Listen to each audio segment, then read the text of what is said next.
Good evening and welcome to the Laughing Monkey Music Show. Today we have on Wino. How you doing today, man? Good, good. How are you? I'm very pleased to have you on. This is excellent. I've been a fan forever of your billion bands that you're in. I mean, this is you've had a lot of Well, it's kind of projects, it's kind of it's kind of slimmed down to just me playing acoustic and the obsessed basically. which is still enough. I mean, it's and your project also. Are you still going to do stuff with Connie? If and when I get back to Europe or we get Connie over here, I still love to play with him. I Ah, mean, you guys are so good. we never did really get to tour with Freedom Conspiracy properly. But all that stuff is on a German label, Hmm. and what's going on over there now. It might be a little bit tricky, but we'll see if things blow over. Okay. I'd love to play with him again. I mean, he's fantastic. You guys, but separate. I love it because, and to people who are watching, if you're not aware, I'll make a list. We'll put the post, the links for everybody to follow this. But this is a project that you were probably touring as just solo, acoustically, and you met up with him touring together, I believe, right? And then Yep, you guys did an album together, yep. which is fantastic because he has his own darker style, and then you have your own really gritty, earthy acoustic style, but it's very beautiful too. Thank It's you. it's it's Flash the Blade. It's sharp, but it's pretty. I don't know the right words for it. Maybe you can explain your better. My last acoustic record, Forever Gone, actually did the best and got the best reviews of any record I've pretty much done. But I think because I think it's still pretty heavy. It's pretty personal, but I think that I think it's heavy in the way that some acoustic can be. It's like I've always been a fan of Neil Young, Hmm. Carlos Sebastian Young. I got into Towns Van Zandt a little bit later than most, and you have to weed through that stuff to find Yes. but some of that stuff is pretty cool. I mean, I've always been drawn to like the more melancholy, minor or more melancholy sounding music as a rule. So with acoustic, is no different really. But Connie got into his dark folk thing after we'd worked together. Like we did two records. We did Heavy Kingdom and we did Freedom Conspiracy.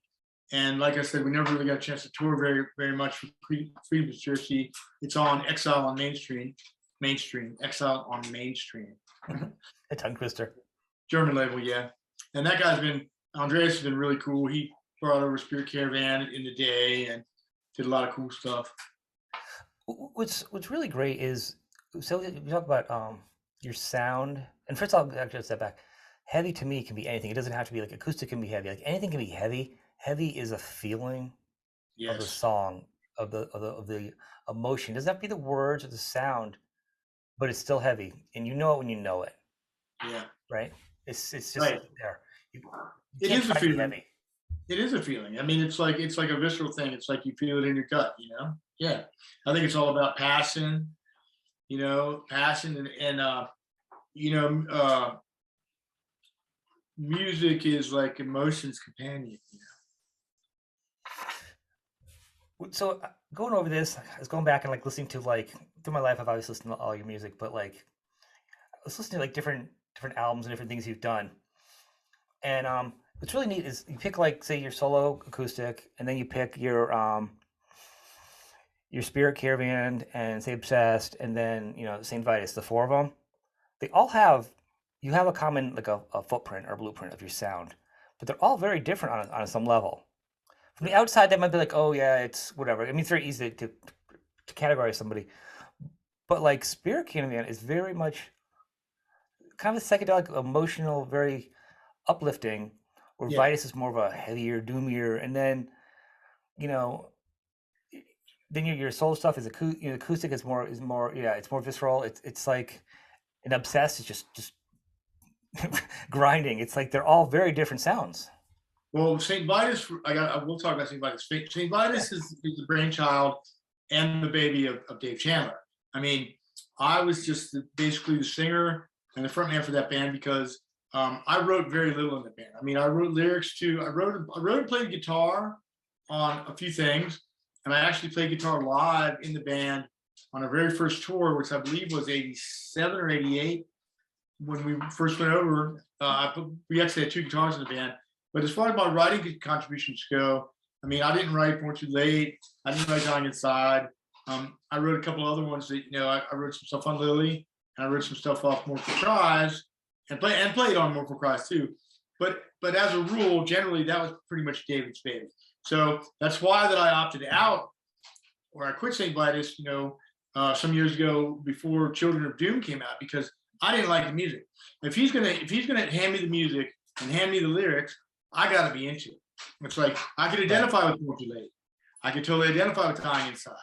I could totally identify with everything that I sang in St. Vitus I could identify with. And I had to identify with that, or I wouldn't have done it. I mean, you don't really, as a rule, in life, I mean, you're not really, going to do something you don't like unless absolutely, unless you have to for work or tyrannical boss or whatever. But as far as music goes, I mean, I have to be into it. The thing about St. Vitus is St. Vitus music is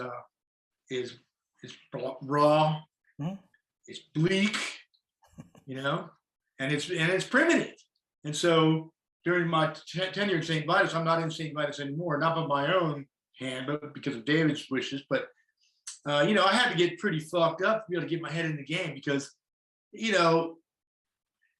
hanging around those cats, was pretty dour. Like, right before we played, I called it dour hour.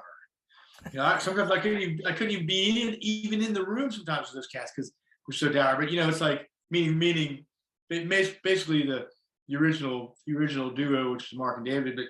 But I really like that band, and I really enjoyed just being a front man. The two guitar thing went its way when a wayward fan, U.S. fan, who had absolutely no tact at all.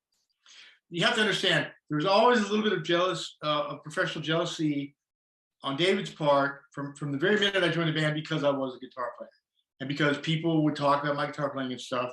And so when I joined St. Vitus as a singer, the bass player wanted to keep me as a guitar player, wanted to incorporate that.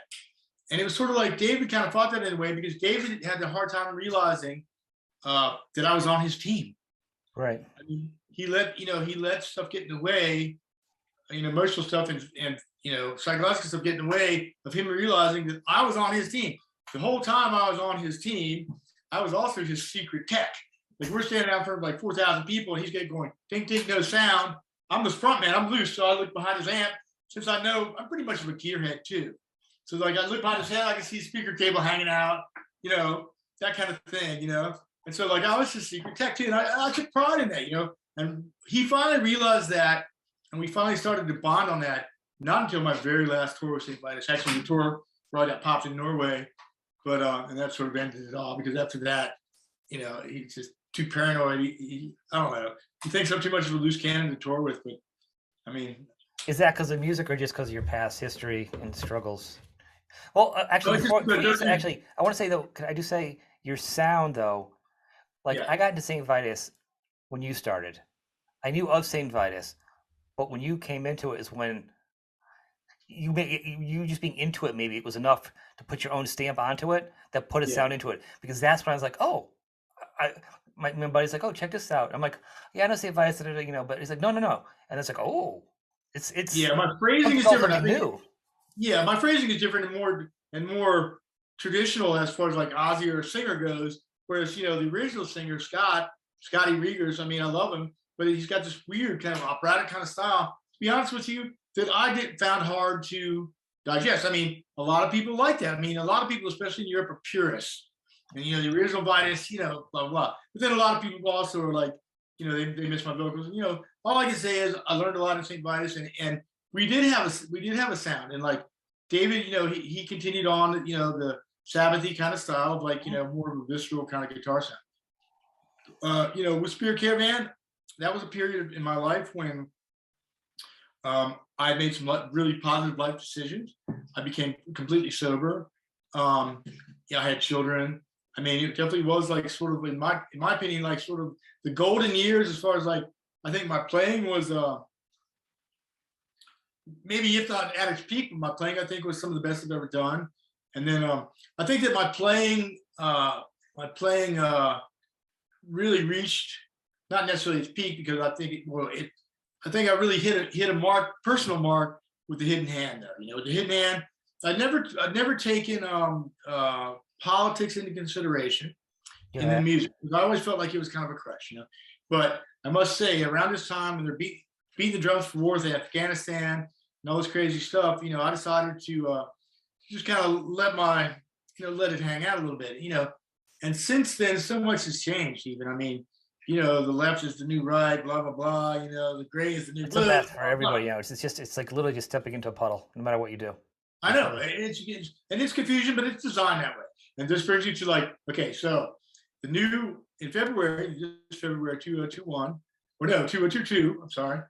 We will be going into the studio to record the next Obsessed record, and it's going to be called "Designed to Divide." nice. Yeah, so I I mean, clearly we're see going to let it all hang out. I think it's going to be the heaviest. The material so far seems to be it's going to be the heaviest record yet that I've done, and I'm going to incorporate all elements. I'm going to play acoustic guitar. It's going to be electric guitar, but it's going to be hopefully, you know, a good blueprint of what we're all about. So actually, so acoustic too. You're gonna implement that into the pattern, or just layer it? Later, yeah, Yeah, okay, a little yeah, different. Well, you aren't slowing down. I mean, the last album is heavy. I mean, you guys, and it's hard because I can't say like that's your golden period for songs because you write so many different type of songs. I mean, these yeah. acoustic songs are so bare. I mean, that's usually the test of a song, an Right, acoustic right. guitar or an Yeah, arcade guitar. Like it's very literally that's true. it. It's very true. Very true. So your songwriting, is still growing. This last album you just did is really just powerful. It's really I love it. Um, it's hard because like you do have an album. You have a band for different moods. Is what you do. Right.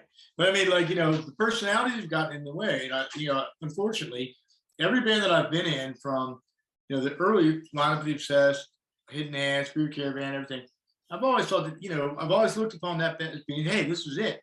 This is my vehicle. It's my license to fly. And one way or another, you know, weirdo, you know, personality conflicts have crept in. A lot of it has to do with touring because, you know, even when I was married and had, you know, I still have kids, obviously, but when I was married and had duties, you know, stay-at-home dad duties, I still managed to tour because I believed you got to take the music to the people. And traditionally, that really is the way you sell records. Like traditionally, before the internet or whatever, touring is what brought you to the people. Yeah, That's what brought the people to, you know, to buy your record. yeah. It took There's a three lot of albums things. to break you, or four albums to break you. Nowadays, if you don't have a single, you're gone. Right, exactly, exactly. And you know, I mean, you know, with the digital realm and everything, like so many things have changed. So, I mean, I personally, I think the modern artists these days have a little bit more of a chance than we did in the past because, you know, the litmus test for success in the 90s was Beavis and Butthead. Okay. You know, Street Side made it, right? And then one dude goes, one of the two, I can't remember, goes, these guys look old. And that was it, Yep. pretty much. I mean, I know it's hard to swallow, but that was pretty much the make or break test back in those days. You know, you get on whatever that show was, whatever that show was called that they were on. Oh man, um, I can't think of it right now. MTV's, Yep. you know, But then but it was actually just Beavis and Butthead, and then they had that, and they had a bunch of other shows. I mean, whatever the metal show was called. I mean, Shrine Builder did it too, like later on with Jamie Jocelyn, which was cool. But I mean, you know, I'm really happy that bands like Shrine Builder or the Hidden Hand or, you know, Spirit Caravan, you know, get a little bit of attention because, you know, I think it's important. I think Shrine Builder was a fantastic, you know, band. I mean, it really had high hopes for that band also, you know, but you know, I've always been the black sheep, man. You know, I shoot from the hip, you know. well, I think so. As part, I mean, I know touring is a nightmare. It's notorious for destroying Yeah. relationships and people. So if you're 1 degree off from a personality, it's going to be a challenge. Oh yeah. People And show the true colors on tour, that's for sure. I know people like I couldn't drive across town without pulling the car over. So I couldn't be in a bus with somebody. And then you got to be creative. It's like the 4-way marriage or the 5-way marriage or your trio. You're usually a power trio type of guy, so it's your 3-way. That It's makes it a hard. little bit easier, you know. You think so, or you get but then you get the thing you the one guy out, right? You're the one with the strong Well, opinion, and then that's right. There you go. There you go. You can't have you still can have a majority. right. You're still going to lose because if you're that one guy, you're the he's a troublemaker. Then you feel that you're on the outs even more instead of having four guys. Absolutely. Absolutely. And you know, there's something to be said for power trio, but there's also something to be said for two guitars. Like if you can be in a two guitar band where both guitarists their egos are away, where they're not just concerned about themselves, and they want to be team players, and they're mature enough to be in tune and balanced and volume wise, then you've got the recipe for a really great band. I mean, my two guitar experiences have been pretty good with Premonition 13 and with Shrine Builder. And I'm gonna have to say that when you're in a situation with two guitars where one guy is always turning up because his ego is just getting a hold of him psychologically, it's like that, it's not gonna work. Jesus Priest was a good example of a band that really blew my mind with two guitars in the early days. Oh, totally. Yeah. They, Made the same way. I think a lot of teamwork. Yeah. So much teamwork. They have 3 guitar players now. I mean, there's room for everybody. Yeah, and we toured with Paul Bearer, and Paul Bearer had 3 guitars, and they were getting ready to go and record Vitus. They supported Vitus, and they were getting ready to go record with Billy Anderson, who I think was fantastic. He did the Sleep stuff, High Fire, and they were asking me some questions about recording, and the only advice I told them was, listen, everything has its sonic place, in the RAM. Like if the kick drum is putting off the same frequencies as one of the guitars tuned down to C or whatever it might be, then you're going to start to have interference. So I think everything has its sonic place. So the frequency should be a little bit different. Like the bass and the kick drum shouldn't sound, if all the guitars sound exactly the same frequencies, then you're going to end up with like a wall of mud that will be hard to discern in the mix. But come on, this is like modern days. I mean, those kind of concerns are pretty much out the window. It's like what the end product sounds like is what the end product sounds like. Yeah, but let's be honest. Like some of the best bands, you can tell just by like saying an interview when they're talking about the guitar players will be like, "Yeah, I joined this band," but they're like, "Didn't you used to play like a Les Paul?" You're like, "Yeah, but I switched to this because so and so plays a Les Paul and his sound is right here in this pocket, and I'm not going to compete with him. I want to be a part of it." And that's how you know right there that band is going to be okay because the guitarists are like working on building something. He's conscientious of the sound, and he's conscientious of what he needs to do to make it better. And I think that's nothing. That's all good. I mean, that shows a lot of guitarists have done it. Yeah, I don't want to mention names, but I mean, some of the better bands have done that. You can hear it in these 2 guitarists. They talk about it. That's absolutely. I mean, I was always told by my dude that a Les Paul and a Strat panned right, panned left and right is an incredible combination, and it is. Leonard Skinner is a good example of that, or the Outlaws to some extent. I can't really right now. I can't really think of too many other rock bands, but they exist, and so yeah, I agree. You should play Strat, huh? I don't think I've ever seen you with Strat. I have a Franken Strat, which is like an old Strat body with a modern neck, and I have some pretty hot pickups in there. It's pretty cool. I played it in Hidden Hand and Shrine Builder a little bit, and the Obsessed also like Maryland Doomfest. I used to do it because it's a great down tuning guitar for some reason. For some reason, I can tune that guitar down and leave it and drop like all the way down. I mean, I never tune my whole guitar down. Right. I do like a kind of a Victor Griffin style drop. When I first saw Victor in Death Row / Pentagram, he was the first person that I ever saw who he tuned his guitar a certain way. He would just drop his low string. Okay. Really? He would drop his low string to B, which I thought was fantastic. So then I asked him, "Hey, can I use his tuning?" He said, "Yeah." Then I wrote Hiding Mask, Climate of Despair, Sodden Jackal, and B. And then I discovered myself I could go even lower and go down to A. And then I wrote Lost Sundance and some stuff the Hidden Hand did, etc. And like actually the new Obsessed record is going to have quite a few songs in that tuning. But I start with that tuning by tuning my whole guitar a half step down to start with. So going to A would actually be a half step beyond the G sharp, etc. So while we're at talking, what are you using for strings? What are your gauges? I use Ernie Ball. I mean, no, I'm sorry. I use D Daria. Yes, D Daria strings, and I get a 7-string set, so it goes 59, 46, 36, and then I've got a radical jump that goes like 17, 11, 17, 13, 10. Wow! And because I play lead, I got to be able to bend. Well, that's why I asked, because you're so heavy, but then you're so soft. Yeah, I just did almost all my guitars with D'Addario right now, and I've got all different settings. I couldn't even tell you top of my head because I'm always playing with the gauges and the sounds. And you have to. What I've learned just recently is that you cannot put the heavy gauge strings you can't put monogauge strings I like to use on some guitars on every guitar. It'll just fuck it up. Yeah. I put some on, and it was like the heavy ones, and like this is the best one, and some guy that one of the guitar places recommended. I'm like, all right, I'll try it. Man, it's like the best expensive. I put them on, and I was like, what is this garbage on this guitar? It is the worst sound. And I've heard people swear by it. Like it's just like it depends on the guitar. It just Depends on the guitar. literally All the way. different guitar. It's like the same style guitar, just a different guitar. That's right. Like this K Archtop, Roxanne. Hold up and show it to the audience. It's beautiful. Yeah, there we go. Look at that. This guy, he painted the image of a naked woman on there. I don't know if you can see it or not. It's like, it's basically like breasts. She's kind of like a sideways twist. Okay. Yeah.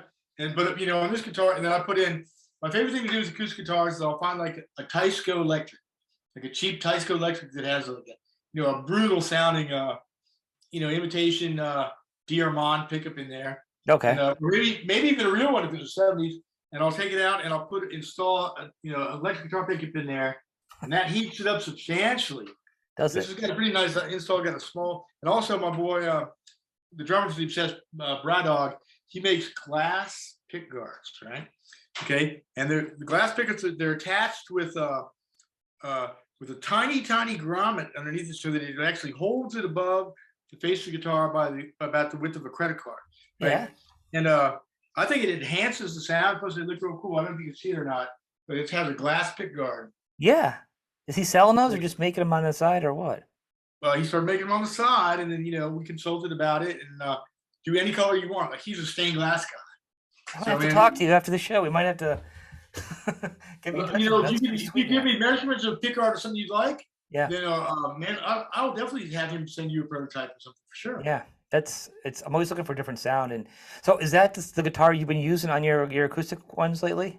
No, this guitar I got on the last tour, actually, it belonged to me, and I had it painted a long time ago, but it didn't come back to me until recently. So I got this guitar, and I gave it up to be painted about 10 years ago, and I got it back painted about 7 years ago. And then I gave it to another dude to rework, and he reworked it, had somebody go through it because it doesn't have a truss rod. So the neck had to be reset, sort of like some Martins, Right. Yeah. I mean, that's a weird thing, some Martins, older Martins, 70s Martins, they don't have a truss rod. So you have to have the neck actually physically taken off and reset. But that's pretty common. I didn't realize that. It's pretty common. It's also a pain in the ass and expensive. But yeah, Roxanne is pretty new. But my acoustic stuff I usually did with Old Girl, which is my 59K, and different Gibsons. I have got a J35 also reissue, and I've got then I also play the Southern Jumbo. I love the sound that you're getting off your acoustics on the solo album, especially this last one. As a point of reference, it's bright, it's clean, but it's got depth to it. You got depth, and a lot of that has to do with the recording technique and Frank Marchand. He's like the same engineer who we recorded Sacred with. He did the acoustic record, and I think he's got an amazing ear. He does a great job with your voice too. I mean, your voice is your voice, but I'm saying, but it feels like the sound. I like your voice obviously, but it sounds like just the acoustic guitar. It feels like you're like 2 feet from me. Like it's like it envelops you. You know what I mean? It's really good production for that, especially for that album, because you're right there. It's very personal, which might add to making it very heavy. Very personal, and like that microphone is that's like a $10,000 microphone to sing into. Really? What is it? That's like one of the original propaganda Sennheisers or some shit. Oh, one of those. It's really a super old German mic, and really well made. I mean, literally, it's a $10,000 mic. It's worth every penny because it sounds fantastic. Yeah. That's one of the things usually I love. When I'm doing vocals, I usually have, I'm in a booth, isolation booth, and I've got my headphones on, and I can control the mix. I can control the level of the guitars, bass, drums. But I also get him to send me, he can put a little bit of effect on the vocals and send it back to me, so that when I'm singing, I have a little bit of reverb or a tiny bit of delay, just to kind of sweeten it in the headphones, which is kind of nice because it allows you to, it's not so harsh and raw, so it allows me to, I don't know, I think it improves things. It is, but you have a good voice, and it's a strong voice where it doesn't have to be prettied up. It doesn't have to be. It's just This beauty in isn't the going to rawness. take. This is just for me personally. Right, I'm saying because there's a beauty to Yeah. the rawness of your voice, though, Yeah. where it can be like heavy and pretty. That's what kind of saying is like a weird balance, and I'm lacking for the proper words for it. But that's when you hear it, you know it. Yeah, I know what you mean. Yeah, and you bring that on and off. You want emphasis by makes it a little bit hard. Like I can almost say like showing your teeth a little bit on some stuff, and getting closer and getting farther away. That's all kind of like it's kind of like something you learn. I mean, that's like an art. I mean, I'm really glad. One thing I'm really happy about is I'm happy that St. Vitus ended up with me just being lead singer because without having a guitar to hide behind and stuff, I really learned how to sing. I think really learned how to sing from the diaphragm and not from the throat. It's weird that you didn't do any lyrics, so like you really have much control. It's I did always some weird. lyrics. I I did know, some but lyrics. you know what I'm saying. But like some singers, like really control because they're your words. It's like telling the guitar player to what solo to play. Like it's like, yeah, I can play some songs, but really, it's kind of what I do. I'm a guitar player. I started to tell the story, but I think I lost sort of what happened with St. Vitus. Why I don't play guitar. It's pretty irrelevant, man. Really, the bottom line is is I really learned how to sing. I think I'm So grateful for well, that. yeah, we don't need to beat a dead horse or a dead war horse. A little obsessed joke there for you. But you know, you're the question is so like with all these things when you're writing, so like you spare caving and then our play skull, hidden hand, and trying to like all these different stuff you're doing. Are you writing songs, going this will be solo, this could be a good obsessed song, like how are you balancing? Plus you're doing art. We're gonna talk about art after too.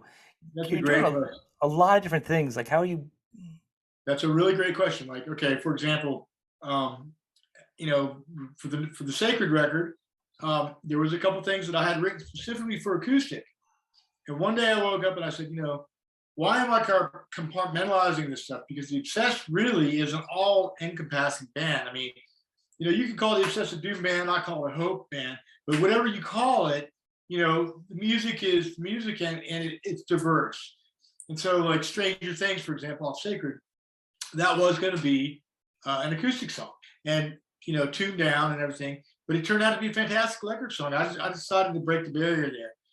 But yeah, there are some songs that are definitely hardcore acoustic. I would think like I've got a new song called Noble Man, and I'm actually going through some thoughts right now whether I'm going to put it on the new Obsessed record or not, because it really is an acoustic song, and I will probably leave that acoustic song. Where there's another one Oh, though. you should do it. Take that left turn. Take that left turn. You're an artist. Take that left turn. I can, Do it. I Do can. it. Do it. Yeah. I would totally do it. That's the whole point of what you do. You know What what I that mean? means though, is that the next acoustic record will be longer in coming out. You're gonna do what you're gonna do. Because what'll happen is it's gonna force you to take another turn. Right. Just like one of the things I'm saying is like with you can take these left turns. Like it'll force you because like you said, you didn't play guitar and you sang in St. Vitus, right? It'll force you to sing differently. So put an acoustic on this other album or whatever, and they'll be like, you can't do that. And you're like, I can do whatever I want on Wino. You see the life I've lived. Right. And I'm definitely all the way about that mindset, all the way. There are no rules now. That's the whole point. You don't have the record companies, I call them banks anymore. Right. You do what you do, and then Yeah. it's just going to chart a course. Right, but I mean, it would be all about like, will it work? Well, that's Yeah. You got as long as you're working with the music, you feel it works. I mean, I'm not worried about the music purists. It's more about because it's all about you as an artist, what you're going to do, what you want to do, and then Right. things like afterwards is the bonus on the cake or something. But it's not. You got to look at it afterwards and go like, yeah, that album 3 years ago, I wish I didn't, or I wish I did. That album, could have been this, or Yeah. it's your I mean, legacy. I mean, as an artist, if you're ever completely satisfied with something, then something's wrong. I think but as far as production and stuff goes, I mean, I will never let anything go out that I do that I feel is produced subpar. I mean, I just won't happen, and that goes for demoing too. Like, I'm not really a big demo guy. Like, why demo everything out in the studio if you can just go into the studio and record it? You know what I mean? And I've been lucky that way because a lot of the people that have been in the labels I've been involved with in the past believe in me, so they don't ask me for a demo. So I think that's people can do that though. You gotta be. Let's be honest. Some people need demo. Some people need the demo. They need people to need flesh it demo. out. Yeah, sometimes we need demo to have something to listen to critique. Right. And we also we do. That's what rough mixes are for us.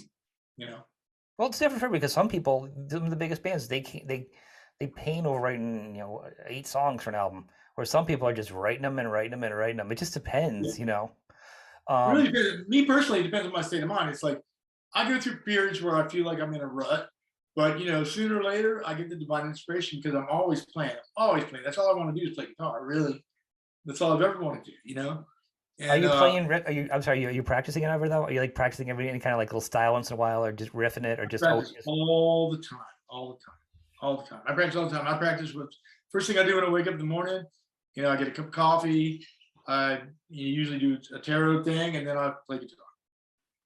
And then, that's when it's time to do something else, and I do something else, and I'm always being pulled back to guitar. It's like I got my rig set up in the living room, got a stereo rig set up there, so I can stand up and I can hear two different amps. I love pedals and I love sound, and so I'm always experimenting. I'm the same way. I got got guitars hanging in my room. I got them everywhere. You get an idea. I'm not a known player or anything, but it's like it's not about that. It's about how good you feel when you play it. It feels right. That's right.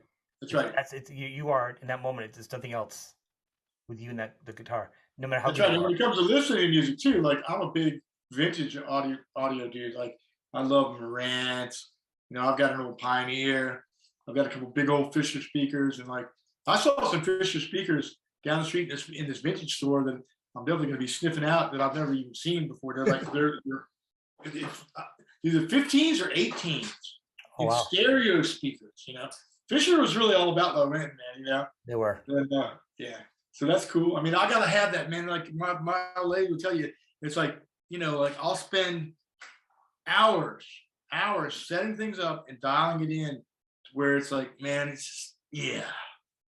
I'm the same way. I love my record player, and I have Bose, but I think the speakers are still like 25, 30 years old. I like the older sounds. Those are I like vinyl. fantastic. Oh yeah, I mean I have a lot of Bose, but I'm saying even technology's changed and you can model and fractal stuff, whatever. I'm saying about like the old Bose we got was my wife got from college. I mean, it's still sound fantastic. I just hooked an old record Totally. player to it, and it's just fantastic, because I love Yeah. vinyl. And I think most vinyl, there's very few bands I'm very picky over the 90s for groups. It's not the same anymore. They're not produced, they're not mixed for vinyl anymore. It's a different world, you know. Right, and mixing for vinyl is an art into itself. Oh yeah. Mixing and mastering, absolutely. I mean, that's why we left off on so long off of Sacred because we couldn't put on both On So Long and Stranger Things. They're the two longest songs. So we had that was a really really hard call.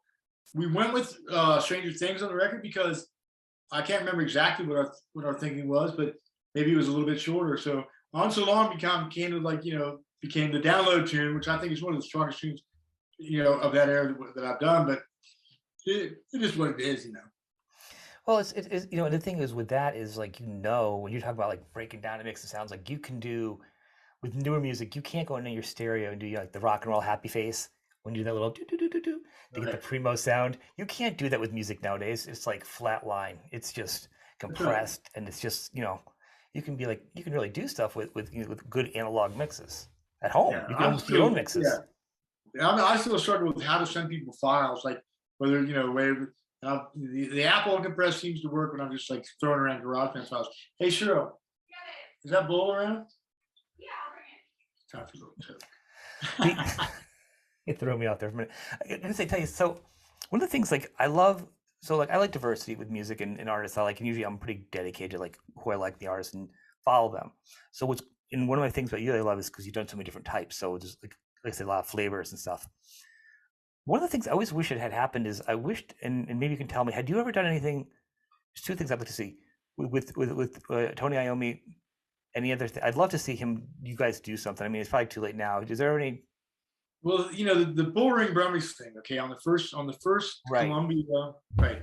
I did. The reason I was even on there in the first place is because the record company chief wouldn't allow Iommi to be on there, but he had already recorded his tracks, and so my deal with that is I followed his tracks and then played to him, and but that was a record company cheese back in the I know, day. but you know what I'm saying? He has a million tracks put aside, old school tracks recorded somewhere. Oh yeah. I'd love to see you get your hands with him on it and do some older You know, style. That would I would be love to do something like that. If something like that would come along, I mean, it'd be cool. I mean, I got to tell you, and I'm going to be honest. that, I think that, well, Geezer wrote all the lyrics to Sabbath. We know Yes, he did. that. Right. That's You when you know, come in. You can write the lyrics with Tony. That's the whole point. right, right. Well, Tony had his lyricist and his best friend just died. If you ever saw Sabbath, if you ever went to see Sabbath at a stadium, you happen to have the shitty seats in the world, where where you're sitting exactly side stage to them, exactly, which Yeah. you would have seen Jeff Nicholson behind the curtain, sitting in the chair. He's got his keyboard, he's got his mic, and he's got his guitar. He's the guy that behind the curtain, he would sing with Ozzy the entire show. He would sing with Ozzy, and if Ozzy's voice was bad, then the manager would bring Nicholson in and out because he had Ozzy's voice down. He played the rhythm guitar live on Dirty Women, et cetera, et cetera. That's such a great riff. He was in that band Quartz. He was in that band Quartz. Now, Quartz is really produced by Iommi. He was Iommi's best friend. He talks about him in Iommi in his book. And, the Lita Ford, reached the impasse with Iommi because him and Nicholson would be all coked up and lock themselves in the apartment. She couldn't get in with the groceries, right? Okay, thank you. But Nicholson was his buddy, but the Quartz is really important because Quartz produced, they did a couple records, but Quartz did a couple songs, man. There's a song by Quartz called Mainline Riders, and there's a song by Quartz called Circle. Those are very, very influential in my musical history as far as growing up. And I didn't know that he was the Iommi's or Sabbath's secret behind the curtain player. I didn't know that. He was the secret sauce. I didn't know that either. Yeah, it's interesting, right? He Yeah, didn't want anybody to know that either. He kept that under wraps. If he came outside stage or out to the venue for a cigarette, somebody goes, Jeff, he'd be like, shh, Really?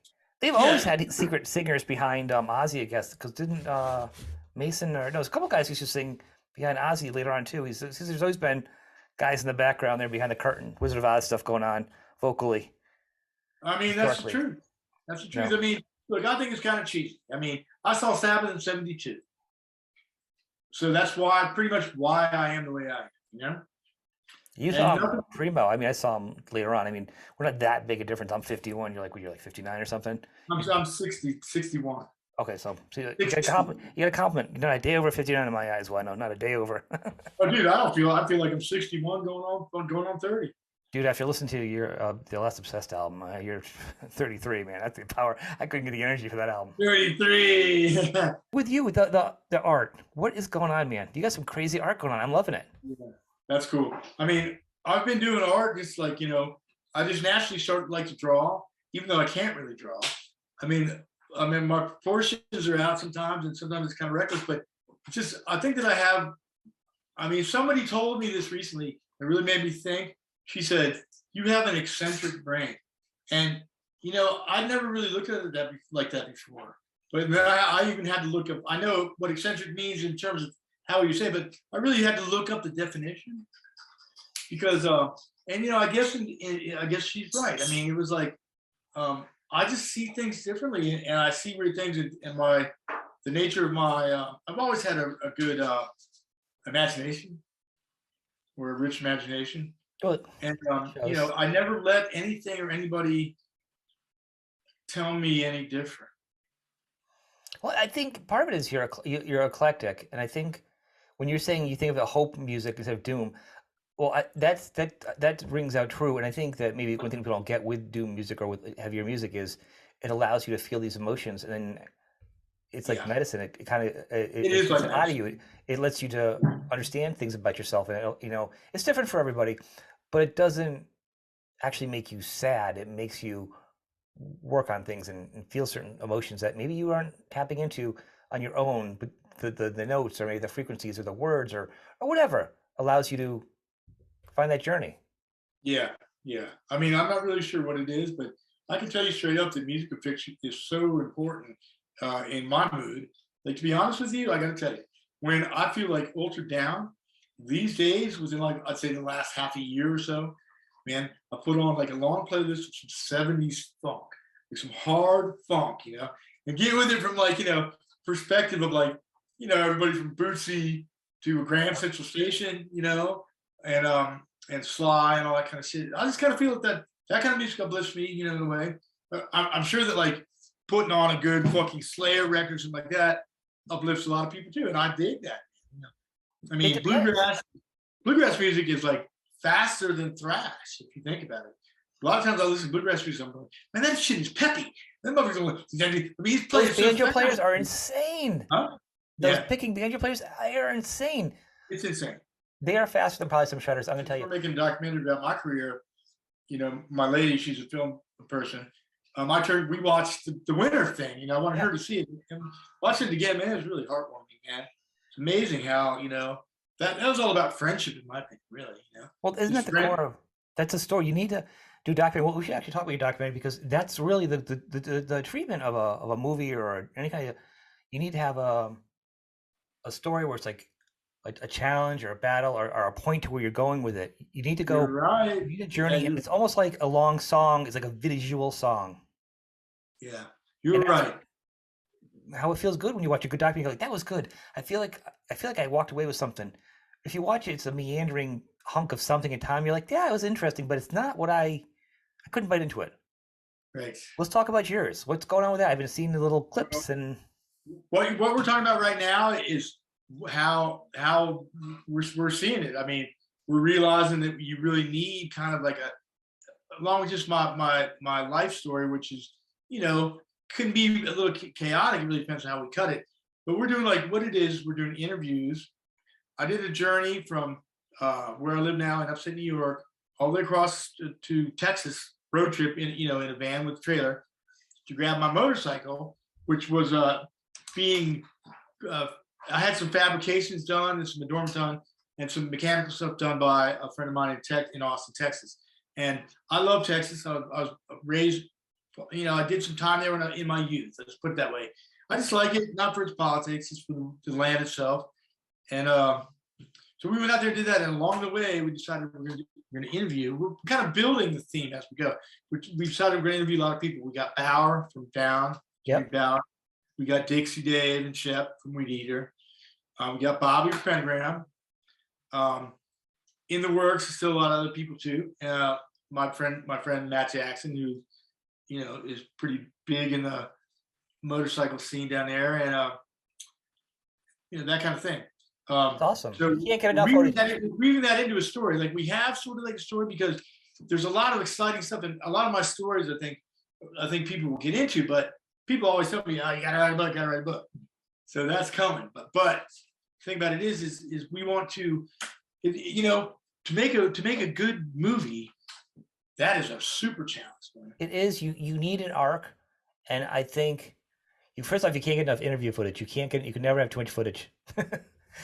When you're after you just, you know, but you do have a good personal story along with the music because of the challenges of the bands. You have success and failure and comeback. Everyone loves a good comeback. Everyone loves a Rocky story if you're talking about like what an audience views. And then there's different types of niches.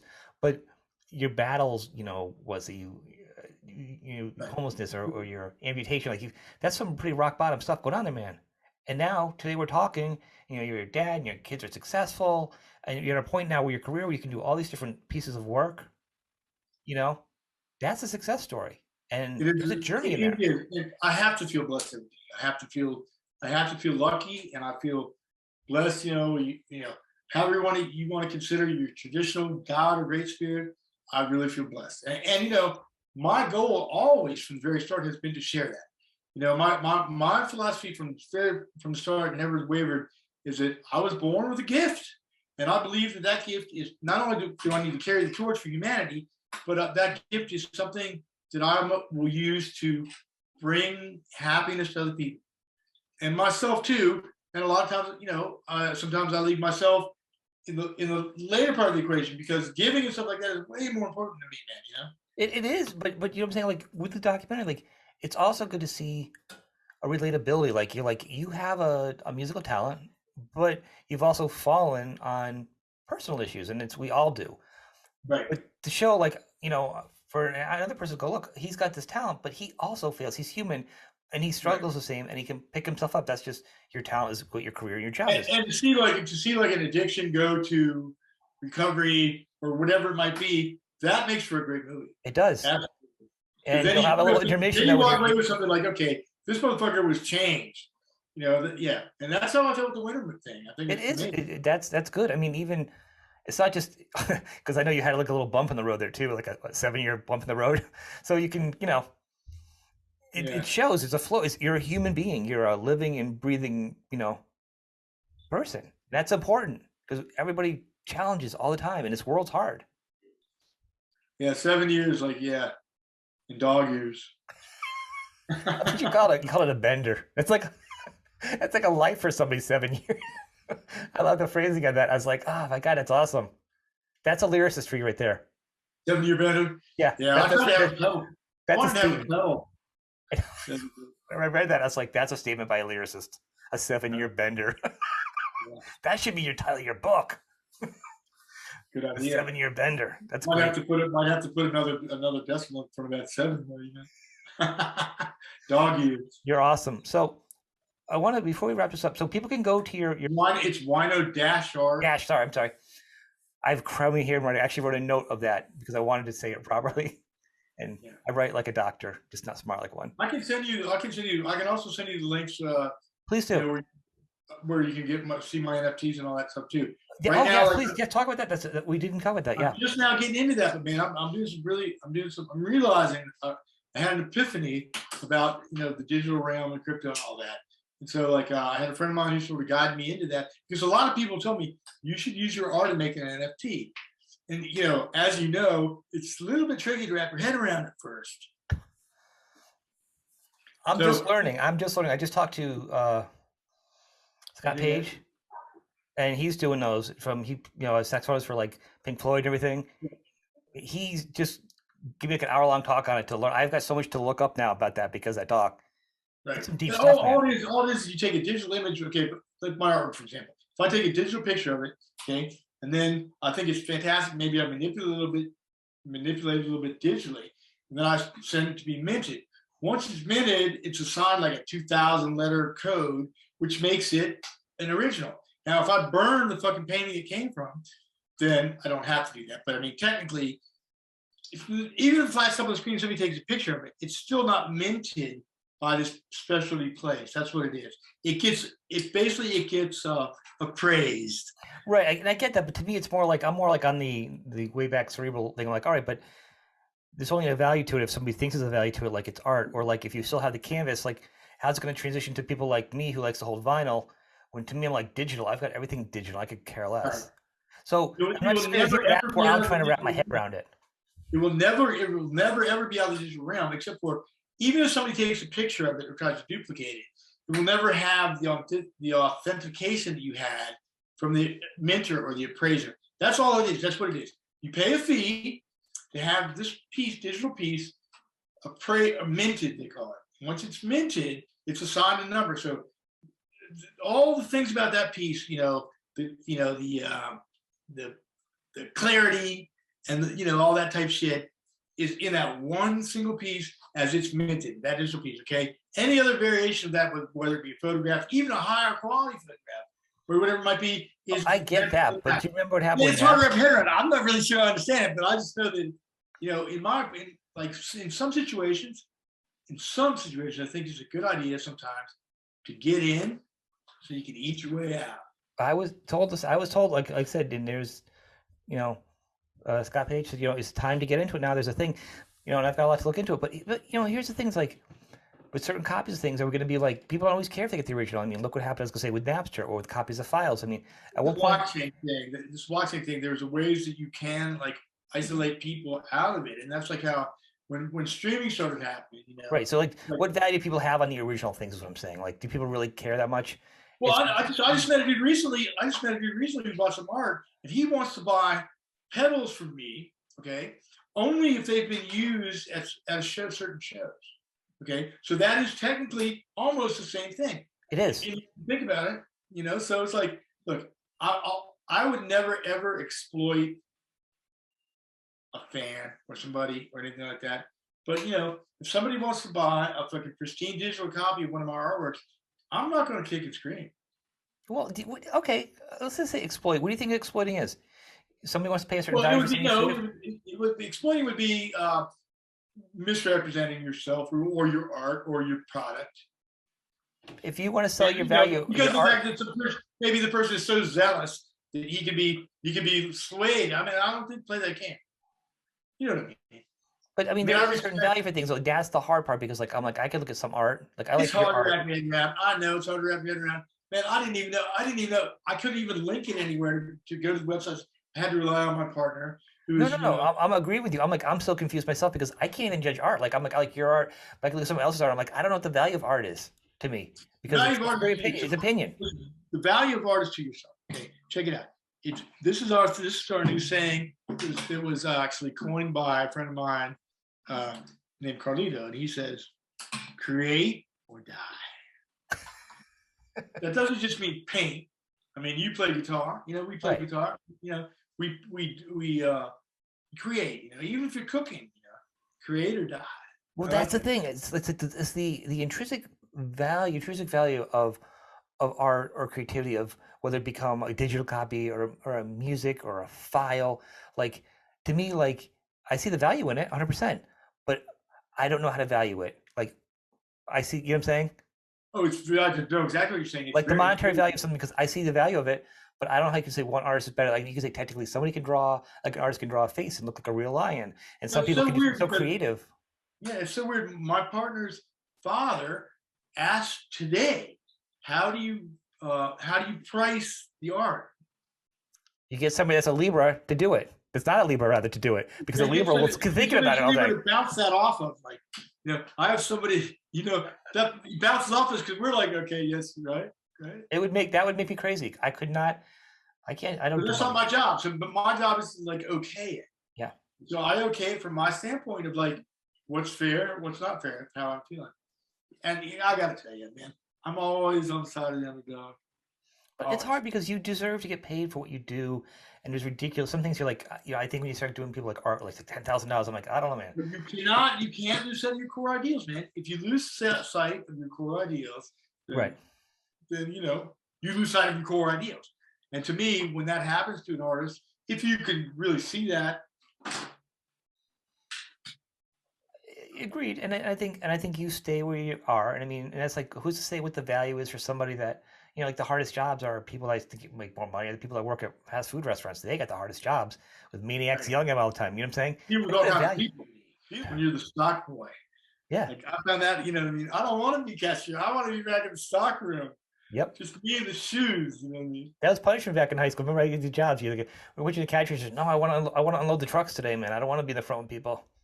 I mean, I've been in both those situations. You know? Yeah, Yeah. it's great. This has But been man, you great. know, I love you, man. I think this interview's great, man. I'm having a great time. This is, I think no, the fact that we can talk about heavy stuff, edgy stuff, and you know, not and have it not explode, I think is groovy. well, there isn't, and I think that's important. And I think one of the things when I started the show, because it's not about probably the time I make money, it's about artists are real people, and I wanted to help during this time talk to them in a way because I've had some in the music industry too, but it's not about that. It's about to see that they're real people and the cost that they pay. And, like people don't realize the challenge and what artists do, and artists aren't crying about it. But it's important that people are aware that artists are real people, but they also have to perform. They also have to look a certain way. They have all these rules, and everything's in a microscope. Where you're like, you're crazy, you're a psycho because you have an opinion. Just because I don't agree with your opinion, you're not a psycho. You're reading, I mean, you're thinking, you're talking. How are you a psycho? You're not, you know, I've been surprised by my friends. I've been totally surprised by my friends, hardcore friends of mine, who say out of the blue, like, "No, man, I admire you because you make music from you. I mean, you make money from your art, you know." yeah. And that always takes me by surprise because I never wanted to really look at my musical abilities or my performances as work. But man, I feel like I say, I feel blessed. I feel lucky. I've been able to do what I do, and my goal still is really to just bring it to the people. I want to make people happy. I want to inspire people, and I want to hopefully maybe I can give somebody some advice. Maybe somebody give me some advice. Whatever it is, it's all about for me. It's all about positive shit. Well, you have so many examples of you keep writing music. You have a lifetime of stories in your music. I'd like to see you actually go back and do an acoustic album now of a mixture of stuff you've done from all the years of different bands. Great idea. You've had a couple good ideas, and you know what? I hear you. I just think you've got so much different stuff going on, because of your sound, and I love you have a sound, and I just think I'd love to see some of those songs revisited, just a little bit I'll different. tell you what, when I'm getting ready, when I put these things together, I'm gonna send them to you. I'm gonna bounce it off you because I consider you to be a pretty good bellwether of stuff. So your wino-art.com, right? Yep. You got a new Obsessed album you're working on next month? Well, we're starting to track in February. Yep. Okay. And it's going to be called Design to Divide, and it's going to be on Ripple. That's going to be awesome. Yeah, it's going to be great. When it hits vinyl, I don't know because of whatever the shortage, whatever. But vinyl's hard right now. The vinyl industry, as well as it was just picking up. COVID separated it and closed a lot of stuff down. So I'm telling you, Todd is my hero, though. He really is. He told me, Forever Gone was supposed to come out right when all that shit hit, and he called me up and he said, "We're going forward with the release date." Good. Nothing's changed. I mean, that's fantastic. You can get a vinyl though out before 2/24 at this point. Bless your heart. Right. I doubt that's going to happen. Well, before 2/24? Yeah. Oh, yeah. I'm just joking with you, but there's a backlog. I heard. You're right. That's what I've been told. But at least CDs or the recording will be available. Right. Before then, goddamn better be. So this is good. It's going to be the revolution, man. The revolution. It'll be recorded in analog. Right. In analog, though. We'll do it in analog this time. Right. And then, of course, there's always going to be solo stuff from you coming out, and we'll be back. We'll do more stuff. This has been a blast, man. All right. Man, it's been a gas, brother. All right, brother. I want to thank you, and we'll talk again soon. Okay, take it easy. Good evening. Welcome to the Laughter Monkey Music Show. Today we have on Scott Wino. How are you? I'm good. How are you? Good. Thanks for having me back. Well, you're always going to be welcome back, despite our controversy and our shows. Right. You are a friend of the show, and it's appreciated. Yeah. But we're actually here. This is the first time we're doing a live show. Right. So this is even better. You have a show tonight. We do. You've been playing out. How many shows have you done so far on this tour? This is our first show. It's gonna be our first show in about a little over 3 weeks. 3 week show. We sort of built it around the Snowblind Festival, which is happening in Atlanta on the 12th, I think it is. And that's kind of hard to believe that all those bands under one roof. But the Masquerade is a huge venue, 2 stages, so it's going to be quite the event. Masquerade is the bomb. I used to go to college in Atlanta in the 90s, so I spent a lot of time at the Masquerade. Yeah, I played there all the way back to the Melvins, like when they tested with the Melvins on the I think it was Houdini tour. So so that was like early 90s. So. I saw Prong. I saw Pantera open for Prong, and then coming back the second part of the tour, Prong was opening for Pantera. Yeah. Right, and that was in the Cowboys, the cusp of Cowboys just starting out and then just blowing up. They blew up on that tour. Yeah, that was the tour. Yeah, touring with Prong was interesting. We did quite a bit of that in the day because we had the same management as White Zombie, and Prong was on Columbia.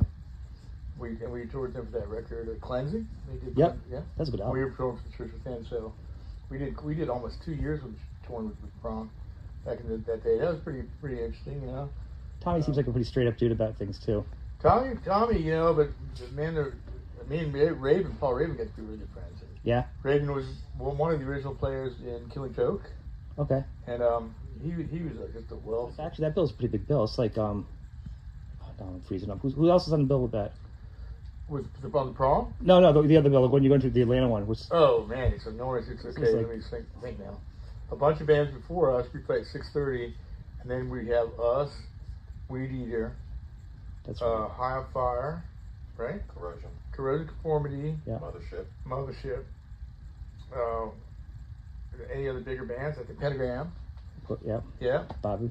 So I think that's pretty huge. I think that's pretty big. Yeah. Is it so? Down is not playing, but it's High on Fire, Pentagram, Weed Eater. Is Acid King playing? Huh? Acid King? Yep. Don't know. I don't think so. Black Tusk. Okay. But all those 2 shows, the 2 stages, So. I remember the Masquerade. They used to sort of be. There used to be a lot going on there. Let's put it that way. And the house band was the Impotent Sea Snakes. Yep, I remember that. Remember them? They were crazy. They guys played there, and I think Yeah, I played it quite a few times, so it should be fun. Wasn't it Heaven, Hell, and Purgatory, right? Didn't they have that broken up into areas at one point? So. I don't think they still have it. It's been a long time. Yeah, it's been a long time. Sort of it reminds you a little bit of the way the limelight was organized, you know. But anyways, yeah. So that's on the 12th. So we sort of built the tour around that show, that event, and you know, none of the shows are any less important, of course. No, but basically we're hitting some of our bigger markets this time. Like we're hitting Boston. We're playing New York City with this lineup for the first time. Rhode Island's great, you know. Worcester, Mass could be off the hook. So I think Palladium, Worcester. Are you playing that? Are you playing?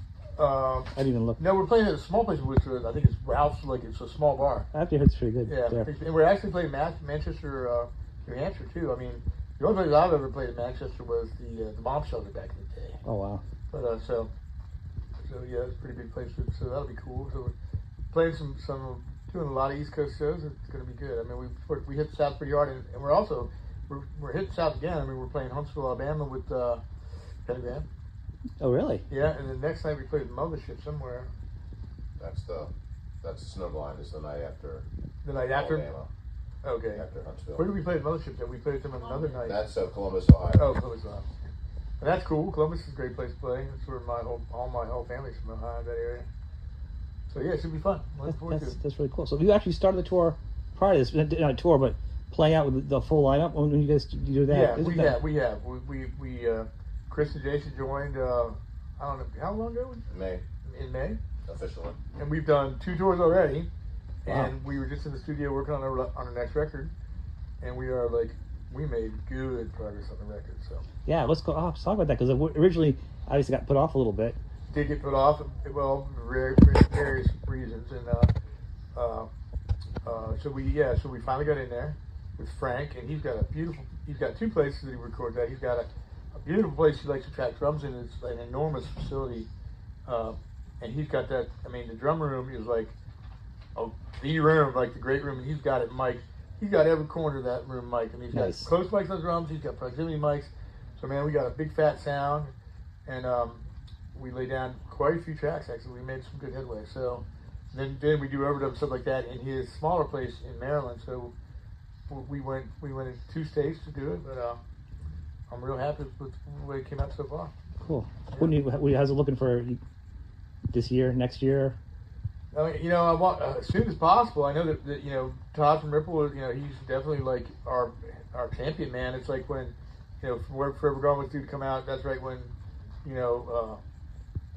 I'm not gonna say it. It was right when some shit went down. Yeah, you have to say it. And we couldn't. You know, it couldn't happen. I thought it was wasn't gonna happen. He's like called me up and said, "Man, we're going forward with the date. Going forward with the release date. Nothing's gonna change except the party." I was like, "Wow, that's cool." So that was great. And so we're doing the record with the same person that did that, Forever Gone, and same engineer that did Sacred too. I mean, let me tell you what, man. I'll tell you what. We got a joke about that, but he kicks some serious ass. I mean, he doesn't fuck around. I mean, I think it's best. I know that this next record has to be. What's up, Cheryl? I know this next record has to be as good or better than Sacred. And it will be. Sacred's a solid album. But even with your acoustic album, though, I love that album. That's like my top 10 albums. I spin it all the time. The vinyl you sent me is deep. I love it. Thank you. I'm proud of that record. I can't believe how much I play. It's so good because it's like good songwriting, but it's also ambient. Yeah. And it's just like a very creative to me. I feel like I can be creative my own thought process of doing other stuff. I like that. It's kind of like a lucid brain thing for me. Good. That's what it's for, and that's great. That's great. Thank you. I was real happy with that record, and you know, working with Frank is fantastic. So you know, the Ripple, Todd is like I said, he's really there. I mean, the way Frank puts it is Todd. He goes, "Oh, that's the guy that's saving rock and roll." That's what he said. You know? I mean, it's just like sort of like Mandarin in the day, you know. Yeah. Like Mandarin, sort of. I think he's responsible for, you know, starting the rock revolution, whether you want to call it center rock or whatever. I mean, it was him and the bands that he signed that sort of brought it back in a way. You know, so that's cool. I mean, I'm glad all the way around. I think Ripple's a great label. You know, they have great distribution. Forever Gone did real good. Forever Gone did better than probably almost everything I've done, probably. Really? Except maybe I don't know about the latest stuff. But. Well, I mean, and it's important because I mean, to be waving the flag at this point, though, after all that we've gone through, as we get older, the record labels have crashed, the world of promotions gone out the window. It's become more of a cottage industry. So the fact there are still labels and people to support you, and especially this genre, it's really even harder because it's not like it's a big gonna sell our stream or whatever you want to call it. Yeah. It's really, you know. And I think it's a labor of love for him because I mean he definitely has a side job, you know. And he's an eye surgeon, so you know, I mean, so it's a labor of love. And, super props to that. He's doing a good job. We all know a lot of music kids about it. It's like the merch is usually where the money's made from people, you know. That's right. That's why I always tell people buy the merch. That's right, and you know, so I think that it's going to be good. I'm really looking forward to it. I mean, my hope and the goal is to, you know, get it out there before the apocalypse. You know. We just survived the 4 Horsemen of the Apocalypse. I think we're going to be okay for a little while. Well, I hope so, man. Oh, the 4 Horsemen of the band? No, not the band. Well played, but no, they just the apocalypse itself. Yeah. You know. I mean, look, don't get me wrong. I mean, any way that you can promote your band or promote yourself if you need to do that, I think it is good, man. Yeah. You know, it's good. And the tools are there now, but the tools, you know, if you use them for the right things. I mean, like I don't wake up in the morning thinking, "Goddamn, who I got to fucking slander today?" You know. Well, no, you don't have to. You can just be yourself. I think that's the problem. Is you have 2 types of people. Right. Either being creative, or actually, you know, or you're going against it. If you're, you know. Yeah. It's not going to help. It's not going to get clickbait. It's not. Yeah. No. I mean, one of the things I talk about is actually, you can comment on this one, the term cash grab. Yeah, cash grab. I mean, come on, you know, fucking, yeah. If you're a musician, you need to grab as much cash as you can because you're the last one getting the cash. Wait a second. So, in a way, they're equating that with selling out. In a way. Yeah. Any way you can make money on your music, it's your craft. It's up to you. I mean, it's up to the artist. I mean, if the artist chooses to write a pop song for the sake of the money, then that's their prerogative and that's their pleasure. That's not my trip, but you know, right. If they want to do it, it's cool. Hey, it's everybody. It's a free country, or it was a free country. I'm hoping it stays a free country. As of now, as of this interview, it's free.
very much. It's a pleasure to be back.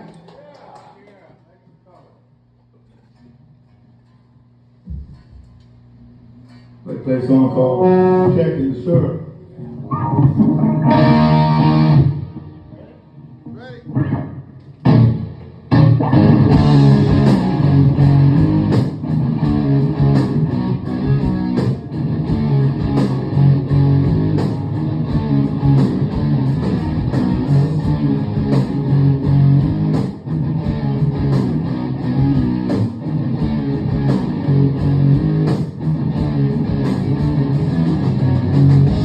I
Chris on bass.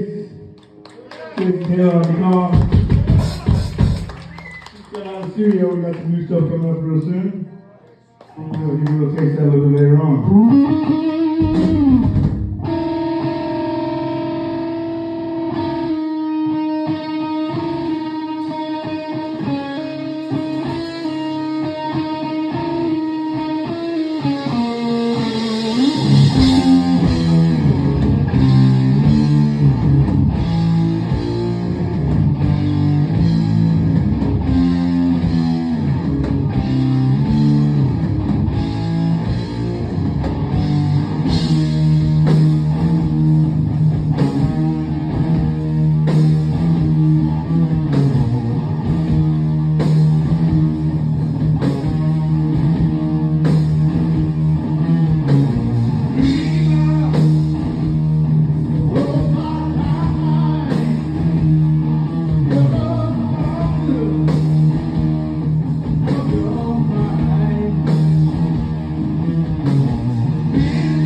Here's the drummer's mic on this one. Never mind.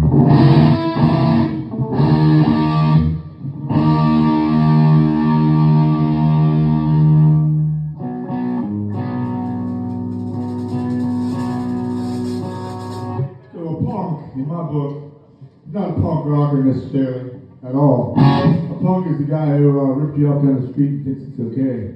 It's not okay. Of course, we all know the prison variety. I'm gonna go there. A song called Punk Crusher.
UFO beaming back at you. They've got bases all over the world now, you know. They've been coming here ever since 1946, when the scientists first started bouncing radar beams off the moon. And they've been living and working among us in vast quantities ever since. The government knows all about it. They are people just like us, from within our own solar system, except that their society is more highly evolved. I mean, they don't have no wars, they got no monetary system, they don't have any leaders, because, I mean, each man is a leader. They are able to feed, clothe, house, and transport themselves peacefully and with no effort. Why don't they reveal themselves to That's what it us? says. Because of the tremendous shock Before, that okay, we spot cause on. our antiquated systems. And so now nations are living people in all walks of life. But once man will have the godlike control over his own reality.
Play these song for you.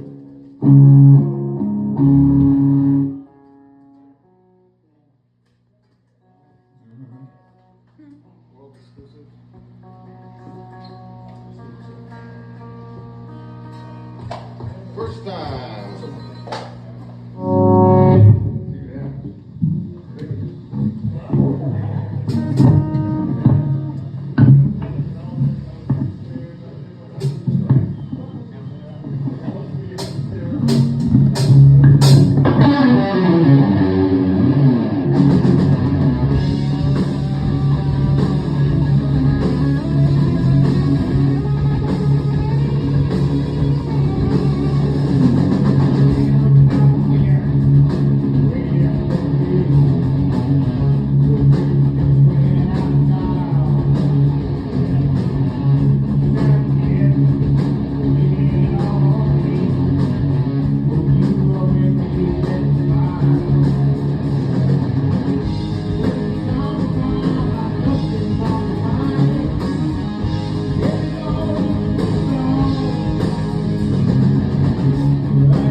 a little bit long, so we left this one off. Let's play for it right now.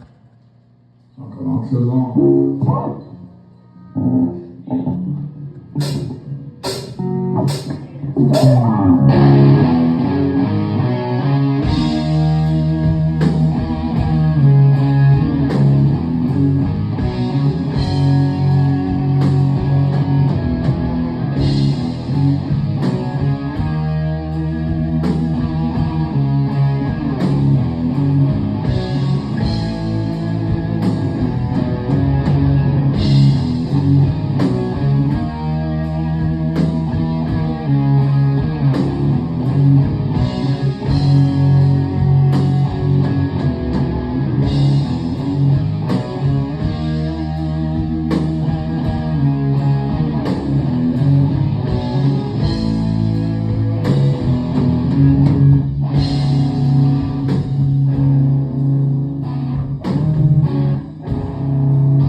How you feel now?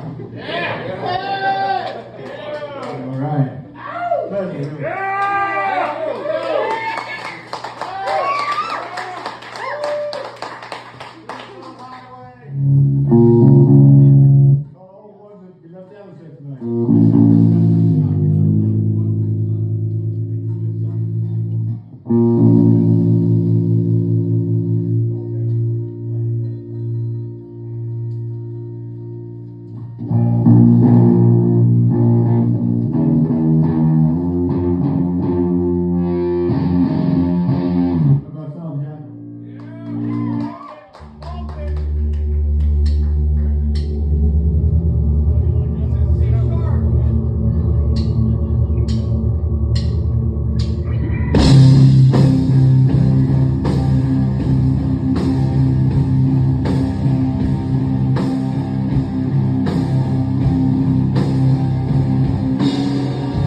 So yeah, I dedicate the song in memory of Dave Sherman.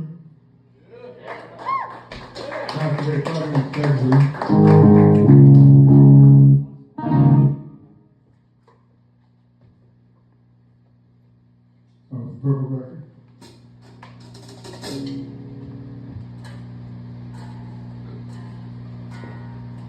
Song called Freedom. Yeah. And I hope he's in a better place. I'm pretty sure he is.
It's been a pleasure.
Good evening. Welcome to the Laughing Monkey Music Show. To on Wino and Sharlee. How are you? Good. Welcome, welcome. You've been pretty busy. I want to talk about the documentary. It's pretty Yeah. awesome. And then we'll talk about it a little bit, and then we'll direct people to where they can go. We'll put the link underneath, and I want people to check it out. It's fun. Yeah. It was fun to make. How long were you making it for? Like, what was the starting point? We started filming, I think, in either 2019 or 2020, maybe 2020. We were road tripping down to Austin, Texas, to Jackson's Choppers first to drop off Wino's bike in pieces because it had been taken apart to get painted. So that was trip number one when I first started filming just us. And then we made subsequent trips there to pick it up. And also I started going on tour with the Obsessed. So I'm like, all right, I better just start rolling now. I had the idea of doing the documentary. We were already dating. It would have been nice to, be able to get together a crew, but with the circumstances of not really being able to bring more people on tour and on those road trips and also just, financial stuff, I decided to just start rolling as we did all these trips. And then what took longer, because it was over the course of 3 to 4 years, was really the post-production, the editing, going through hours and hours and hours of not only the footage I took, but all the archival footage, because there is such a wealth of great footage throughout his career. That was my first insult. I'm like, I didn't know how you went through, because I remember when I first started interviewing and talking to you guys, like, I don't know, right during the beginning of COVID, like around the time, and you guys were in the process of making this, so it was kind of exciting, and the trips were going on. There's so much footage. Did you have an outline? Like, where'd you even go with all that? Because there's so many facts and nooks and crannies in Wino's career that like I learned stuff. It was so great. Yeah. Well, people might say, why Texas in the first place? But bottom line, you have to also understand that personally, I love Texas. I mean, I know that it's got its pros and cons, I'm sure, as anything does. But when I was growing up, basically as a little boy, I had a year and a half in Temple, Texas. I did a spring. Actually, I don't think I did a winter. I think I did a spring and a summer there when I was young. And I just remembered it as being the most beautiful place ever. And even though I was experiencing, I was 6 because even though I've experienced a lot of beautiful natural stuff, that's my first exposure to hardcore prejudice, et cetera, et cetera. So it has a special place in my heart. And that's so when my buddy Matt agreed to help me with my motorcycle, not only was he a great guy to help me do it, but it was also a good excuse to drive to Texas, And that kind of made a cool B line or B plot. But what gave the story structure initially, because I didn't really know how it would end up being structured, but then the idea came to do it basically as like bookmarks by band. And that made it a lot easier to structure, because then I was like, okay, I want to just try to get the essence of each of these bands. And then of course the Obsessed had to have 2 chapters. Yeah, and we had some advice. I mean, we had a couple people that were, that I was talking to at the time, Tim Buckenroth and people like that, had really pushing me to do stuff like, the book, the doc, a box set or whatever. And then we sort of had the epiphany that, wait a minute, on the way to Texas, we could technically stop in and interview so many music people because, you had Bobby right in Maryland. Yeah. You Dixie and Shep in North Carolina. You had Bauer in Louisiana. You had Brittany and Henry both in Texas, as well as Matt, Matt Jackson. So it's like, it just seemed like it seemed like a really good, it just seemed very doable. Yeah. And I'm proud of Sharlee, man. I think she did an amazing job. I mean, for me personally, I mean, it's kind of like, oh, shucks, obviously I can't sit there and interview and feel, good about interviewing people about my own self, you know what I mean? But it was really cool to watch. I mean, I was there for all of it, Well, just modesty. You can have modesty and still appreciate and can feel good that while you're alive, to hear people say things about you and how they care about you. Well, when you're gone. Yeah, I agree. And people have said, there's been a couple of people who have, whether it's accurate or not, have said, okay, A, it's just hero worship, or B, that there could have been more humility on my part. But really what she's trying to showcase is my career, not necessarily my personal thing. I mean, we got a couple punches in as far as philosophy goes and stuff, you know. And it's other people talking about you. It's not like you are saying those things. Right. And in my opinion, I don't know. So I like music documentaries a lot. I do too. But one of my favorite ones ever is, of course, the Lemmy documentary. Mm-hmm. And I think, in my opinion, it's like in that film, there was no need for someone to be like, this is the shitty thing about Lemmy. It's like, no, Lemmy fucking rocks and we love him. And so that's kind of the take I had with this one as well. True Stuff had a good point when he said, you know, it's always great to have your significant other do a documentary about you. I thought it was honest though. We go into the drug stuff. Honest. I didn't stop rolling at any point. I showed it exactly as it was and the evolution that happened naturally, you know, so. Well, but yeah, I think what I saw is how I feel you guys. Like the first time I met you guys in person. I mean, this is everything encapsulated what I thought. You know, you are. I think it's out there. You had the bands in there. I can tell you, I love the fact that you had like you with your art and the different things, and that kind of shows the real you. It wasn't like all these perfect shots. It's you with like 2 different glasses on. You're eating marshmallows. Right. It's you in real life. That's what documentary is. That's you can want to taste it and feel it. And I love the fact that your kids were in it playing guitar with you. And I don't know how you get your kids to play guitar with you because I can't get mine to play with me. So bless your heart on that one. See them as often as I'd like to, but they're all really talented. I mean, that was a beautiful scene. You know, I love that scene. That was Sharlee's idea to put that Day. in there. You know, that was amazing. Yeah, I feel good about that. I mean, I feel like I'm proud of you. Yeah, I mean, your kids are so cute and so talented. It's like they rock, and man, they're all like on their own paths now, kicking so much ass. Yeah. Yeah. That was a pleasant little turn in the doc I would expecting, and you being at home, you know, at your home where you grew up and stuff. So it's kind of those are great parts, and touching upon all the bands, as you said before, because there's a lot. Oh yeah, and I couldn't even include all of them. You know, if I would have gone extended cut, you know, then there also would have been I think there might be another documentary or an origin story. You know. Yeah, it's kind of amazing, you know, to me that he's created this much fucking awesome music. You know, I very much respect that completely. Aside from our own personal relationship, that was the first thing I fell in love with was the music. So it means a lot. Yeah, I mean, I love all the music too. So I mean, it's obviously agreed upon here, but yeah, I don't know how you didn't just do like say like we're gonna do 2 parts. We're gonna do like a longer. I mean, because you could have gone on and doubled that easy. Oh yeah, with footage had to get cut, you know, and it was sometimes hard to make those calls. But I like the format of a feature film, you know, that like hour and a half, a little bit plus. I think that it's a nice way to just kind of tie things in a bow, see what came full circle, what didn't, you know, have that story arc. I think it's a useful format, you know.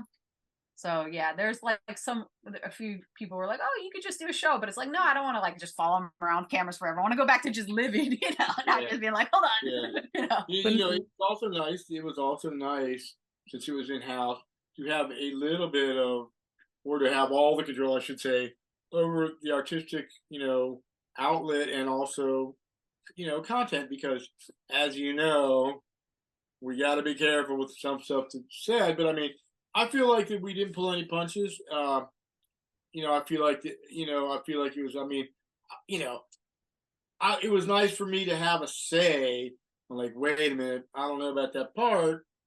You know, I didn't have to say that very often, but most of the times you were just doing your thing, and I'd be in here editing for hours, for weeks. Occasionally, I would be occasionally like, you know, the personal.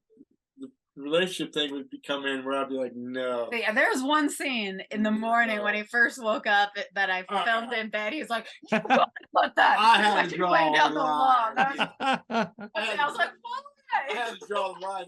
I think that philosophically, I think that what we were taught, well, I wasn't really talking. I was more just like, but you know, whatever. Yeah, I had to draw the line. Yeah. Well, but it's. I think what's really great about it, and I like that you had a cutoff point on it, is because it wasn't a camera crew, and it wasn't. I had some time to think about this as I watched it. It's kind of intimate in a way, like you feel like you're there because you're so relaxed with her. You're not feeling like you got anything around you. So it's very much real. If you had done that other stuff and had a crew and everything else and like started to like a show, like really put into it, it would become like the Osbournes, because you would have felt like you were staged. You would have felt like you were on stage. You've been performing your whole life. You're going to that mode. And it would It's have a been different vibe. I think you would be forced. It would be forced to be a little contrived, you know. Yeah. And This It's format hard to was act was natural. the most real thing, you know. Hell yeah. So you know, the platform it's on. I never heard of that before. How did that come about? we love that. I love that platform because it's easy to use. And the way that I got to it was, at first I was looking at Vimeo, and like, because they have Vimeo on demand, but man, they had, first of all, we did a test distribution by releasing The Adventures of Wolfman vs. Big Ugly, that we had stop motion. So that was our test run of how do we self-distribute something. Yeah. And I tried to set it up on Vimeo. I had my release date. I had already like promoted it. And that day, Vimeo, hate to say it, they had so many errors going on and so many like malfunctions that it was like I was hitting wall after wall after wall. And then the day came where I was supposed to release it. I hadn't heard back from customer service, and their freaking platform, I read their rules, and they basically censor content there. I was like, these are not our people. So I remember, it was like kind of lame. And then I remembered a friend of mine, Annalise, had put out a few things on Gumroad. So I started reading about them. I put the file in, it was bam, bam, everything went smooth. So I'm like, okay, I'm going to use these guys. It's just like a sign. So we went with them, and it's been cool. I mean, I think that it was, a good way to do it DIY. And it was so intimate. I think, and because I wanted more, good. And I think it was a good cutoff point. I do have to say, as somebody who does my own editing and works on projects, I'm always thinking of different music projects. That's why I want to do more with you.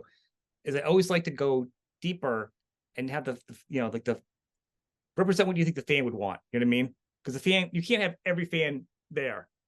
But if I could do the vessel and kind of add something, not, fake. So that part of me wants more.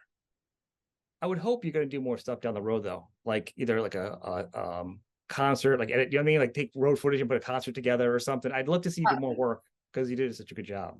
We're always we've been creating content basically like in a few different ways pretty constantly for the past 3 years. And whenever I'm on tour with them, aside from doing merch, we're always setting up cameras. So there's all kinds of cool stuff to play with in the editing room. And we also have, we have her background. fun things. Her background is a screenwriter.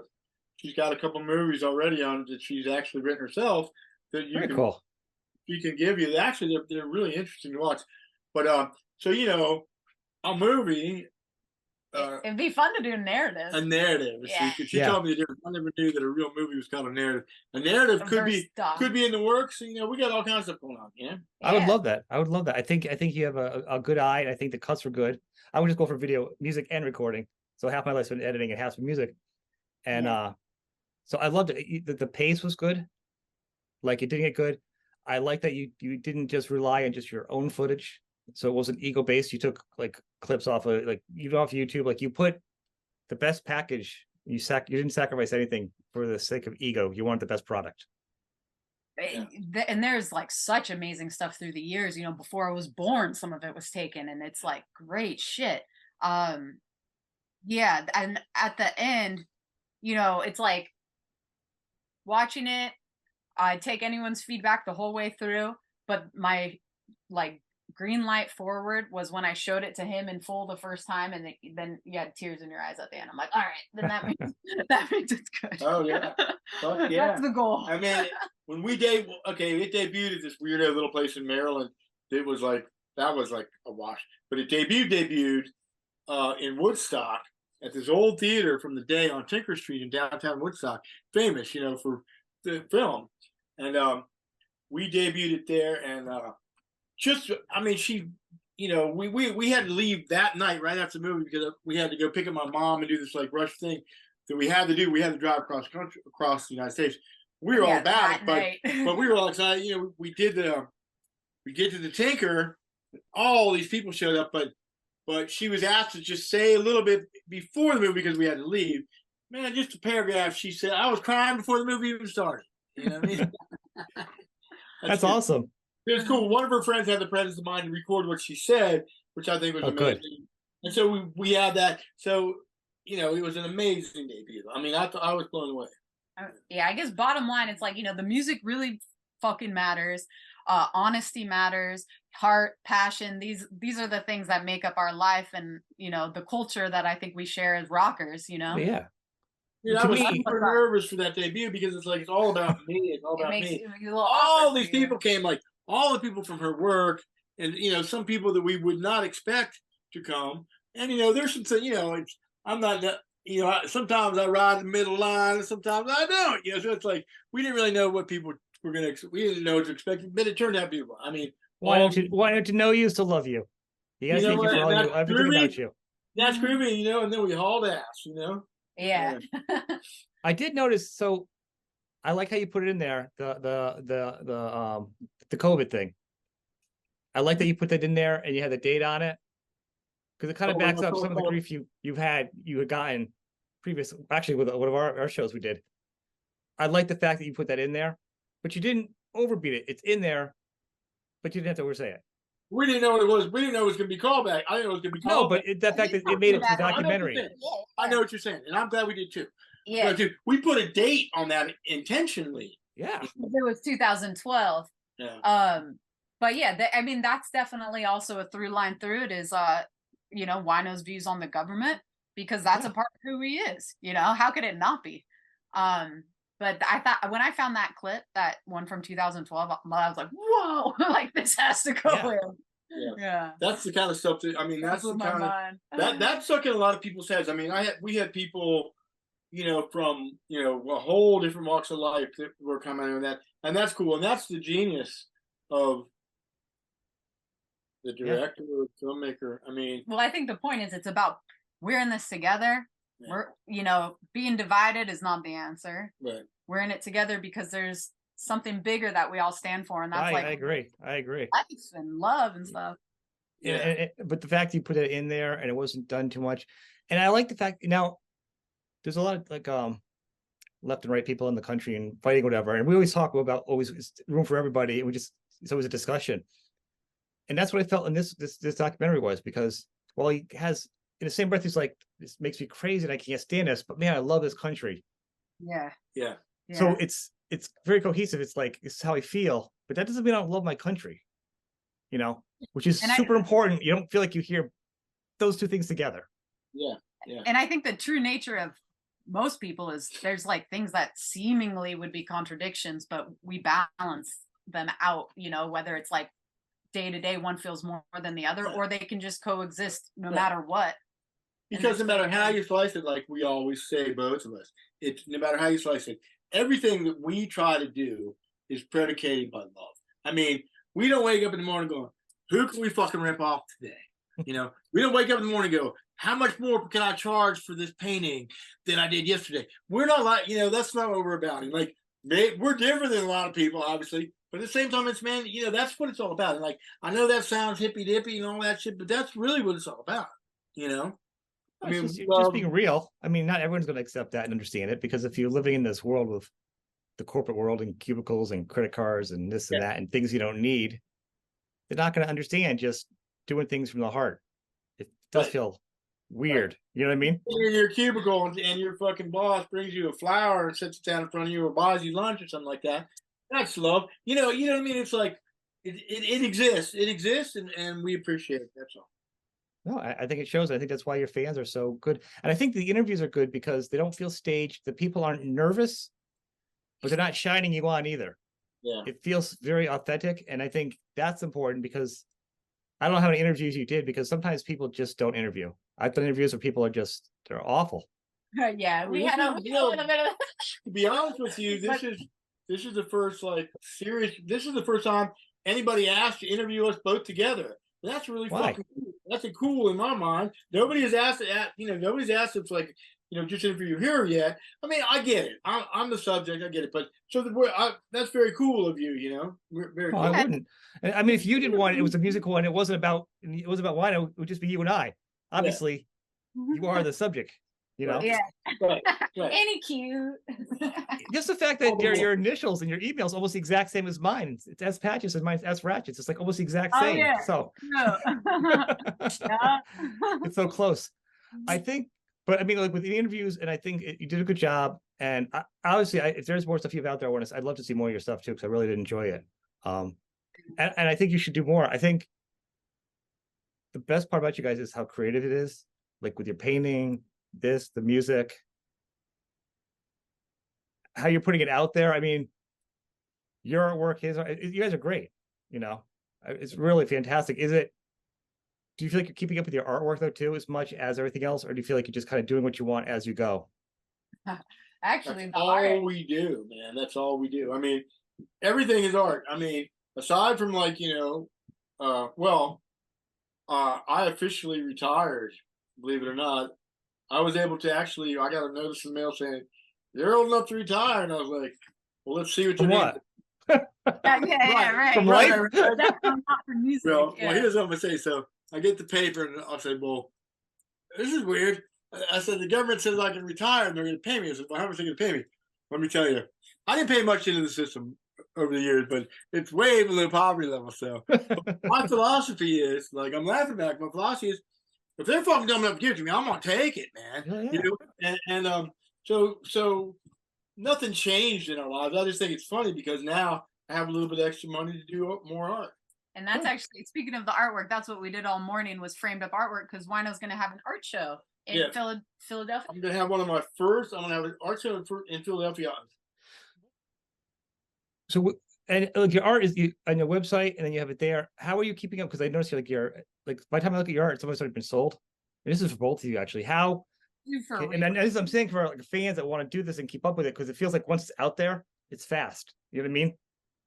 Well, yeah, it is. But usually what we've done, if you follow my Instagram channel or the Obsessed thing, it's like we get a bunch of new art together, and then we make a video for it using some of my music, and man, we made quite a few. I think when I look back at them now, I'm blown away. I think they're fantastic. I mean, so different how you present the art, is important. But usually when that happens, we make that splash. Takes about a little while. I mean, people have been buying art steadily. We just sold a painting the other day. I did to some guy in Finland. Finland mailed it out today. It's amazing. It's like, it's mind blowing. Awesome it's mind blowing. It's mind blowing. I know I had a built-in draw for that, but I mean, it's mind blowing. I mean, really. And believe me, I know the things I do that I consider to be the most twisted. So I know who's buying them. Yeah. Most twisted. Yeah, my most twisted friend is Ryan. I mean, he's bought. Yeah, Ryan O'Donnell. He's bought the most pornographic. Well, not pornographic, but he bought the weirdest shit I've ever fucking Reptilian drawn. Overlord. I mean, he's bought the weirdest shit. Like if I have the balls to put it up there, man, he buys it. I swear. But one of the funnest things of what we do, like doing all the art and new term stuff, is writing the descriptions of each of the paintings, because he's hilarious. They are good, but they go fast though. That's what I'm saying. Like, say you're not on Instagram, because also a lot of us are not also social media people at the same time. Which is I am, but I'm not. I dug out a drawing today that I did from yesteryear that I'm going to fucking give you, because it's a monkey. It's a monkey. I just had. Oh, did you? I would love that. That would be an honor. I will put it up behind me.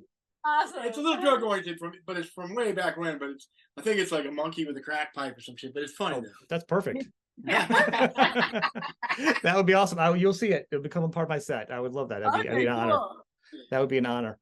Yeah. So I'd love that.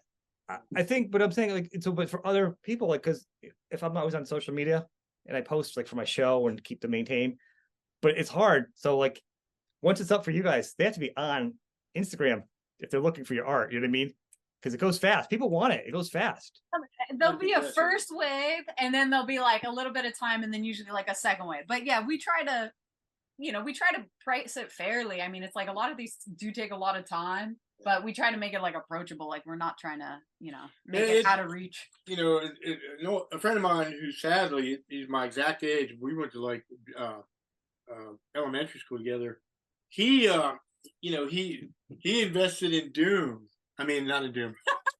he invested in Zoom Yeah. during the whole you know what thing, Yeah. and what made enough money where he retired. And unfortunately, he passed recently, which is really sad. But he bought a whole bunch of my stuff, and he told me at the time, he goes, "Man, your shit is so cheap." Because I was going to buy it all, except that I wanted to leave some for other people, you know, which is cool. But I mean, we try, man. It's like we're a people's unit here. I mean, it's just like, come on. I mean, we're not, like I said, gouging and all that shit. I mean, like I get like whatever the price, whatever the market will bear. Like I get that concept. Like for example, if I go to the art show and everybody has their shit priced a little bit higher than mine, and I underprice, I might not even be allowed to. Who knows? I mean, that's kind of frowned on. You know, you keep the Well, you and keep, it looks like you're not selling yourself at the right price. It kind of puts yourself down, like you're trying to just get in. I think you should price it fairly because this is my opinion, Arc. I have a lot of artists that do art shows in my family. I think your prices are quite low too, especially for the quality of work. You know, I think it's more than a bargain. I mean, I think you guys could go higher, and it's not you guys being a jerk. I just think the quality of work, it almost makes people feel like, oh, it's just because it's Wino, Sharlee, and they're doing pictures that we like. It's like, you know what I'm saying? But it's beyond that. Like, they don't even know who you guys are. right. It's on its own. It's like when the major label people see loading your own gear. They're like, well, yeah, they were great, but look at them, they're loading their own gear. I know exactly. It's or when you get a big show, but you're going to somewhere else. You need to hit a small town. You do a small show after you said a big show because you need gas money. Right. Your market value goes out the window. Yeah. Yeah. Because it's all that perception. I appreciate you saying that. I don't try to sell myself short. We don't. But so we'll take everything into consideration. One thing I will tell you is shipping international is yeah, and you know what sucks even more than that is often now the people who are picking them up in the foreign country have to pay so much in taxes to pick it up that it's just on top of it. Yeah, in some places, what they told us about Finland. In some countries, and I love all these countries, but some countries, once it leaves the U.S., I mean, it's a crapshoot whether it's going to get there. Really? But I mean, so far so good. We've only out of our, I don't even know how many hundreds, maybe getting close to 1,000 now, things we've mailed out. We've only had one ever come back to us. Right. So knock on wood, it's been good so far. It's getting down there right now. We got to try to decide. For our homie in Germany, we got to decide whether to try it out there. Hustle it over physically next time we tour or what. I don't know. Yeah. Whenever possible, we like to hand deliver. We got there was something happened on that one. There. I mean, man, the forms you might probably know this, but the forms you have to fill out like for countries like Germany and stuff now. I mean, it's unreal. They've always had an iron fist on what's going in and out of that country for sure, though. I mean, everything gets funneled in a couple places. It get looked over hard. If something's wrong with the label, they're like, next. Well, the funny thing was, I think what they said was there wasn't enough detailed description of the painting. But I'm like, okay, so what do you want me to say? So it's Bigfoot in outer space on black paper, like with. That's crazy for a picture. It's not like it's an item or electronics or something that you don't know what it is. No, you got to. They want to know content. If you have a video, they want to know what's in it. I mean, no kidding. I mean, it's getting worse, if you know what I mean. Yeah. It's the world's changing. I think traveling in Europe is worse. I mean, and I talk about this a lot so fans know, like if an artist doesn't go there, if you guys don't make a spot, not because you don't want to, it's cost prohibitive because you don't want to end up in the red. Right. You guys will tour everywhere, but you can't not make money. You can't spend money you don't have. And that's a very, very good point. And also, there's also, we're getting ready to make some overtures to a USA booking agent now, and it's like, one thing I've learned in the past is, people that work for you, your booking agents are like that should not make more money than the artist. No. But I mean, you see that that's easy to happen. I mean, look, I'm under no delusions. I mean, the Obsessed is still on a steady climb. I mean, we can't fill 5,000 seaters. You know what I mean? But what we do, and we have dedicated fans. And I'm not giving up. I mean, bottom line is all we're going to do is keep getting it better every day. Well, here's the thing with the new business models, and I talked to hundreds and hundreds of artists, and actually Zappa he has a business model, and Dweezil, he come up with, if you have 100 people, or say 1,000 fans, and those are always focused supporting you, you're going to get more from them than you are by 10 times that amount by just kind of shooting like buckshot out there of just Right. trying to get other people because of your music and this and that. You want, you know what I mean? As long as you support your core fans, you're already winning. Right. Yeah, Right. And I agree. And I think that's what you guys, that is your business model that you've always had. It is. And that's why we had the platform to sell art, because we already had the core music fans. Yeah. So when everything shut down, you know, we were able to stay afloat. And man, that's much appreciated. I mean, we love, you know, love the fans, man. I mean, they've salted the earth, really. Yeah, I get to meet the coolest people every night at that merch table. It's I awesome. bet. I mean, it's a good, I mean, and nowadays music, there's very few people that actually make it like big, like make it, you know what I mean? It's all the Instagram, and those guys can't fill a club. You guys, you can go so many places and still do clubs, and people don't know, you know, you don't have this huge Instagram account where you're like, you know what I mean? It's real. And that's the difference of, you know, especially since the record company thing has changed. It's like, you know, in the old days, the way it worked was, I mean, if you had a song that the record company could market, and they would shove down people's throats, and then they would give you a shitload of money. Yeah. You know, the money you would make, you'd probably make more on your advance that they'd give you than you would actually. Although if you sell a couple million copies, whatever, you can make money. But you still made cents on the dollar, but you had the potential to make money because of the radio. Yeah. Because of the radio.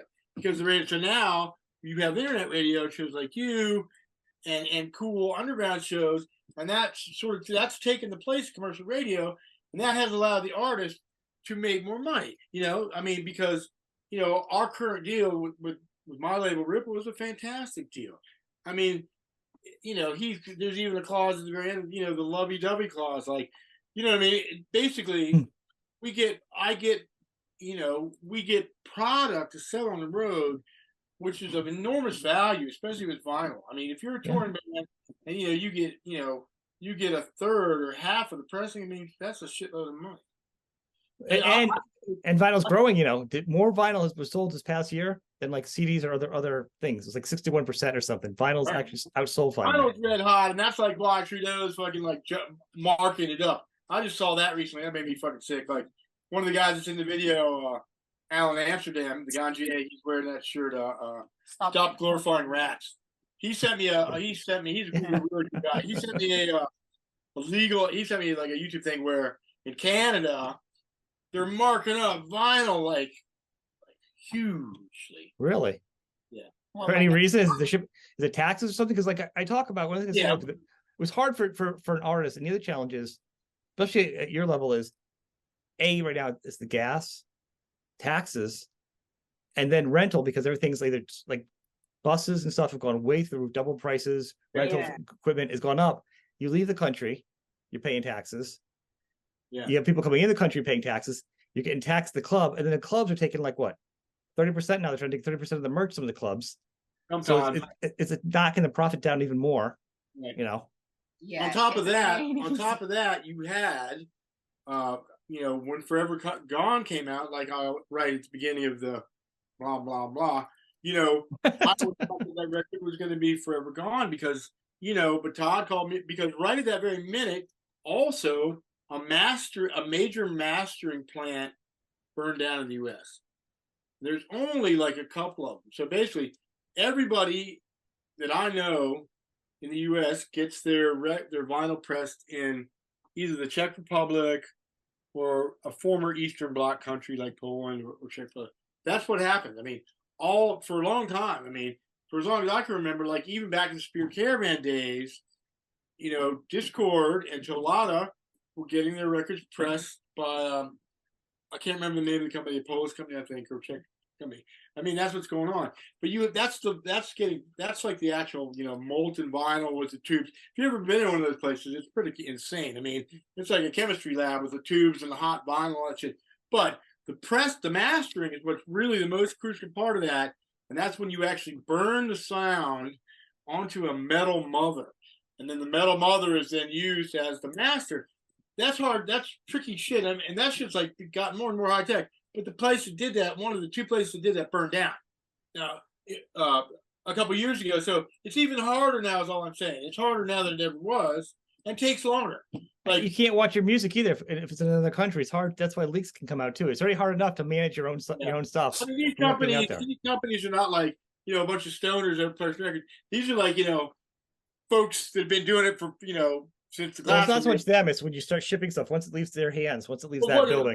We get test pressings. I mean, I get test pressings, and then the test pressings are cool because if you have a bunch of test pressings, like, you know, I'll listen to test pressing. I'm like, okay, it's a little bass heavy, you know, and then because you have to mix different for vinyl than you do any other digital realm, because on vinyl you have grooves, you know, and if you try to cram too much low end into like the grooves, you lose fidelity. So if I try to put as much low end on the vinyl as I am on my disc, it's gonna the way it cancels out and it'll sound thin. So that's a whole separate process mixing for vinyl, you know. But I'm saying is, so we get test pressing, we listen to them, you know, and then the test pressings themselves become cool items to sell, you know. Yeah, but definitely for the fans. Yeah. Yeah. And the thing about it is, though, I was getting ready to make a point about all this. Oh yeah, but okay. So we've already submitted the Obsessed new record. It's mastered sequence. It's done. We gave it to the label, and it could have been out around Christmas, but we don't want to do that during the rest, so it's going to come out in February. So you got to figure that's the artwork's done. Everything's done. Artwork usually is last, but everything is done. So you got to figure it's not the label's fault. This is the whole process that they have to go through, where it's like, how many months is that? It's like between now and then. Yeah. Oh wow. I mean, it's It always has like 3 or 6 lead time, I know, for albums. Like, and then like nowadays it's like the next year you got to plan ahead. Right. So we're dying for that record to come out, man, because it's done. You know, it's like you guys have been playing some of the new songs on the road, right? But we can't play all of it. The songs we really want to play because you don't want to reveal it. You know what I mean? If you want to make a splash. All right. So the documentary is available on DVD on wino-art.com, along with some artwork and merchandise that we'll be updating. Yeah. And then to watch it online, it's bit.ly/New Terms Productions. And if you super easy, people, I did it myself. Super easy. And if you want to watch more, Wolfman's there too. That's right. So easy. Even a monkey could do it. Yeah.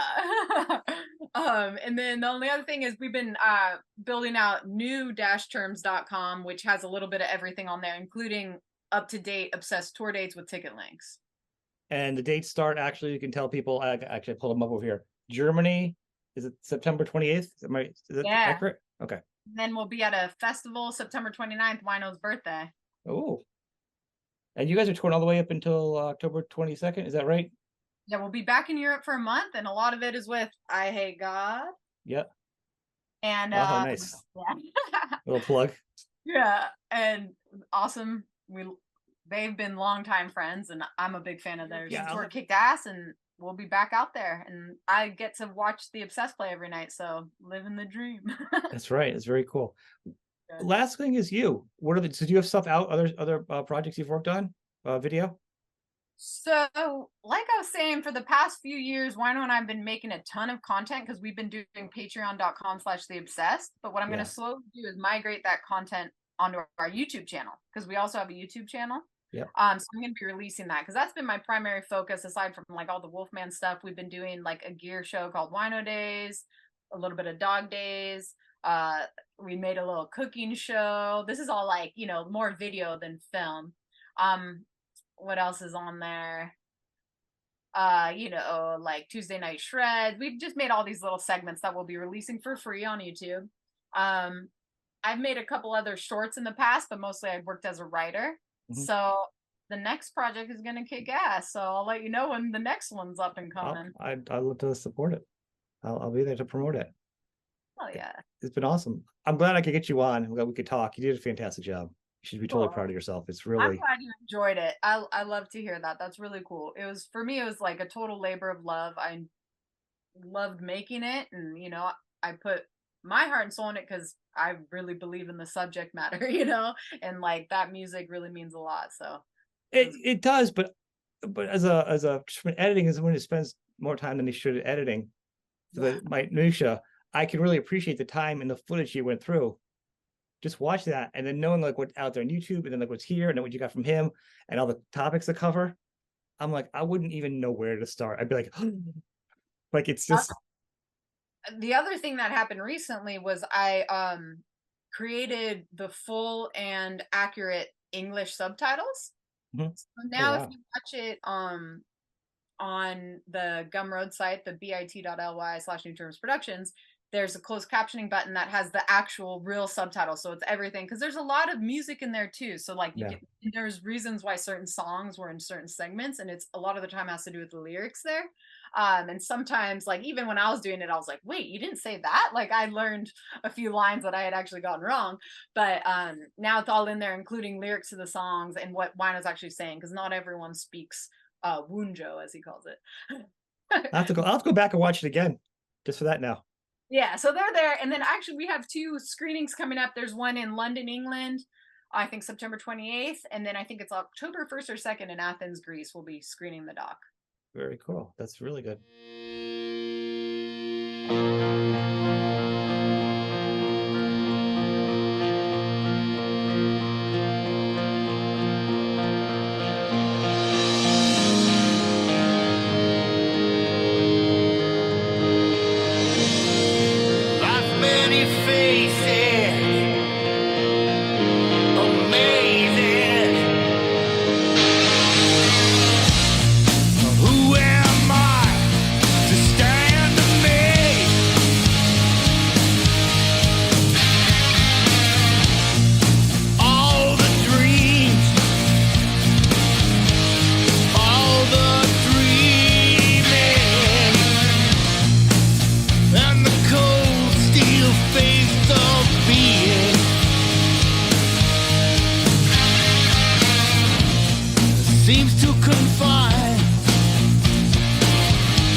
To the Laughing Monkey Music Show. Wino is back. How are you, man? I'm good. How are you? Good. I enjoyed your show not that long ago. It was what, last month, right? Yeah, that was a lot of fun, actually. That was the last one. No, second to last one. Second to last. It was fantastic. And I got to tell you, what makes it even better is what a great package. The 2 opening bands Yeah. like really built up the show. So it wasn't like, when you get two different artists and you're like, it's like a jerking motion. You're like, good act, but it's different. It Yeah. just builds, and then by the time you came on, it was like fever pitch. You know what I'm saying? Yeah. That was a lot of fun, actually. Both of those bands were really cool guys, and they're great. It was a lot of fun, Yeah. this time. Did you pick those out, or was that just a package put together We by? got basically we that was kicked around. It was kind of presented to us. So I think we all have the same booking agent, Yeah, and so it was fantastic. It was worked out really well. it's always Yeah, interesting I'm how that getting comes excited. about. Yeah, I'm getting excited because we're going to South America, and I've never been to South America. Oh, you haven't? No. Of all the places you've gone to, you haven't been there. I'm sure you're gonna be huge there. Yeah, well, we'll see. I mean, I know that there's some funky weather going on there. One part of Brazil, I guess, got some serious flooding, but I haven't heard anything that's going to affect us. But yeah, we were supposed to go. We were booked to go, and then everything got shut down right around the time. Today is the day, right around Yeah, that time. But we were supposed to go then. We were booked to go, but that fell through. So that was kind of disappointing. So I'm really glad we got to resurrect it. We got a new guy, or a guy that our management hooked us up with. And I guess he does some bands. He did Exorder and Violence, a couple of bands that with the same management. yeah. It seemed to go smooth. I'm pretty psyched. So wait, Got who's to this? do- What does this new guy do? Who is he?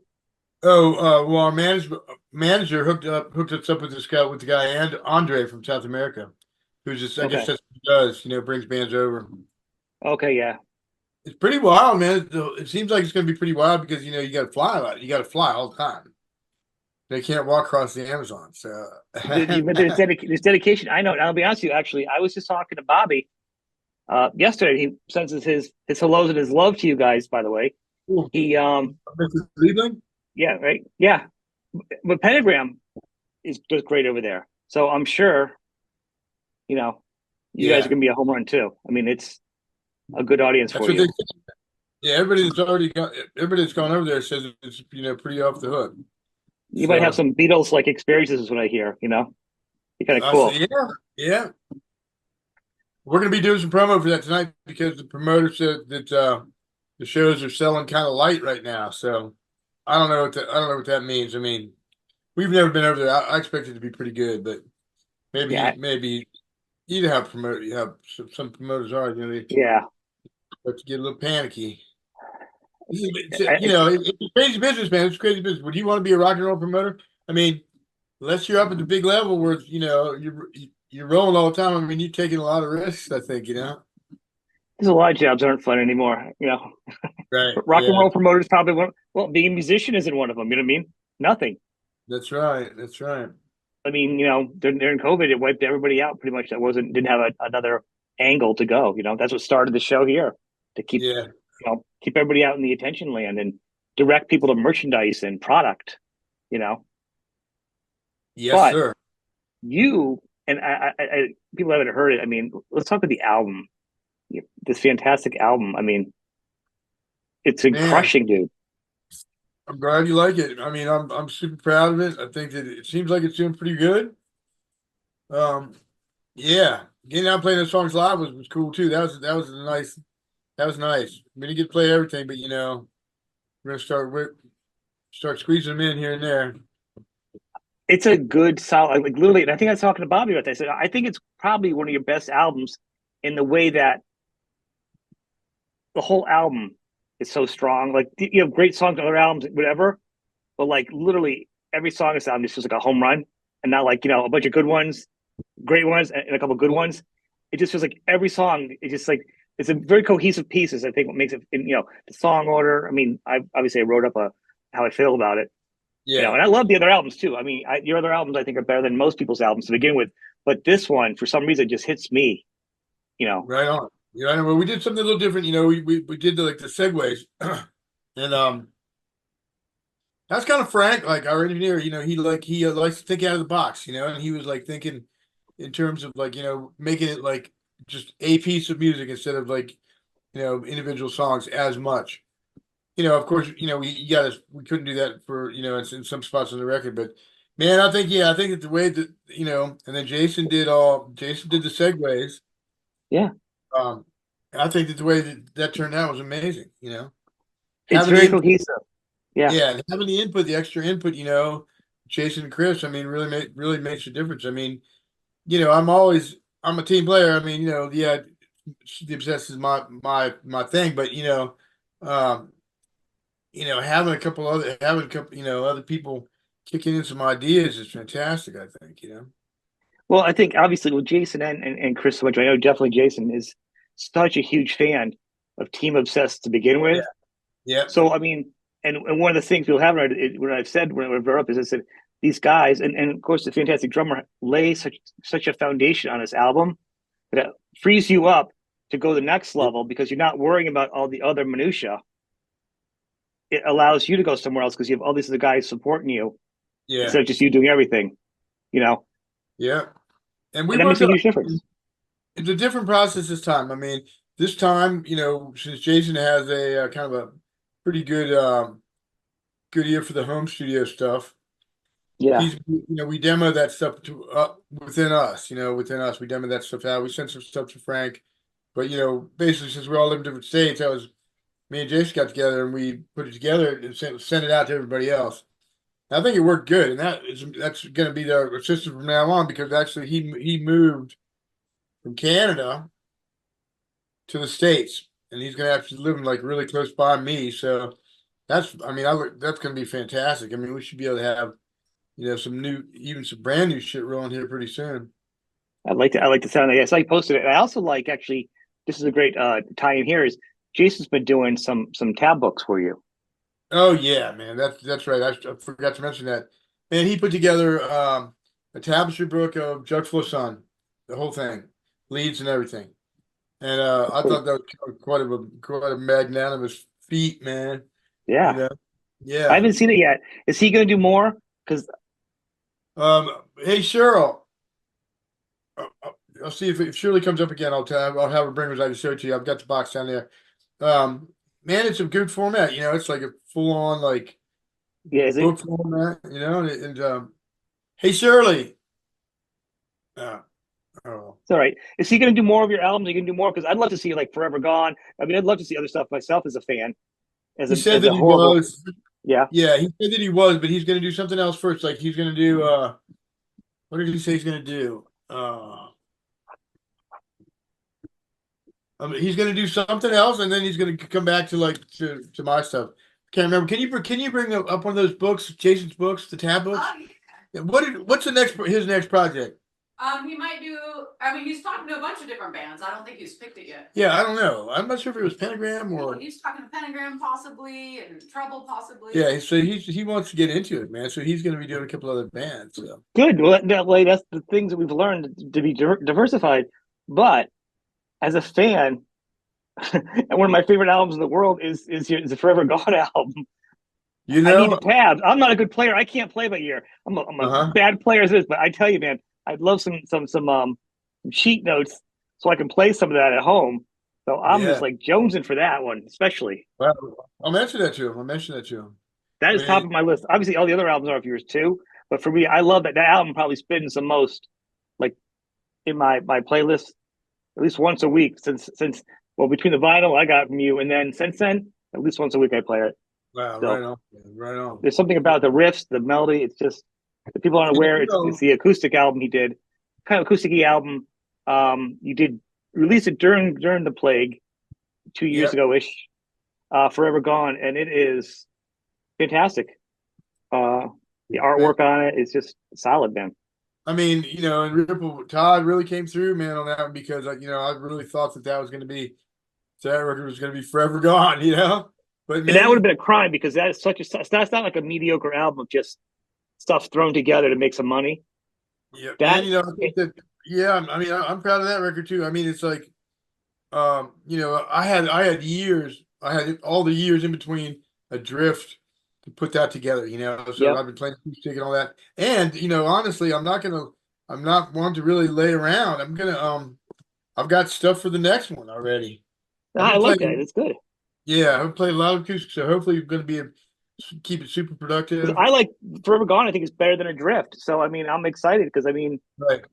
I like the fact because you also took songs because you were doing acoustic stuff, and people can look out there with Connie, the other guitar player, and you took one of the songs you did, like Crystal Madonna. You've done some other albums with somebody else, Connie. Yeah. Connie, yeah, and you've done like Crystal Madonna. I think you guys had done on an album together, but you redid And it Forever on Gone, yours. Forever Gone Right, was and on that. yeah, yeah.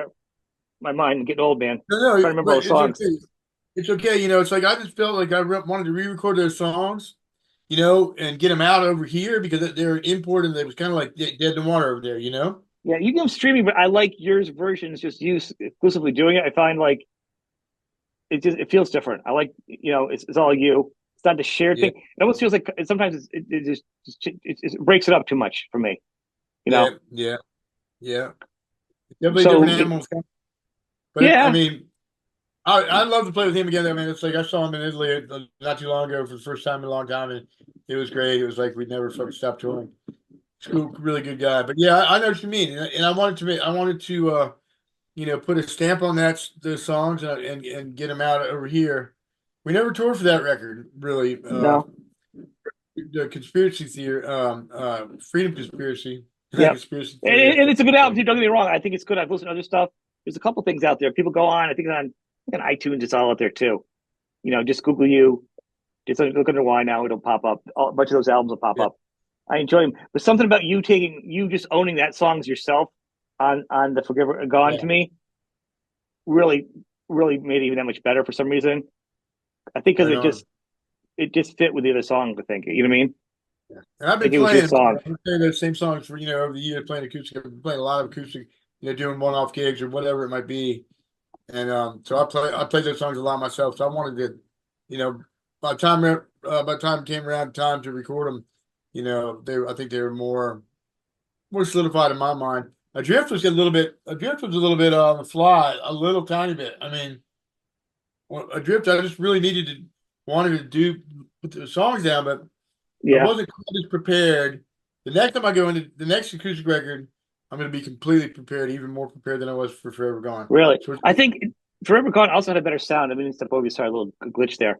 I think there's a tone in the guitar that feels so it has like empathy. There's like such yeah, melancholy. It has such a melancholy riff and tone that you hit, even with the acoustic and the other guitar thing. It just feels so emotive. yeah, The whole man. album. That was a good one, man. I think that Frank played a good part in that one, like because we worked on that album for some months, and I remember doing some tracks and being completely unsatisfied with them personally, and going back and redoing them.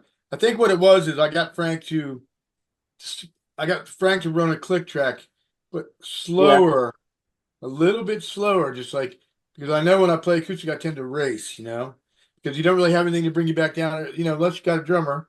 A couple songs did, but you don't really have yeah. anything to pull you back down to earth. So You're out in the second open. time, it's a real discipline you got to work up to. You get out there and you play everything too fast. It's kind of crazy. Well, Shirley did bring me up a copy of the tab book, Oh and yeah. here it is. Looks amazing. Oh, can't see it because you got your green screen on thing. Oh, there you go. It's like invisible for a minute. Yeah, it's popping in and out. I'll pull it up. I'll take It a is. snapshot. Oh, that's because Yeah, you know what? I've got a slick digital background going right now. that's all right. I'll pull up a picture of it and throw it up. That's I'll get a strange. screenshot of it. And I'll share the book to people too. It's up there. And Okay. I'll put the links, everything. Yeah, because people can go over and check out Jason stuff. And I mean, really, the point of this one is, I want to encourage people to check out. There's a backlog of obviously all the Obsessed stuff is great. The new album, if you haven't heard it, I mean, come on, people, it's fantastic. The tabs are out. The first one's out, and the tour you can go over. If you guys missed it here, are you going to do anything coming back for people that missed it in U.S.? Oh yeah, I got a whole list of stuff we're doing. I mean, we're getting ready to hit it pretty hard. Actually, we're doing we're going to South America, and then we're going to Europe, and then we're playing in the U.S. Let me see which one's coming first. Yeah, we're going to Europe first, and then in October we're going to be playing the U.S. and we got to do something kind of a little special. I can't let the cat out of the bag right now, That's but all right. going to be something special happening in October. So June 13th we start the Latin American thing, in Mexico. So we're going Mexico, Colombia, Chile. Mexico, Europe, man. Look at you guys. You guys taking a Bon Jovi jet? You guys are like just like globetrotting, man. Ah, and then after that we come back. Right before we go to Europe, we're gonna play a PA and festival. I think it's called the Sunshine Fest. Yeah. And then Europe late July into August. And Awesome. That's what we going on. And shoot, the video we reprinted the DVDs, and so those are available. We talking about the documentary? Yeah, Yeah, that is. Yeah, there's a video. People also, we did it. You guys, Ron, that I'll put the link for that also underneath here. That we talk about it. We break it down also, and there's some really good other stuff out there with you guys being interviewed online by other people to check out. I encourage people to check out everything from everybody. There's a lot of good material out there. I'll try referring people to other sites too, but the doc is great. People need to check out. I've actually gotten more hits on it too lately. I don't know what's going on, but that video that we did. A lot of people have been watching it lately. Really? So I don't know if it's reflecting on people requesting it, but people have been going back to that one a lot now. You've had a lot of action lately for some reason. Very cool. Good to see, man. Seems to be picking up, man. They really do. I mean, it seems like the couple records I did with Blues Funeral are doing good. Like, everything seems to be doing pretty good. I mean, it seems like we're on a pretty good little roll here. We're gonna keep on rolling. I think you've always had good riffs, but I think was it Sacred? Wait, was it the album before this? Was it Sacred before that? The heavier album, right? Yeah. I think that was the first one that reminded people how heavy you are and that you're here. Because, between albums or time periods and the music industry, I think people realize it again. They're like, oh, geez. And then from there, you just started kind of building off of it again. You know what I mean? You've been here. I think it's hasn't gone away. It's just been building from it now. There was a pretty long gap between records, and so that's what we're gonna, hopefully that's gonna change for sure. I mean, I think you don't want to put out too much to overload, but I mean, as long as we got the creative wheels rolling, man, let's do it. I mean, what is too much? I mean, at this point now, you're not like I don't know, a certain band that I liked. Man, they were just putting out so many fucking records that I don't know. It just seems to me like when I listened to the last one I listened to, I just couldn't get behind it. But a lot of times when you listen to something, you got to go back with new ears sometimes. Yes. Like 3 years later, you go back and you go, I didn't get what they were doing. Yeah. So I don't know. I'm just saying that it seemed to me like that they really were stretched thin. That's all I can say. I don't really want to say the name of the band because no, don't do that. But I mean, I think right now, if you guys got the riffs. Especially a good couple, every year or so for a new album. We don't yet. For a while, it's fine. I mean, yeah. 6 months is kind of obnoxious because you're still trying to get used to it. It's like the guest that wouldn't leave. You know what I mean? You kind of want to have some space between it. But killer video. Sharlee did the Bomb Back the Stone Age video. It's been getting really good plays. Great video. Yeah. She nailed it, and I think actually, and she. Booked at the show is looking. We'll do more videos for more people. So anybody out there that's looking, I believe she's still wanting to do more videos for other people too. Probably when it fits into her schedule. She does. Yeah. So and obviously they just reach out via Wino and Sharlee they're both on Instagram and all the sites, so you can just reach out and contact them. Yeah, and our site is the New Terms one. It's wino-art.com. Yeah. New Terms, new-terms.com. And then if you want, you can watch the documentary online at this address, bit.ly/New Terms Productions.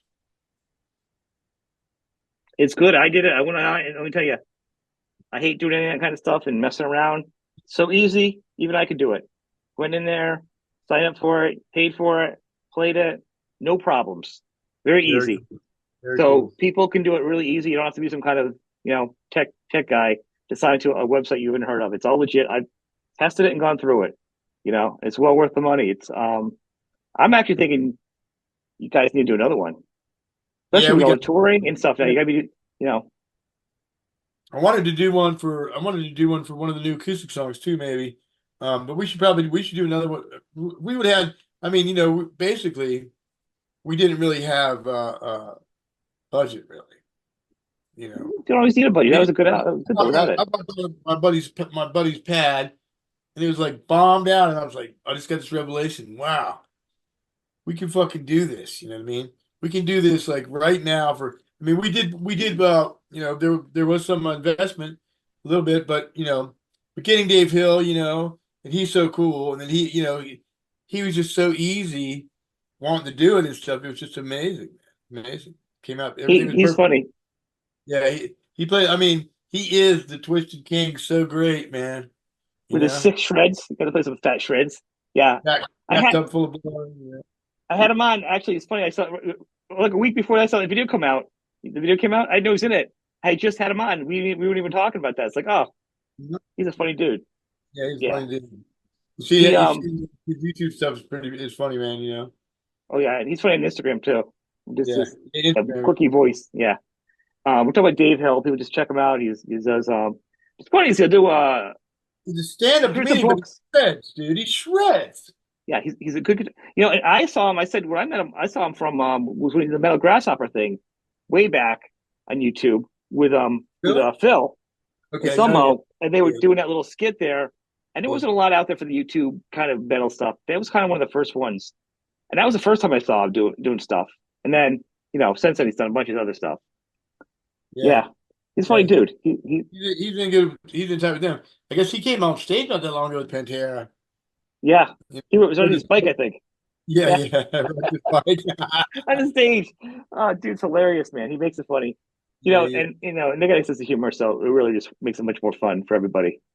Yeah, I think, but documenting, especially being on tour now, going to, you know, South America, going to Europe, you know, recording this stuff, you know, would be great. Having some extra footage, some kind of documentary for you guys. You know, the bootleg DIY style is the best. Yeah, I'm thinking about making my own because I don't know what my phone service is going to be like there. So I mean, I don't have any phone service. I might as well just make a movie.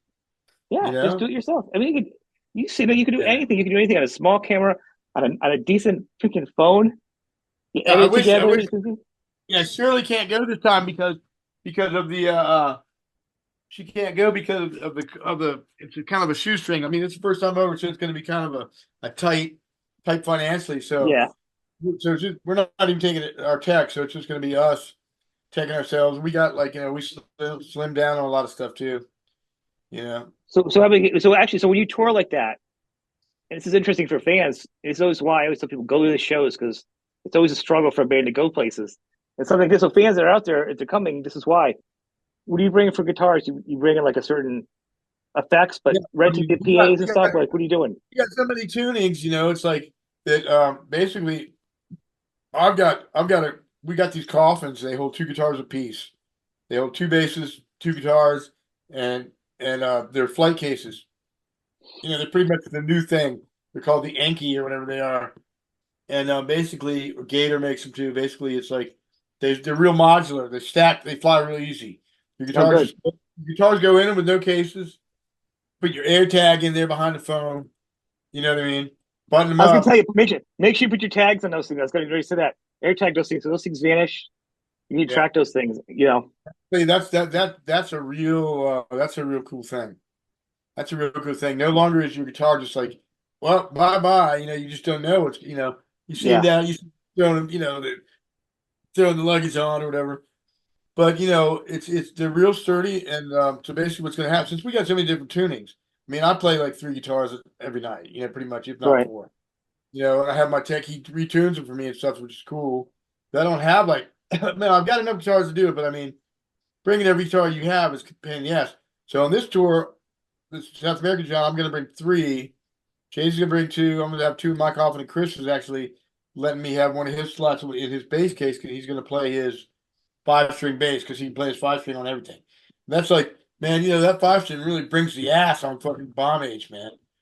He picks up that thing for like Bomb Age and Lost Sundance, and man, it's just like man, if there's anything that hadn't vibrated loose already, it's gonna, Yeah, it's super heavy sound. I mean, so you guys bringing pedals, and are they going to get the amps for you guys? We're gonna bring I got a pretty big pedal board, but I think what I'm gonna do, So I'm going to slim that down, cut my pedals in half, and then hopefully me and Jason will both be able to get our boards in that one box, in that one case. I'm hoping.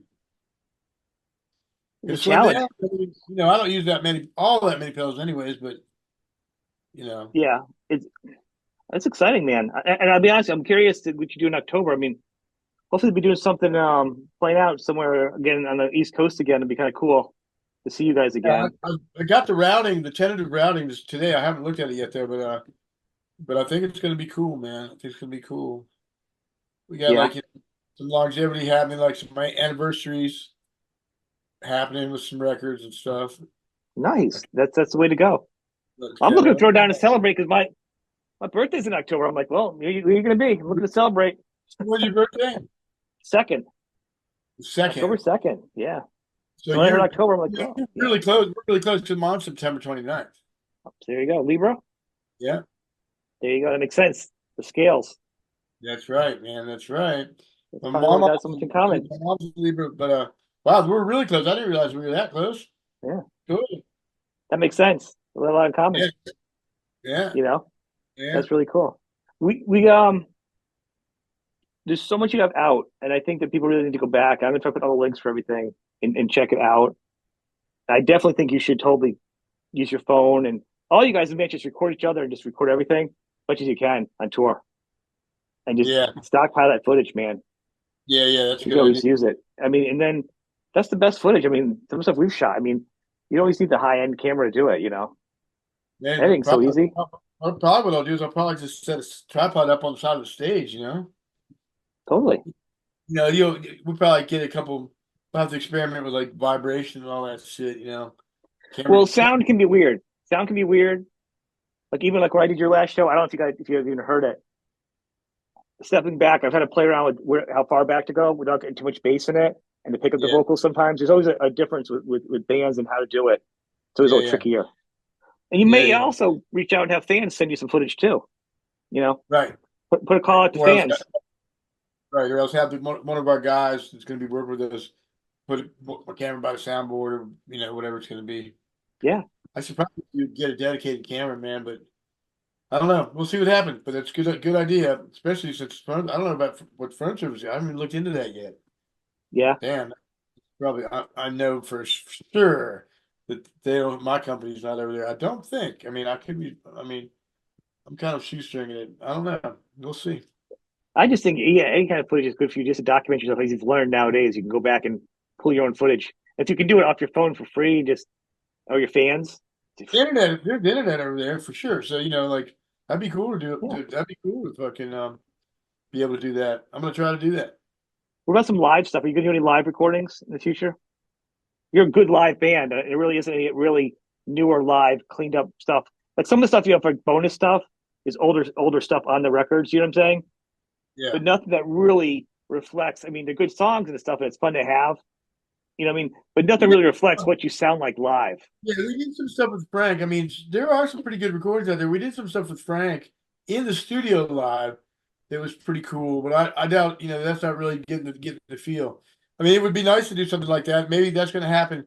Maybe that's something we're going to think about. Down the line. I mean, yeah. Well, that's what I mean down the line. Like to have something like an official thing done, like a record. I mean, you guys are a good sounding live band. That's what you guys are. Right on. Right on. You should have it done live, like done professionally. Yeah, live is a different animal too. I mean, it's a whole different. Live is a whole different thing than playing in the studio. So we definitely need a live album. We definitely got to do that. Yeah. You guys sound good live. I mean, it would be a crime not to. A lot of bands can't do live anymore. Right. Well, it depends. Yeah. What you mean, play live? I mean, yeah. Like I said, not play live and sound good anymore. And you guys are at your best. It's kind of like when you're younger. You want to take some good pictures of you before when you're still at your best. Like you guys are in your prime right now. This is a good time to take a snapshot.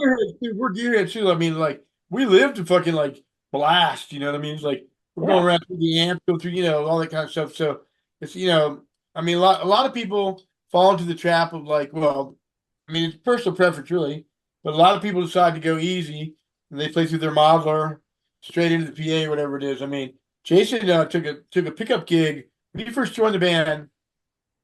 He got off. I can't remember the name of the band, but they asked him to fill in an emergency slot, and they're pretty big, like I guess sort of in the prog world. I can't remember the name of the band. It's just two people. I didn't realize that. and he was required to buy this modeling unit, like this Kemper modeling unit. They're really nice, actually. Yeah, kept You very know, nice.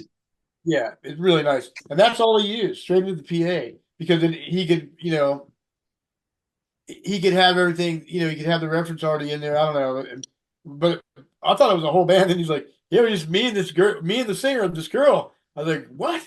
Two people up there with like you just got a modeler? That's fucking insane, man." That's the But way a lot of bands are doing that now when they tour. They bring a yeah, guitar, two guitars, and a little modulator, and they bring it with them. They plug it to the amp, and all the sounds are there. right, You know? yeah, right. If you use it into your amp as a preamp or whatever, yeah, I mean it's state of the art, pretty much. Yeah, it's made it I easy wouldn't for mind having touring. I mean, for acoustic, they rule. Yeah, That and everything else, they've got all these presets, for the cool delays and stuff. Yeah, I think when Jason's going to be closer out here, we're going to start playing acoustic more too.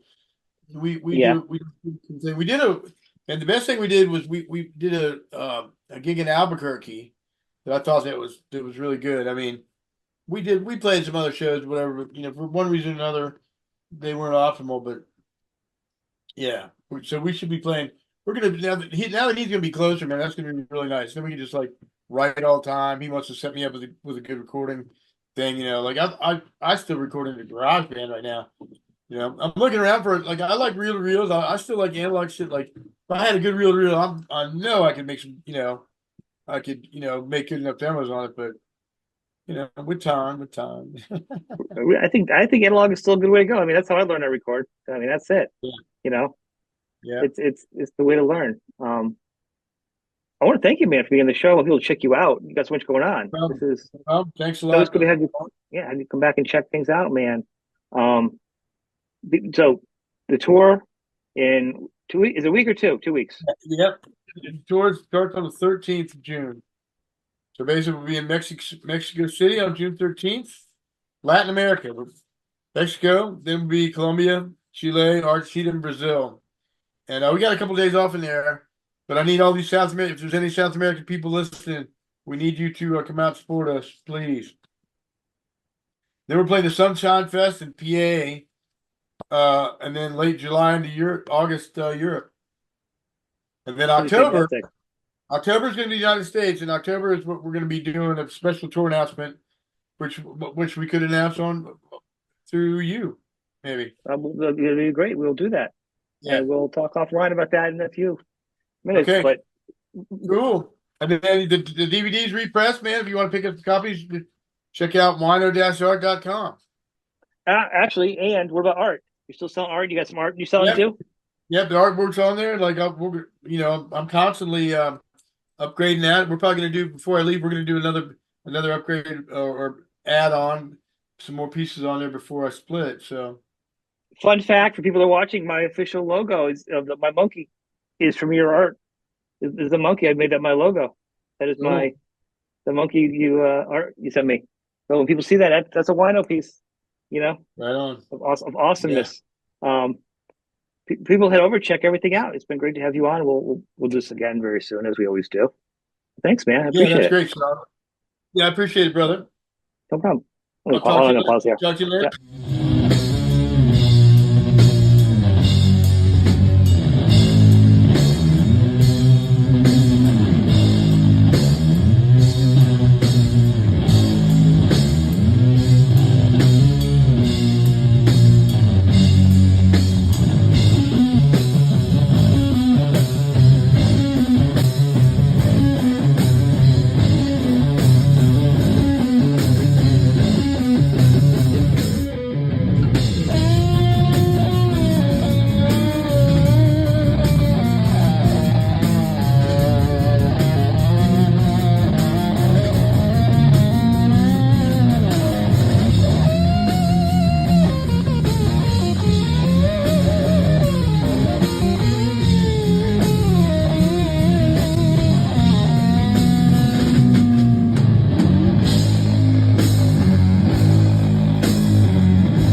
Monkey Music Show. Today we have a special episode. It's a special announcement, a special band. I don't even want to announce it. I'm going to say it. So, Sharlee, before I even get into it, announce it, please. All right. Well, we are Ritual Arcana and we're setting ourselves free. And that's because the music is very ritualistic and I'm so honored to be playing with my man, my favorite musician Wino on guitar. Our badass drummer's name's Oakley and we're going in the studio in March. Well, this is exciting. I mean, obviously, no one has any idea what you sound like except for a handful of people and myself. And I'm gonna say this. So, a couple weeks ago, you reached out to me, and I just heard the demos. And we guys, you said it was a garage band. I don't think Yeah. I've ever heard anything so well recorded on Garage Band. Did you send the Oakley stuff or no? No, so what he's heard It sounds pretty good for Garage Band. there was a learning curve Yeah, for they're sure. going to. We had to get it. We had to upgrade to a good interface. That's for sure. Yeah, we got the Yeah. Scarlet and that changed everything because before that we were using an iRig and it made everything a lot Oh, easier to demo out once we got the Scarlet interface. But yeah. I read one thing I rough. will say, I mean, it's a pretty big step for Sharlee, like because basically she's only been playing bass like 2 years. Well, I used to play in another band bass, but Oh, I yeah, didn't take it as yeah. seriously But I mean, then. like seriously, looking at it, like right away she started writing songs. Well, right away we decided, okay, let's get you a good rig. So we went straight out of the gate. We got it. She bought a '67 Gibson bass, and I put together like just a pretty crushing bass rig that like you can't really. It's more like a stadium rig, but I put together a rig with an SVT combined with a Surin Vega 215 cabs with a acoustic 370 head. So it's got a lot of power. But right away I was impressed because right away she started writing. So basically, what's going to be the Ritual Arcana record is 9 of your songs. Well, there's 12 songs. I wrote 11 of them, and Wino contributed one of them, which was this one of the songs you heard was his. His was Occluded, and then Yep. the other two you heard Subtle Fruits and Ritual Arcana. Those ones I wrote, and then yeah, there's a total of 12. We're gonna record 12. If they all 12 make the album, we'll decide once they're laid down.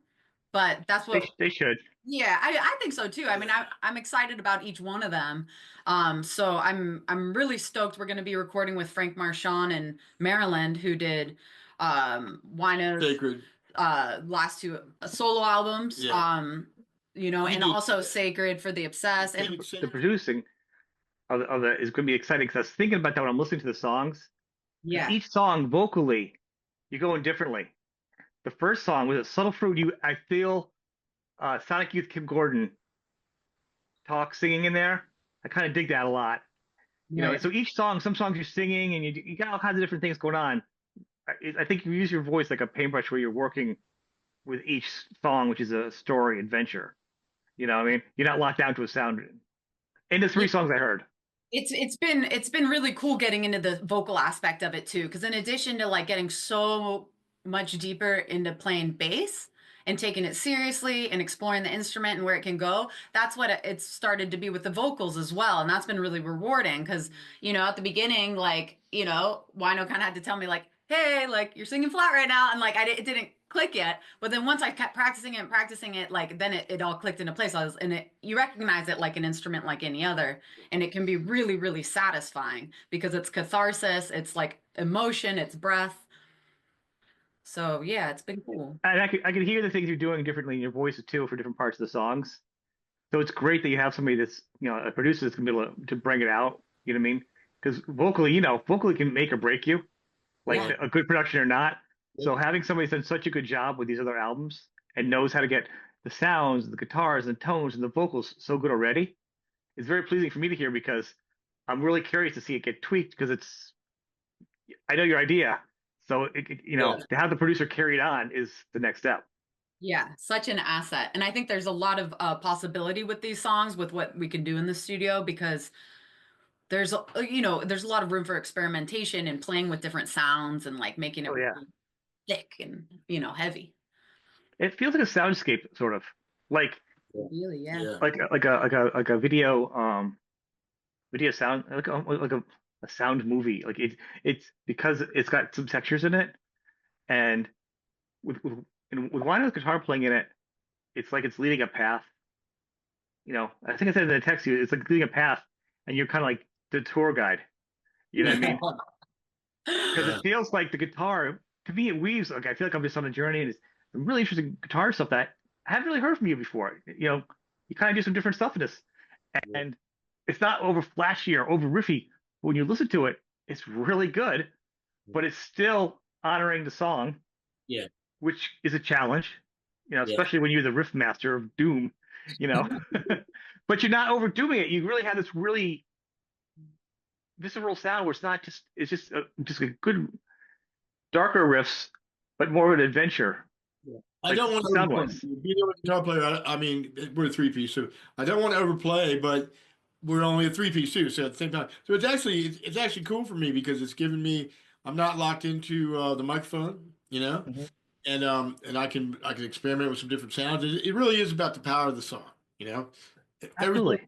every song is different, and so like to capture the emotion of the song, that's the goal. I Yeah. didn't feel like any of your projects. That's the best part. That's what's important for people to know. It's not a Wino project with his wife. It's Charlie's writing songs, and she has a really cool guitar player she happens to be married to, is in the band type of deal. You know what I'm saying? My It's favorite guitar player. Well, I think that's really important because it is basically your songs. It's your concept. I'm just glad to be in it. But and they're good. It's good. It's not just you because you wanted to have an album song because you're the wife. You know what I mean?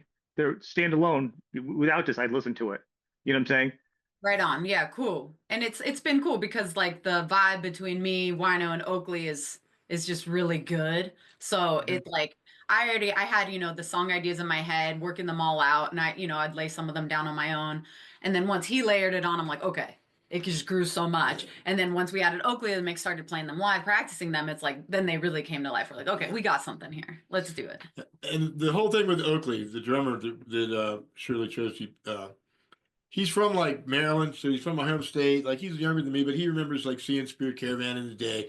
So we got introduced through another mutual friend, and we sort of he lives an hour and a half away, and so he's got a recording studio. He actually plays drums in that band Black Lips.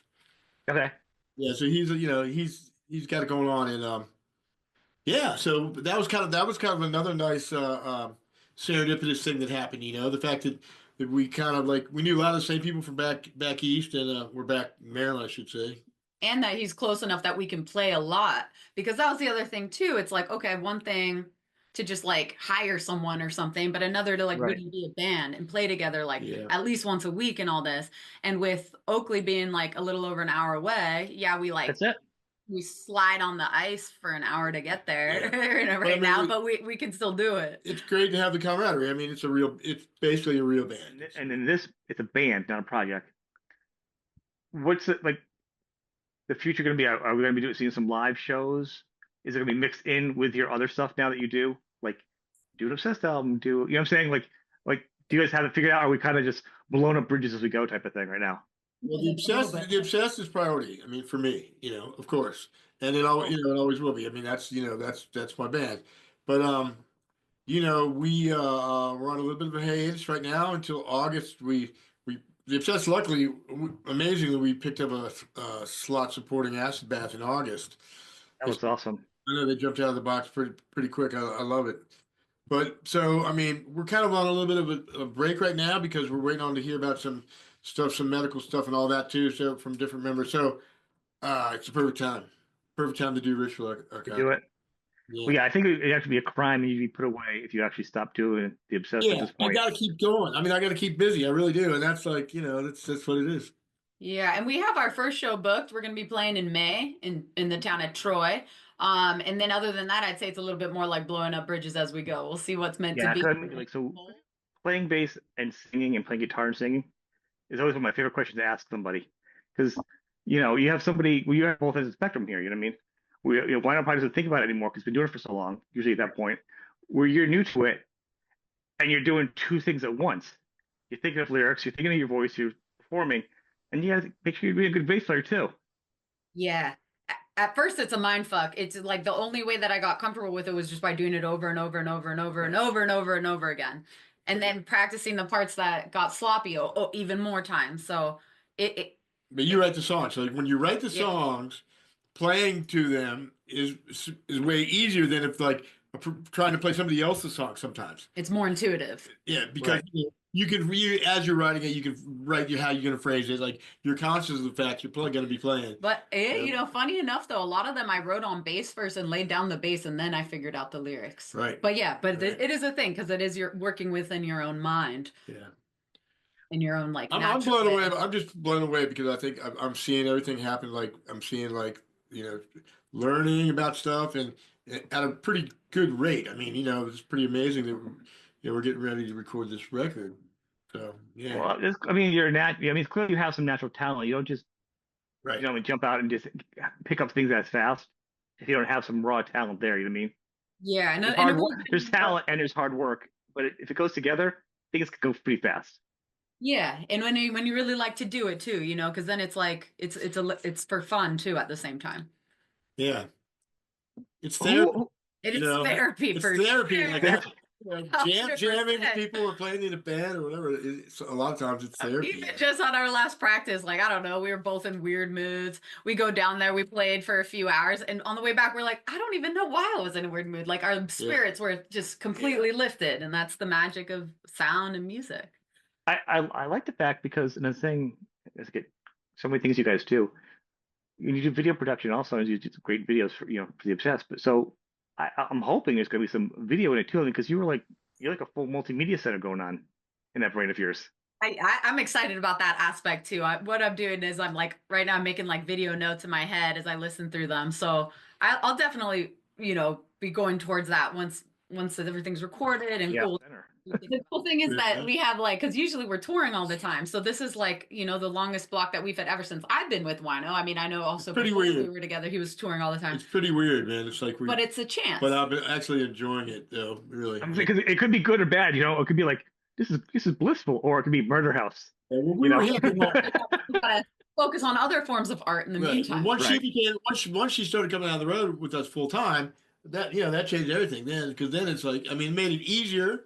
But for sure. But I mean, we toured so hard for so long. It's like I feel like it's nice to have a little time. Is the goal to maybe start playing locally, to venture out from like where you guys are, start playing local places around, and kind of build up and go with it from there? It's cool.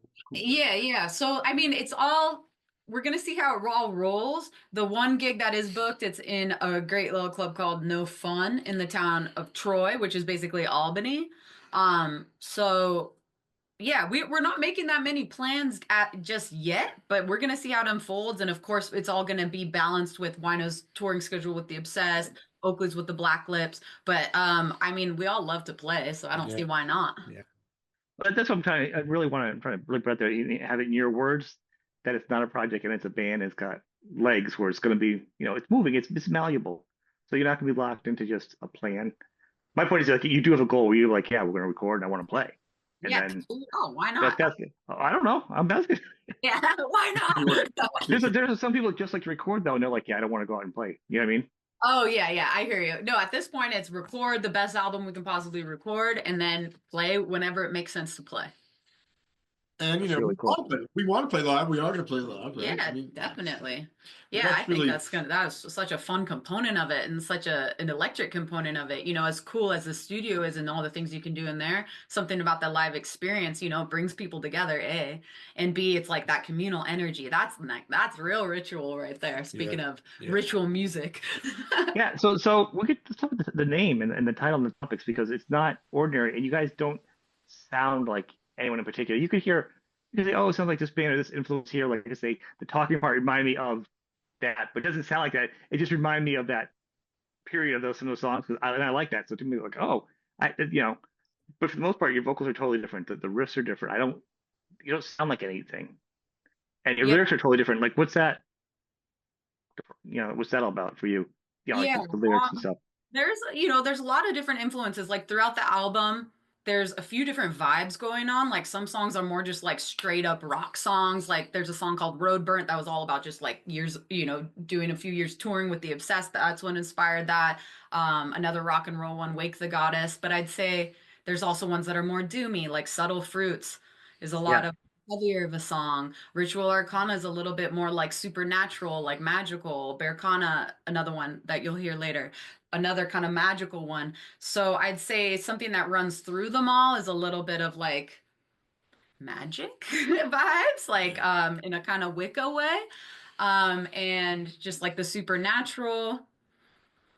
Obviously the tarot, Ritual Arcana. Arcana is from in tarot. There's the major arcana and the minor arcana.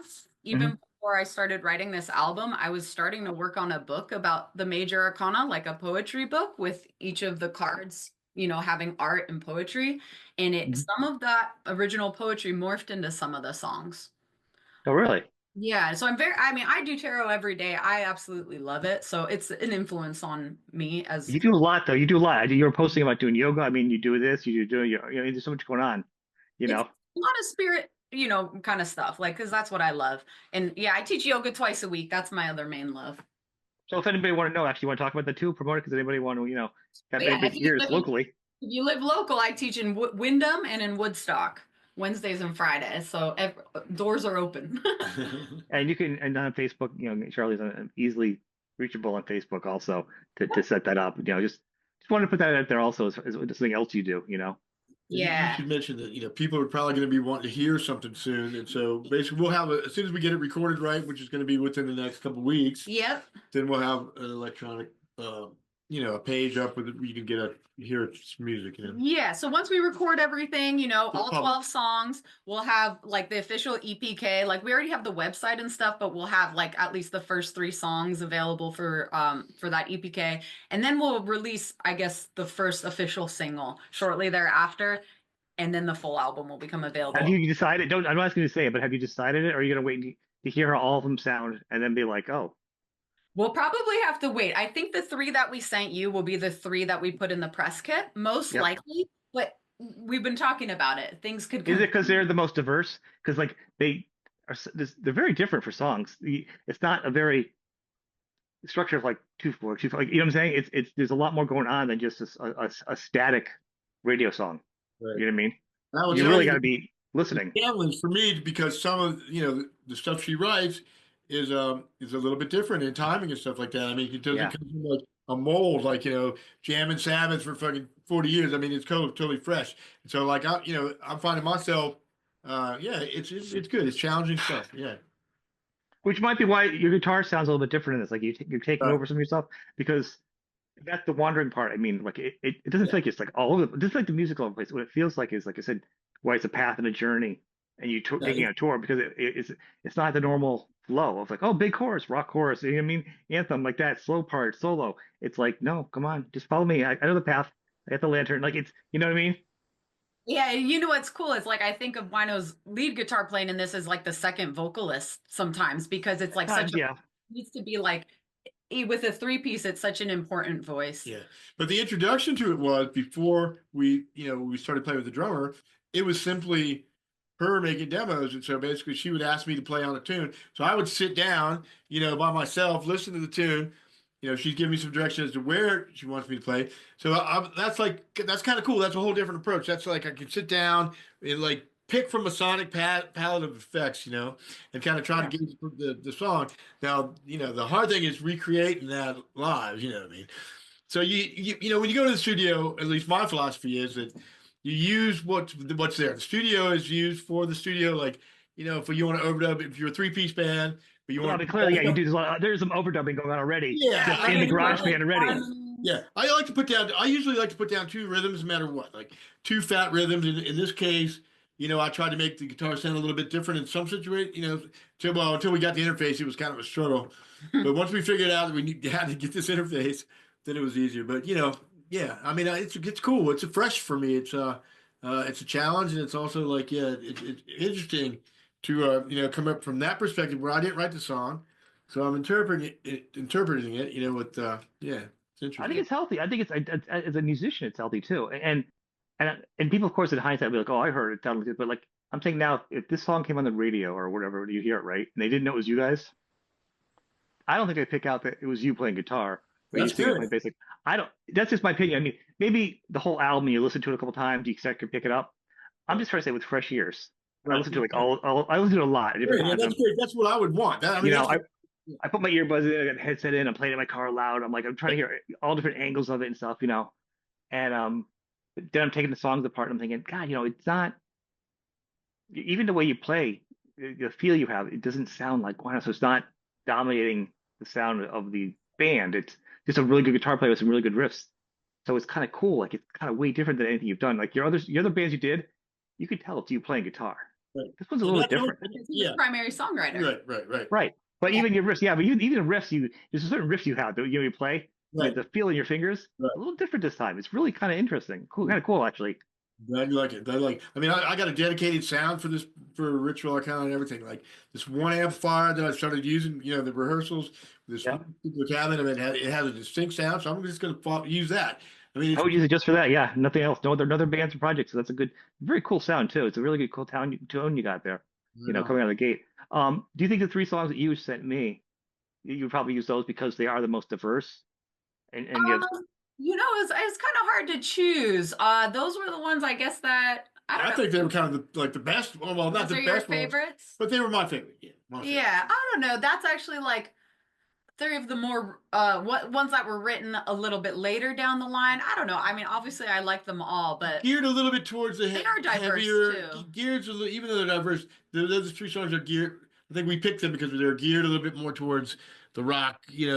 I mean, not that the rest of the record, the songs aren't rock, but some of them are a little bit more rock and roll. Right. Like, That's true. It's really even more diverse than those 3. I mean, there's a couple, there's a couple more like kind of happy-go-lucky kind of rock and roll, riding down the road, pirate type songs, literally. Oh yeah, and then there's also like a little bit more of doomy stuff like Mistress of Change. That's like the most doomy. Right. So yeah, it's a fusion for sure.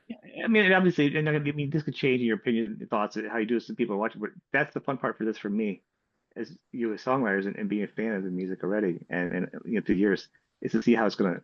It's still developing with you guys. So hearing you guys talk about it, you're still processing it, which is kind of fun for me to watch the process. Yeah. And so for people to watch it, this is still a new band forming. It's that's the best part about this. It's exciting. I thought Last Monkey would be a great venue to pop it off. Because I mean. Yeah, because you guys have been in dialogue over the years, which is awesome. We've been in dialogue to make this record and definitely to play live. Like to me, that's like the most exciting thought. Even just all that coming together. I mean, you approach it differently. Like we're not we're not 18 years old or whatever it is. We realize at this point in time you don't have to live in the big city to make it, and you pretty much got to.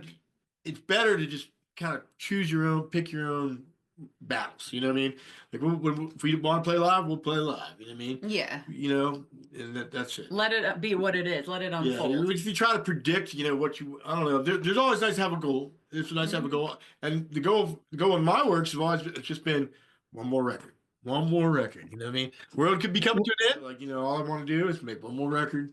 After that, maybe one more tour, Yeah, and then it keeps going. And I mean, like, music is it's like channeling. It's like, it's, if you can open and like get songs to pass through you, like, that's already like the sweetest gift, to be given, that you actually can channel something. Yeah. So that's like a reward in itself. So everything else is just, we'll let it roll. That's right. I mean, I feel super lucky. I mean, I feel really super lucky to, be surrounded by talented people and, have the ability to create. Yeah. I think it was fine. I think so. The album, the songs I got, it's like a number, like 9, and the Rituals, like the 12 is the last one, and everything. So you have the 12. You already have them numbered. Yeah. Which means you had a concept of a theory. Is that a song list? I don't know. We've talked about this before. How important a song list is on an album flow. Yeah, like the order. The order matters almost as much as the vocals matter, as much as the riff. You know what I'm saying? Because if the order is just so choppy, you're like, it's like being in a car when someone's running a stick shift. You know what I mean? It's just, that's like we try to do something different with Gilded Sorrow, by putting like kind of the lead in, those, the weirdo guitar stuff that Jason did, like kind of introducing the song, kind of running them together. I mean, try to make it in my opinion, like it should be just a great listen overall. Like, the songs should be like wham, wham, wham when they need to be, and then have a little gap when you need a little. Yeah, it's like the album as a whole is a story, and it should have fluidity to it. And sequencing has a lot to do with psychology. I mean, you know what I mean. You want the album to be. You want the album to be hard hitting, so that's really important. It's very important. That's why I noticed that right away. How it was. The sequence in mind, basically from the beginning. Is that what this is? Do you already have it? Is that what I do? Is part of? Okay. Yeah, and so like I mean, I'll always keep my mind open in case that needs to change or it would make sense down the line for it to change. But I've been pretty much like, even in practice, like we play them kind of in order because like for me, like most of them are like in my head, they're each have a tarot card associated with them. And I'm playing a spread. The album is a spread. Okay. So it's like a sequence of cards in a certain order in my mind. For skeptics, I will say personally that I For have skeptics. That should be the title of your next album because that's you always review. I'm talking about for the tarot now. All I can say is, from my personal point of view, is that the cards don't lie. That's it. That's how I feel personally. That's my personal opinion. So it doesn't have to be, you know what I mean? But that's really how I feel. I mean, some people say, "Oh, yeah, it's witchcraft," or you're getting into the dark stuff. But I don't think so. I think it's more of an interpretive thing. Yeah, it's just. I heard you were getting into the dark arts. I'd be like, he's doing politics now. Yeah, exactly. Not the dark arts. I've always been doing politics. I'm a doctor. Yeah, right? Yeah, you You're the doctor, right? But I think it's a cool concept. I mean, when she came out, when she told me that name, I was like, right when you think, oh man, everybody's done a name. There can't be a cool name come out because so many cool names. And then somebody come up with a new name and it's cool. Well, it's always fun. This album and the songs are different. It's not like because like honestly, if someone's go, oh, why his wife's doing a song, doing an album? She's because his wife's doing whatever, and I'm like, it's not like that. Not like that. I want to keep it like that too. Which is what I'm trying to stress how important it is that it's not like that, and that's why being here in our relationship and obviously Sharlee, the first time I met you, I think you came out, you gave me a hug, like we went to the club. I don't think we even met, you know what I mean? And I was like, this is who she is. So to me, the relationship's been there at the same amount of time, and it really is a band of songwriting. Now, as a songwriter, you have 12 songs. Are you still writing songs now? As a songwriter, people have a hard time stopping when they're doing an album. They're like, can you cut it? Right. Yeah, it's a mix. That's a good question because like I've got things like I'll be driving around and start singing and it's like okay, like if I can feel that it's maybe a new song and stuff like that. It's a split between also always wanting to like create more, but also wanting to hyper focus on these because we're going into the studio in 10 days. So I'm also that's the thing. It'd be like, oh, I need a new song, or oh, I should like it takes you. I've heard people say that they're like, it kind of like I wrote a song and I won't put it on there and it's going to mess it up. It doesn't fit you know what I mean? Yeah, I think there's a fine balance there between like, staying open, but also like if you need to hyper focus until this one comes, the baby's born, I don't see how you could be personally like in my whole life. I've looked at people like when I was younger, like, Andres Segovia, or people that just played classical music or played. And I was thinking about them. I mean, it seems foreign to me to play an instrument and not write. You know what I mean? Yeah. I mean, that's like kind of a foreign concept to me. And like, I guess when you get into the aspect of, okay, I'm playing covers to make money. That's my job. Okay, I get it. But I mean, to be able to, that's like picking up a tool and learning a trade kind of, but to not write, when you play guitar, to me is just kind of a weird. Well, it's how you learn. It's how I've learned. Like, I want to do on May 22nd at No Fun in Troy, New York. And we're recording first week of March. So once that's done, we'll start releasing the music, so there'll really be stuff to talk about. Thank you guys for being on the show. This has been fantastic. Right on, man. Yeah.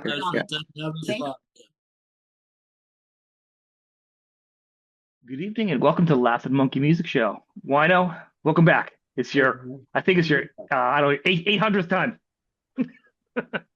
Always nice. It's always nice. Always glad to have you back. You're a friend. It's not just a show. You're a friend of mine, and as is Sharlee. So let's first jump in. We got an album to talk about. Got lots of new music. You've been doing a lot, and you just had a gig the other night too. Yeah, we've been staying pretty busy. Let's hop in. Let's talk about the album. You're working on. You have a new album together. Not out yet. Yep. But yeah, it's my fourth solo record. It's called Create or Die. I did it with Frank Marchand, the engineer I've been working with for like Forever Gone, Sacred. It's going to be out on Ripple Records, called Create or Die. And basically, I think it's pretty cool. I personally, I think it's a little bit eclectic, but it's also like kind of a snapshot of what I did. And you've heard a sneak preview. I have, as I've always been lucky enough to, and it's fantastic. And been lucky because you don't put out any crap music, man. God forbid you do anything that I'm like, oh man, it really, you know, it's because I like your style, I like your playing, and I like that you're adventurous. And this album does not disappoint because it's not the obsessed, it's not the acoustic. It's more of a rock record, very riffy.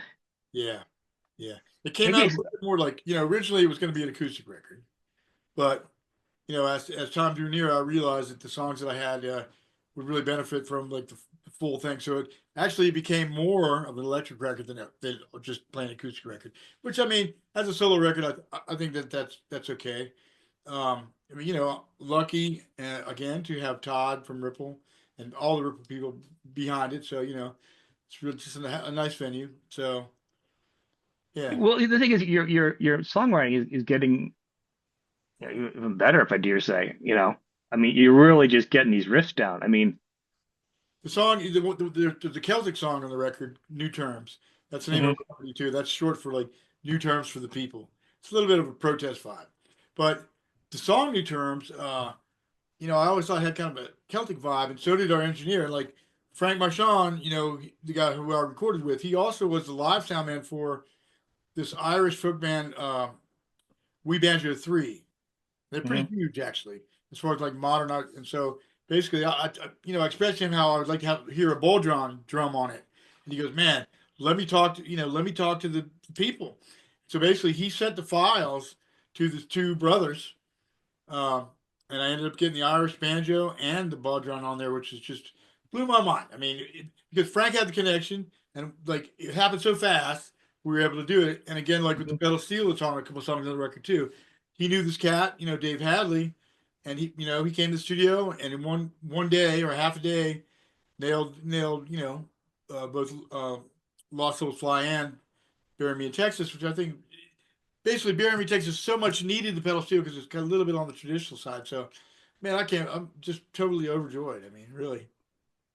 But it fits though. It doesn't like the album is very eclectic, but it still fits. It has a good. Once again, it comes down to the song list and how it's done and how it's produced.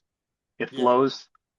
I was surprised when I heard New Terms though. I was like, "What is this? I know. Where are we going? Are we I gotta going on the go. Ozarks? Where are Yeah, we going?" Got a right, new world feel to it. It was right. a very. Yeah, you're I right. loved it.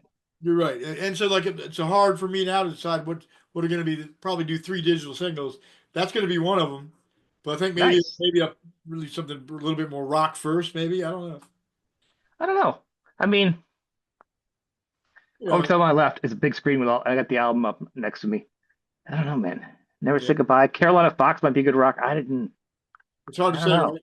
Yeah, It is. You got a lot. You got a lot of good songs there. And I think what's great is you can just keep releasing songs that don't put you in like a pigeonhole you into any type of music. yeah, Because you kind of done a lot of everything at this point, you yeah. know.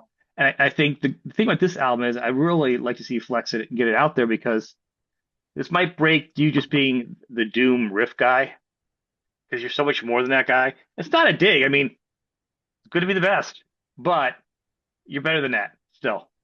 Thank you. I mean, I think that hopefully people will dig it. I mean, there's always going to be. I'm always on the edge of my seat whenever I do a record like this because you just never know. And whether people like it or don't like it. I mean, I like it, and over the years I've developed pretty high standards. Like I'm not going to really let anything go that I don't fully believe in. So and I believe in Frank, the engineer, a lot. I mean, he's got good ideas. We work really together, especially when it's just me and him. Now, that saying, there are some guests, like I mentioned, the Irish, traditional Irish folk guys, from We've Been to Three on that one song, and then the pedal steel, but also Kyanto, my friend, it's my tech in the Obsessed, my guitar tech. He has a very rich musical history. He played drums on a couple songs. Cameron Queen, this young cat that we know from Maryland, he played drums on one song, and so man, it was really nice to be able to kind of pick and choose the tune, and then kind of have somebody in mind to do it. Like for example, Cameron. So yeah, I mean, I'm super happy. The artwork took a little bit, like the artwork since Creator died. I mean, I did the cover and stuff. Then I also got Brittany Elliott to do a really nice piece for the center of the record and also the CD face. Yep. So yeah, I'll send you all that stuff too. Yeah, I was gonna think I don't think I see that. I actually put up my own photo of it on yours, so I would lose it in my iTunes. Uh, Yeah. but to that point, though, I mean, yeah, I love your artwork. So when you're writing, I mean, so you've had a couple projects. So you got the Obsessed, you're doing Ritual. We'll skip back and forth, solo, and then you do acoustic. But you also do acoustic shows. So when you're writing this, where are you? Like, so if you're writing songs, like the process of writing the Creator Die album, are you coming up with music and going, the song probably should go over here, the song should probably go over here? Are you Wait. just kind of taking him to the studio and saying, well, that's not a soul song. That's probably better off the Obsessed. Like, Yeah, that's true. In a way that happens. I mean, a lot of times when I'm playing acoustic, like if I write a song in my head, I'm thinking, okay, this is definitely an acoustic song. It usually stays that way. I mean, on Sacred, though, it was a different story. Stranger Things started out as an mhm. acoustic idea, and then I was like, why not just do this electric? So that can't happen. I mean, us or them on the new record, Creator Die, started off as like solely acoustic, but man, I just thought I needed to pile on some electrics to do it justice. But yeah, a lot of times, that is very true. Like they get relegated to the, hey, this is a solely, like Noble Man, for instance, the last song on Mhm. the record, that's all acoustic. I just felt I wanted that to be naked, and Forever Gone did the same thing with you know, Was Is and Shall Be. I mean, some songs I think they just stand alone, and other songs I just really needed like that electric groove. So I was Go to lucky. it. I was able to do both. Well, it is interesting because I mean, it does fit, and you kind of you have all the different projects you can kind of go there with different things now. You're not locked into making every one band. It doesn't have to all your different sounds, and they're like, what group is this? Like, it's pretty easy for the Yeah. fans to know what they like. Yeah. I don't want people to get confused. Like, the only bands I'm in is The Obsessed and Ritual Arcana. I mean, I do acoustic stuff too. Created as my fourth solo record. So basically, I don't want people to get too confused. Everybody's like, what No, band are you in? I can't keep track of the bands you're in. I'm like, well, I've only been in one band for 10 years, but, you know, well, I think because of all the other bands you were in, yeah, yeah. I, historically. The problem is, I think what it was is, I mean, you know, you were doing other bands, and between the Obsessed and you were kind of like finding your spot, and I think you found your spot now. That yeah. your roots are Obsessed and Ritual, and anything else you have can just do you. Yeah. And as far as Ritual Arcana goes, I mean, you know, that's my band where my significant other, my wife, plays bass, sings, and wrote all the tunes. Well, basically all the tunes. And so to me, that's really interesting. I've never been in a band with my significant other, and at the same time, I don't sing. I didn't have a mic. We did our first show then. I don't have a mic in front of me, which is great. Except I couldn't tell the sound man what I needed when I started having problems. But we're learning. But I mean, it was really amazing, and it's a cool thing for me, really. Like, yeah, it's a cool thing. Well, so obviously we're very nonlinear when we talk. So the thing with the guitar work on this was all like on Create to me, I feel like if fans are like, what are you listening to? I'm like lots of vibes from like maybe 70s, Vanilla Fudge, rock, Zeppelin. If you like that kind of stuff, you're gonna dig this album, and if you dig Wino stuff, you're gonna dig it because it's got some really great roots. So it's not doomy. It's a good rock record. Now the difference is, well, people can be like, well, he's playing guitar and Obsessed. He plays guitar in all of these bands.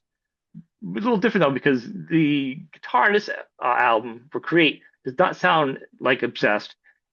And now Ritual, which I've heard three tracks, I think a couple of bands tracks now, where I've heard is the guitar in this.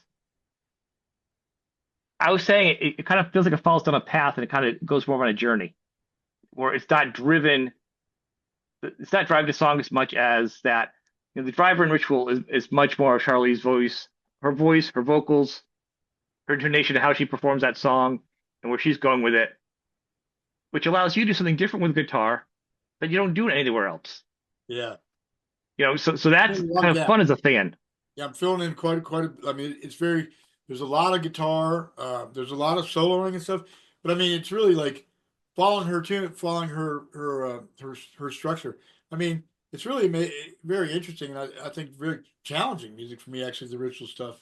I mean, Create or Die. That's my solo record. I've had some of those songs are new, and some of them I had in my pocket for a long time that I've never seen the light of day, like Carolina Fox, etc. But Ritual, playing the way she developed her style after a few years of playing bass. She immediately started writing. And see, that's to me, that's what it's all about because I never understood how, like really accomplished guitar player, let's say like Segovia, or an accomplished, classical guitar player, Segovia, for example, he's playing like Bach and shit like that on guitar. Okay, that's cool. But can he write a song? It really is about the power of the song. No matter what band it's in, no matter what band, no matter how you slice it, it's the power of the song.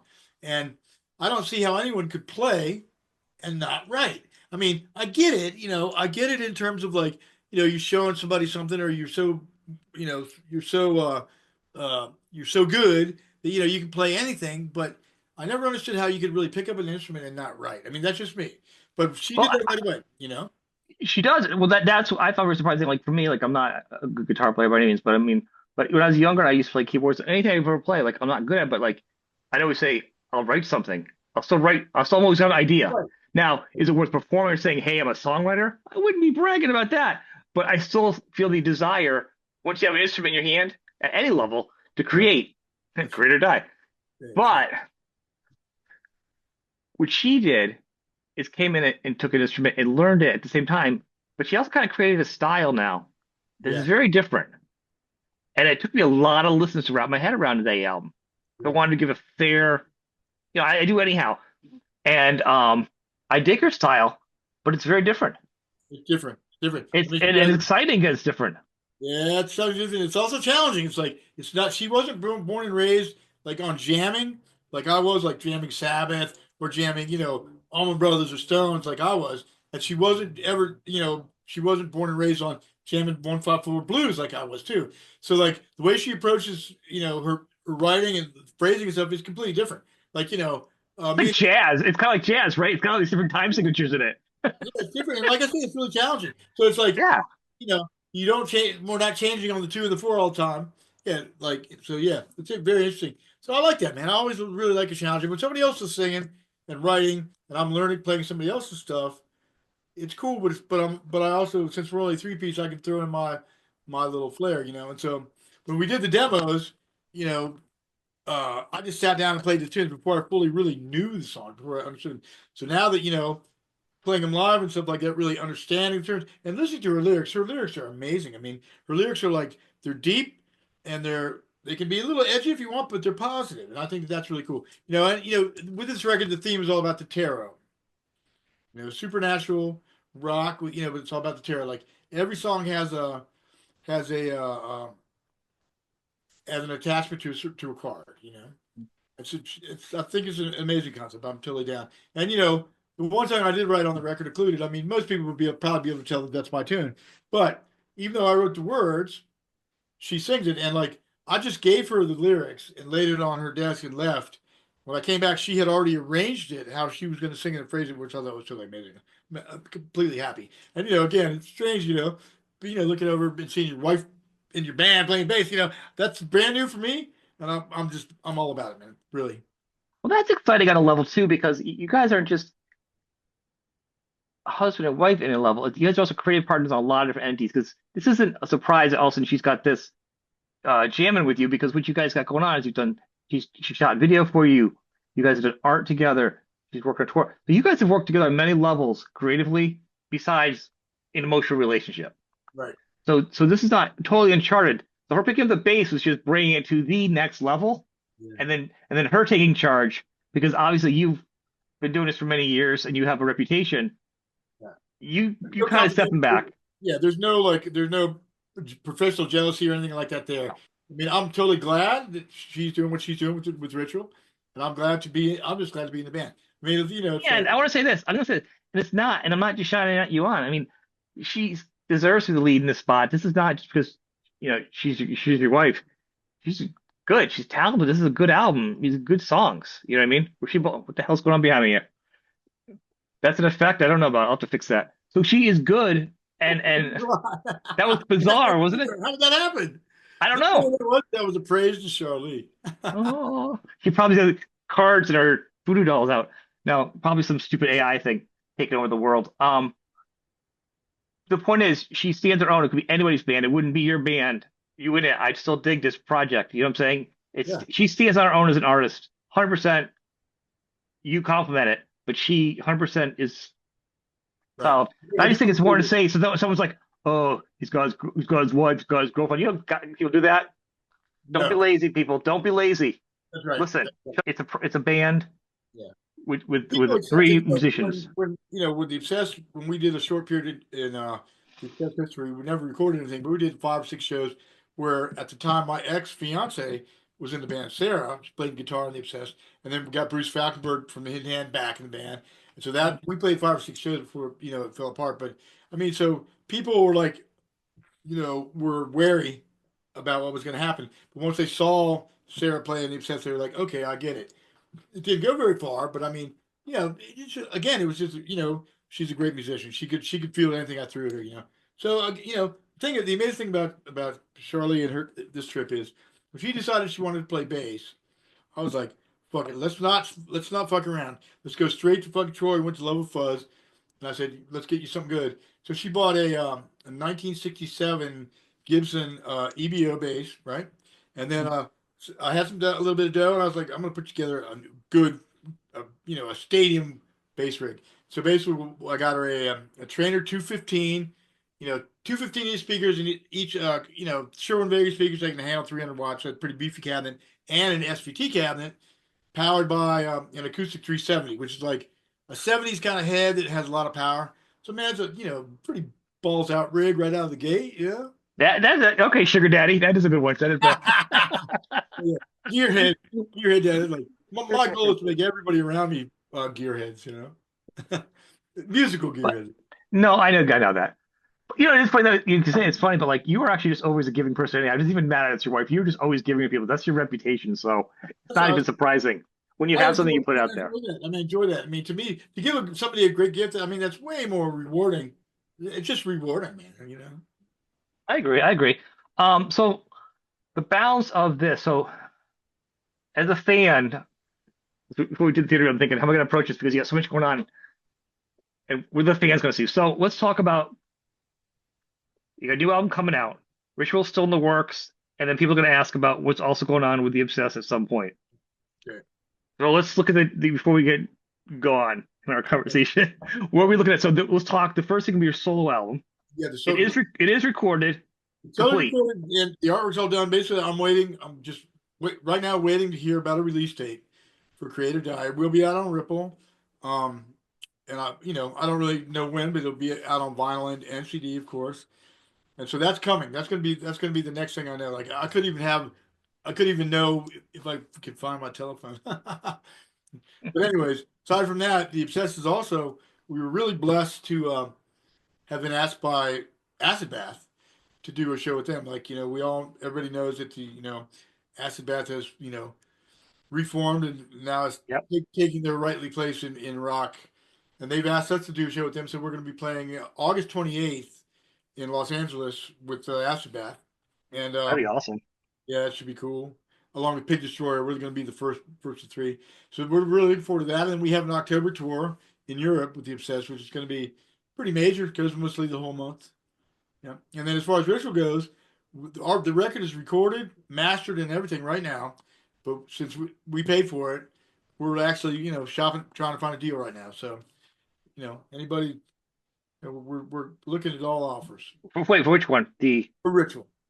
For Ritual. Okay, so that record is already recorded, self-titled. Right. Let's go. Let's back for myself. So self-titled though could go out between next month to a couple months out, probably, right? You're probably looking to maybe summer. Yeah. So your original one, your solo one, summer to fall, maybe.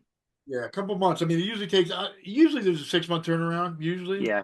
Because I just got all the art to Todd. He's got the music. I mean, I don't know. It's probably 5 or 6 months from now, probably. Okay. So that's where that. Are you going to do anything? Touring, you do acoustic stuff. Would you incorporate some of that stuff? Would you put together a band to do some of that stuff, even on a small local level? When the time comes, I mean, once the record's out, I'm playing some of those songs now when I play acoustic. I'm always going to play acoustic. Whenever I get the chance to fill in the gaps. Right. I love that. I'll be playing some of that stuff.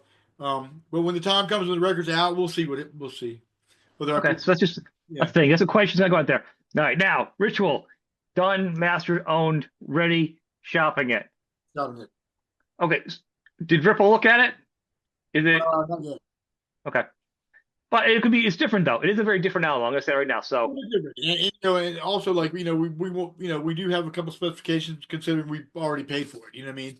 Like yeah, we'd like to recoup, and we'd like to see a pretty you good deal. should you should make money. It's the goal things. Yeah, exactly. And we bring to we bring to the table not only that but also Charlee's masterful video editing stuff. Yeah. So so we're taking our time with this because we want it to be right. And it's also weird times right now. It's weird times. Nobody's got any money, but we'll figure it out. Okay. So I'll just do more of the fan base stuff. I think also the fans should know that like if say like a Ripple doesn't want it or someone else doesn't want it, it's not because of the album and it's not because of the label. Just sometimes it doesn't always work out for other reasons, and it doesn't mean bad about either people. So when people think, "Oh my God, it didn't go on Ripple, there must be a problem," that doesn't mean anything. It just means it didn't work out for two people. It's a whole separate entity, and Right, but behind the and scenes, people also, don't know that. basically, I'm in the band, but Right. I guess technically it's not really my band. But I mean, I'm in the band, so it's my band. But I mean, the decisions don't all fall on me and But they have their own roster and they have their own budgets and stuff, and they have got their own plans. It doesn't drop out of the sky. So my point is, wide open right now. I don't right. know what's going on. Yeah, that's cool. All right. Then, now when that's done, tour, small, local, we're going to just tour before or do some shows in the meantime too, the Ritual. I think that we're going to do a couple shows this summer. And then we're working in between the schedules of our drummer, because Oak's in the Black Lips. And so they have stuff coming up. So basically, we're looking at our schedules right now and deciding fill the gaps. Like we want to play some cool local shows, maybe in the city, New York City. I'm looking at this place that does outdoor shows. It's kind of a Stoner Rock venue. It's a mead brewing place, right? So up this way. So that's one of the things I'm looking at. And Okay. we don't have any management, booking age or anything with Ritual. Ritual's like free and clear. So anything we do with that, we're going to be doing like kind of on our own for now. Yeah, I mean, it feels good to be kind of independent. I mean, of course, we'd like to see on a label that gets some good distribution and stuff. So we'll see. Well, it's interesting because, like you said, there's a lot of concept and a lot of thought in the album. It is definitely, we call it a concept album, but with everything being tied together, it is kind of a concept. So there's a lot of thought, and then, of course, the video, anything, if there's any video production you do, it's all going to be tied together. So there's a lot of work in the band. So you should get a payoff for it because, I mean, I know what it is. I mean, our really, we just want to play. We want to play, and we'd like to hear. I think we'd like to see other people get exposed to music too. So yeah, it is. We're trying to put some thought into it, man. You have to these days, You do, and so the other question would be, the Obsessed. So you're going to play out in October. Are there going to be any US shows? We're doing the Acid show in August. But that's it, though, right? Yeah, we're doing Probably the in August, and we're doing the October tour, and that's all the Obsessed has booked for right now. I mean, we're writing a new record, writing some new songs, and Jason lives. So you are doing that. Yeah, Jason lives really close to me now, so we've got the perfect opportunity. The two guitar players to put songs together. Yep. So yeah, so August is going to be the show, and then October, and then after once we're back to the new year, we'll probably be hitting it harder, I would imagine, because we'll probably. So you kind of answer my question because I'm thinking, all right, if you have one album, a new album waiting in the can go out, Ritual's also recorded. Yeah. Well, we don't have all the Obsessed stuff for that record is not recorded yet. No, I'm saying, but you have time now, and you don't sit still. Usually, exactly. By the end of this interview, we could have a band together. Who knows with you? You're always putting bands together. But my point is, like, it's still early in the year before you do any of that stuff. A lot going on in that time. Would that be time for, besides acoustic stuff, maybe some more writing for the Obsessed and stuff? The Obsessed, and we'll start rehearsing. We'll start rehearsing probably in late July for the art, or maybe a couple weeks before the August show. But until then, I'm going to be playing acoustic guitar on the 4th of July at a local bar here. So it's from Van Deusen's in Lexington, New York, and then we're going to be doing probably a couple Ritual Arcana shows that we haven't booked yet, and then that's probably going to be about it. But still a lot of good stuff happening. Well, there's a lot going on. It does seem like a lot because now. We like to stay busy, man. I really do. But for fans, the way this could peak out, it could be realistically towards the end of the year, they're going to be getting like a solo album, Ritual, Yeah. Obsessed into the next year. Like, I mean, within probably it could be like within 6 months, there could be three albums coming out. You never know. Fantastic. Bring it. You know, Yeah. so you can be very busy working all those, and it's important that people know that Ritual is a band, not a project. So there'll be more work to come from that, more plays, more shows. Absolutely. Obsessed is not going anywhere. And when you're not doing those two, you do solo, whether it's acoustic or this great new rock album. That's exactly right. I think you could clear up. I think it's a very clear for people to understand where you're at right now as far as that. Yeah. And that's accurate. That's accurate. You've definitely you've encapsulated everything. Well, it's incredible the amount of songs. Like, so as we talk about this, I think about it, like how many other songs do you have like rough recorded? Because let me just say this first before you answer that. Because what's happening, you start thinking about it, like you see like Prince died or Eddie Van Halen died and Zappa died, and everybody has these vaults of music, Right. but they're not always where you want them as an artist. Yeah. I really. That's a weird spot because some people, I'm like, I still want to hear Eddie Van Halen stuff. I'm not one to judge, but as an artist, you want to respect them. But I want to hear Frank Zappa stuff. You know what I'm saying? Like, where does it stand for you with unreleased? We were listening to the radio today and we heard this version of Stooges down on the street, and there was a keyboard at the very beginning. We're like, it's got to be an outtake. It has to be an outtake. Like, it was completely weird. But basically, what I'm trying to do is I'd really like to buy a good reel to reel, like and record some of the stuff I have, because like right now I've got, like, as far as acoustic goes, I've got like four songs that are almost all complete, but not quite. I mean, a lot of that I overlap with songs a lot. Like, all of a sudden one will magically take precedence because I've discovered the lyrics or whatever it might be. But man, that's always how it is. And so some of the songs created are pretty old, some of them are new. I mean, that's the way it is with pretty much all my releases. But because I have these musical ideas that I carry around, and it really takes inspiration. Sometimes when everything is done all at once. When I get the idea for the music and the lyrics all at once, that's a divine inspiration. That doesn't happen all the time. Yeah, but right. Well, that's the whole point. But for you, it sounds like so you don't have a lot of finished stuff recorded. You have bits and pieces recorded here and there. The finished stuff that's recorded is recorded, and then the bits and pieces are not recorded because, well, maybe on GarageBand a little bit. They're mainly in my head because I don't really dig. I mean, I understand the concept of demoing, and we demoed Ritual Arcana too, and it's a good reference, and that's cool. You get an idea how to do it, but as far as like my thing is, if songs finish, go in the studio and record it. Well, that's how you do it. But you write, like, that's how you do all your music when you're in charge. It's Wino led. Right. The machine's all up in here. Yeah. So that's it. That's how you do it. Demos. We did the whole record demoed out, and as a matter of fact, we used the demo as a reference because of how we really liked how some of the parts turned out. And so. Well, I think that's the difference of having a band when everyone's writing. Yeah, that's right. Demos are good because then you can say, that's not what I'm thinking. That's what you were hearing because that's not what I'm hearing. Right. You're hearing everything in your head, right. and you're the captain of your ship, and you're like, this is what I'm hearing. I mean, right. Input's good, but I'm still the captain of the ship.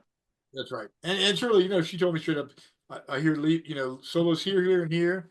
I would do them, and she would, I mean, she would tell me whether she liked them or not. I mean, as a rule, we're together. We're tight enough to where I understand where she wants, and also it's a rock, man. It's just hard rock, and that's what it's what we do. So, but that's important. So okay, so you really don't have many things put aside. So if anything ever like you don't have like I have another tune that I'm going to bring to Ritual Arcana, and then I have 4 or 5 songs right now that are half finished. That'll be acoustic or become obsessed songs. So that's. I mean, there's always something in the pipeline, But you don't have an archive. I'm saying you don't have a bunch of stuff sitting around like. Let me go back and listen to this box of stuff I've listened to, I've recorded. I don't, but I mean, so other people from my past have a lot of that shit. Like Mark Lowry, the original bass player, the Obsessed. He's got so much fucking shit you wouldn't believe it, But this is the guy that buys the name early on, way back when he bought the name, www.theobsessed.com, and then never did anything with it, just held it. You know what I mean? You know what I'm saying? So it's sort of like, people really need to get past their. Well, with me, like. If I, your word is your bond, Right. If I tell you that I'm going to do something with you, then I'm going to do it. You know what I mean? Oh yeah, you always do. You don't need any paper on it, Or a handshake, deals can be made on a handshake, but but that's how I like to do business. But at the same time, a lot of people ain't like that. No. You are on the other end of the spectrum when it comes to that, though. I mean, that's why Yeah. it's easy dealing with you. It's easy being friends with you because you are what you see. And for Yeah. me, it's so easy. It's so easy. Like there's no complications. People tell me, look, you got a big heart, you're gonna get burned. And my what I say to that is, let it fucking burn, because I don't want to be like the people I hate or the concepts. I don't want to, I don't want to be part of the concepts that I hate, or you know what I mean, or You're gonna get burned or hurt anyhow, even if you're a jerk. That's You right. get hurt anyhow. People are gonna burn you anyhow. That's right. Actually, if you're nice, you'll have less people burn you because you're being nice. That's right. That's right. And you got a couple you have to have a couple pillars of your core philosophy that you stand by. And that's like, I believe in free speech, obviously. And I don't get really whatever anyone else believes is totally cool. Everyone has the right to believe what they want to believe, as long as it doesn't come down on me. Like if I say that, if I'm telling, having a little talk and I'm believing in some things, haters come down on me specifically because of what I'm saying, because it doesn't fit in their ideology. That's not something that's not pleasant, but that happens. But I mean, my thing these days is like really like live and let live. I feel I feel fairly hopeful still. I think so. And when I first talked, we started talking the great COVID talk when everybody freaked out. To me, I enjoyed it, and I think with that conversation started with me is it started making me even be more open minded to everything in the world. Ooh, Like that's good. talking to you, and like to me, I ask you questions, and even like, and I don't think I'm not in the same path for a lot of things, but I'm also not 100% agreeing with anybody either. I'm probably more in the middle now, and I'll text you. You know me. I'll be like, hey, I just saw something news. What do you know? Because I want more information. I want. That made me happy that you did that, because I was more than happy to share my opinion. Yeah. Me and my son, Yeah. for example, my oldest son, Yeah. his first year of med school, and we had to just agree to disagree, and we have to, because he doesn't agree with hardly anything I say, but he's also my son, and he's also pretty Yeah. young. Sure. Here's the thing: it's like, this is what I told him, and this is why we understand each other. The stuff that I believe in, and the stuff that I talk about and try to share with other people, is not out of anything except love. If I didn't care about the world, if I didn't care about humanity, or I didn't care about people, then I wouldn't say any of this shit, because I wouldn't give a fuck. You know what I mean? Right. It's out of the basic core, is out of just love and caring for the human race, or whatever it might be. I mean, even though that sounds fucking, however that sounds, I mean, but that's the bottom line. So we agree to disagree, but we both know that, the more we jockey for position, me and him, then we both understand that it's just out of love, Well, and it's important to be able to do that. And I think I've learned a lot. That's one of my favorite things about our friendship is I've learned so much about being open minded. And I've been open minded to so many things these past couple years. Like my mind is just exploded with just being. And that's fantastic. I remember when that happened to me, the person that inspired me to start thinking out of the box. And man, it was really interesting, because I can't remember who it was, but I was somebody that's like that I'm into did an interview, and they said that what got them into like thinking out of the box was they read Fingerprints of the Gods. And that's what happened with me.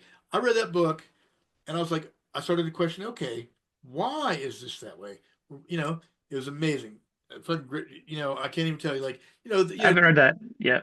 Gods, okay, but Fingerprints of the Gods. All basically what it is it's a book on the Sphinx and these, the Egyptian pyramids, about how they went there and they did tests on them with a real geologist, ran through. I mean, it's definitely like it's documented, so it's real. And they did tests on these structures and found out they're way older. Wait, is it Fingerprints? It's not Cherish the Gods, right? Fingerprints of the Gods, yeah. Because the book Cherish the Gods? Yeah, Danson, that happened way earlier. Yeah, I mean, that's kind of a cool theory, but he doesn't really back it up. Fingerprints of the Gods is like, is a real scientific experiment backed up by. I'll have to follow, because I had read that a long time ago when I was younger, so I'll have to read this. Yeah, now we can talk about that in a minute, but that book, Fingerprints of the Gods, is what really, because that's not what they discovered and proved scientifically is not the word from the official word from the government, like they printed textbooks and shit like this. The pyramids are actually a lot older. So then I started that made me think, why is a government who prints these textbooks or these books, why are they telling us the wrong date? Must be a reason. So then I started. That's what got me going on the whole thing. Like, why should I trust them?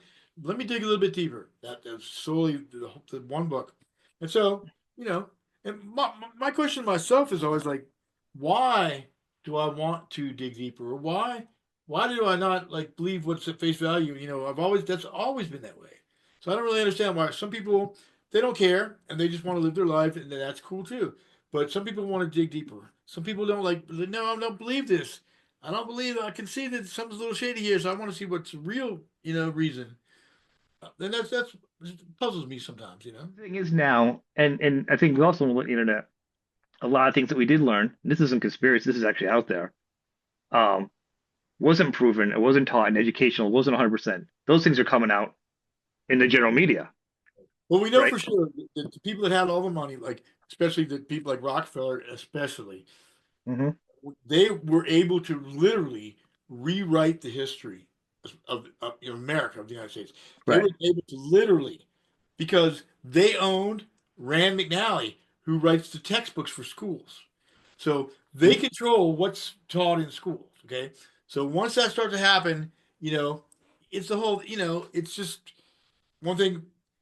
I still believe 100%. It all goes back to what I still believe 100% that we're like experiencing uh it's kind of like a fight really between the people that like really don't want to keep humanity around. If they want to kind of like thin the population, blah blah blah, run by like a very select few bloodline folks that don't really aren't really into humanity.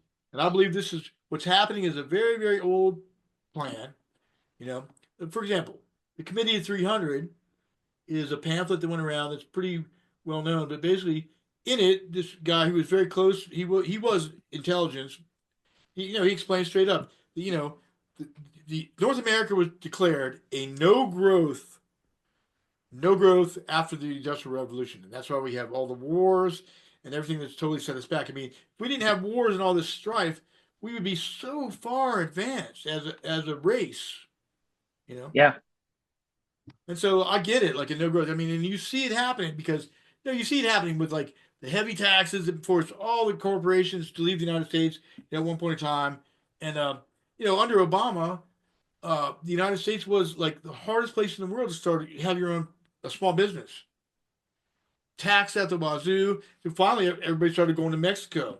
Of course, then you got the Chinese in there. I mean, come on. Bottom line is, I think that there really is kind of pressures to keep people from expanding expanding their spiritual knowledge, being able to have a business without any hassles. I mean, it seems like every time something gets going good, there's just more and more pressures. Like this new small business law. If you don't report like every employee and all their information, everything about these employees and all that shit, then you're gonna get fined. I mean, the Real ID, great example. Okay, all right, you know what I'm saying? It's just nothing but a hassle. Like, why instead of growing and growing into it and up and out, it's more like how much can we fucking subdue you? How much can we control you? And see that the control thing is like a problem. But that Now, wait, let me ask you the real ID thing. I remember they've been rolling this out for like what 15 years. It seems like for a long time. When I got my license like 8 years ago, where I got it, Yeah. I just said I wanted it, and I got it put on my license. I had it on my license too without asking for it. But when it was I don't know available- like all the struggles now. I'm like, they said it was going to be easier down the road for like a passport and stuff. I said, all right, just put it in there. I didn't do everything. What it is, if you have a passport, you don't need I don't. it. Right, but Right, but see, the thing about it is, you have to supposedly you have to have the Real ID to travel domestically. Okay, now this is part of a big. This is a big problem because what you have here is you have an unnecessary corral, and I was behind this old couple. I mean, they were like literally in their 70s, maybe 80s, and they had all the documentation from their whole lives to get their Real ID, and it wasn't enough. They were freaking out, as I would be. I mean, I was freaking out behind them. Bottom line is, like, I've got a passport, and they say that's cool for everything. I mean, a lot of states are bucking it. All it is a control trick. But I'll tell you something right now. Whenever you sign something, whenever you sign anything, your signature is the strongest bond that they have to you. So when you sign that form for the Real ID, if you don't read all that fine print, you're basically signing away a lot of your rights. I mean, there's all kinds of stuff going on now regarding like that where you have to be really be careful you don't sign away you're signing away your rights to be a human being practically. I'm pretty good about not signing my name on things when people aren't paying attention. That be careful. But I've been known. I keep coming back to your word is your bond. Like that's something I saw written somewhere, and I just really really resonated with me. Like that's like old school. Like in the old days there weren't cell phones. We didn't have any internet. Like if you told somebody you're going to be somewhere at a certain time, you were usually there. And if you're going to be late, Right. you found a payphone, call them. I don't know. Well, that was the joke. I drove by somebody's house the other day, and someone's bike was outside. I'm like, I never see bikes outside. I'm like, Right. that's when you knew the posse was there. All the bikes were outside in front of the house. That's when stuff was going down. It was 4 o'clock or whatever. That Right. was, that was the thing. But it was interesting is because there's a lot of stuff you talked about in the past, and you've gotten a lot of slack for, and now there's such division, and no one believes anybody, and a lot of stuff comes up now. It's very topical. Like you're on this years ago. Yeah. I mean, nobody believes anybody at this point, either side. Right. I really think that like it's like the song "I Created I." It's kind of like us or them. It really is. I mean, by them I mean there is. I believe, and nobody has to believe this, but what I believe in my core is that there is an opposition, concerted opposition that's got a lot of money that are like pushing hard against growth, spiritual, and basically humanity, pushing hard against humanity because they don't. They look upon the common guy as a useless eater, you know, entitlements and all that kind of shit. Okay, look, my dad when I grew up, my dad was a hardcore Republican, right? And so of course when you're younger, you're gonna buck the system, right? So like I don't listen to what he said, and some of it made sense, some of it didn't. I mean, but here's what I learned. Okay, I was a registered Democrat. I voted for Obama the first time. And then I was like, well, I started to get a weird feeling. So I decided I'm going to become an independent. So I did. So when I went to the polls to vote in the primaries, I couldn't. You can't vote in the primaries, right? So what does that tell you? Like right out of the gate, I said, man, it seems fixed. Well, that's an issue I always complain about because like I was Democrat for voting because I didn't want to be Republican. At the same time, I didn't want to be trapped as a Democrat. I was like more like Green Party, Right. to liberal to independent because I just wanted to vote for whoever wanted to. Right. I didn't want to take sides. I just wanted to vote. Exactly. That's what I was exactly. But you didn't have the choice, so they forced you to just pick a party. So it's a two-party system. Right. So that's and then that and how many people can vote for each state. It's uneven. The whole thing. Electoral college. Yeah. That's just ridiculous. So, population, because there's no way that like some states are just more or less populated. So I understand there has to be some kind of compensation, but that shit's got to be overhauled. Like I remember the day with Tom DeLay, gerrymandering, the lines of the states, to try to get more votes. Well, whatever it is, bottom line is that it's fixed. It has to be. I think what's happening, if you notice, because you had Republicans that went against Republicans, and then now Democrats weren't happy about it. That's why things happened because Democrats weren't delivering it. And so, but I was doing an interview with a musician the other day, and he says something really interesting. He feels like it's kind of positive that all the outsiders, all the outliers now, this is bringing all the outliers in together now. The ones that felt they didn't have a voice. Because people have common sense. I mean, no matter whether you're not everybody has common sense. You have the internet. Right. Whether you're left or right, whether you're left or right, though, I mean, you can see like what's look, that's stupid or that doesn't make any sense. It's all about bettering humanity. Like anybody can tell you anything they want, but if it's getting more and more expensive to put food on the table, or if your gas, getting gas at the pump is like astronomical, then you're gonna that's the things that count. Like so, the enemy can say, "Oh, the economy's great," but if if your kids can't get a job or whatever it might be, then it's bullshit. I think that the president we have now, I think was the X factor. I don't think he was ever supposed to be taking a big part of this picture that he was, and he was the X factor. Like so now everything is blown open. Blown wide open. I think that's what happened. There's a big spot, and I just think people are so upset. And I mean, a lot of people are upset. A lot of people are happy. I mean, here's the bottom line: no matter how you slice it, the name of the game of the opposition to humanity is divide and rule. classic. So, what us, like the common people or the common foot soldier, you, me, and people, that listen to music or art or, believe in like free speech and expression, we need to everybody needs to just forget this bullshit, this left right bullshit, because it's leading us down a dangerous trap. There's a lot of people I respect.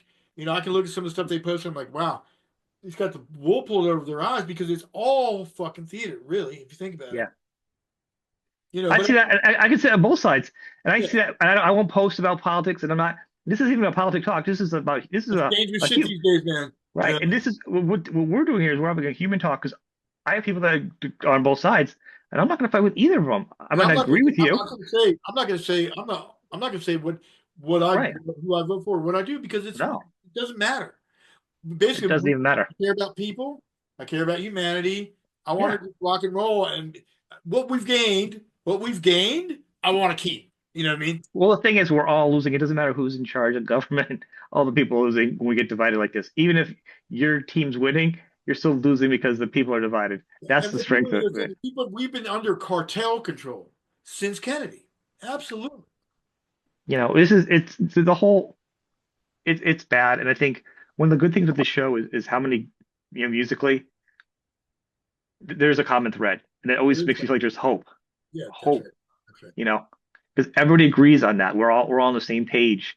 And then if you listen to the lyrics, you're like, oh, you're kind of saying the same thing, even though somebody might be somewhere else. You're like, well, it kind of sounds like this person's saying too. Maybe there should be lines. Why are they chiming in against something? They're into humanity, right? Like, my question these days is, okay, do you pay taxes? Yeah. Well, wouldn't you want to see where your tax money goes? Wouldn't you want to see your tax money going someplace good, as opposed to like somewhere else, like in charge of another? I can't really understand why somebody would pay taxes and then be okay with their tax money being used to finance another country's, something like that. I mean, that to me, it's weird.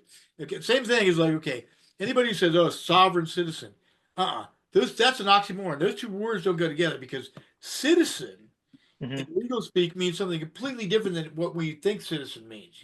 Right.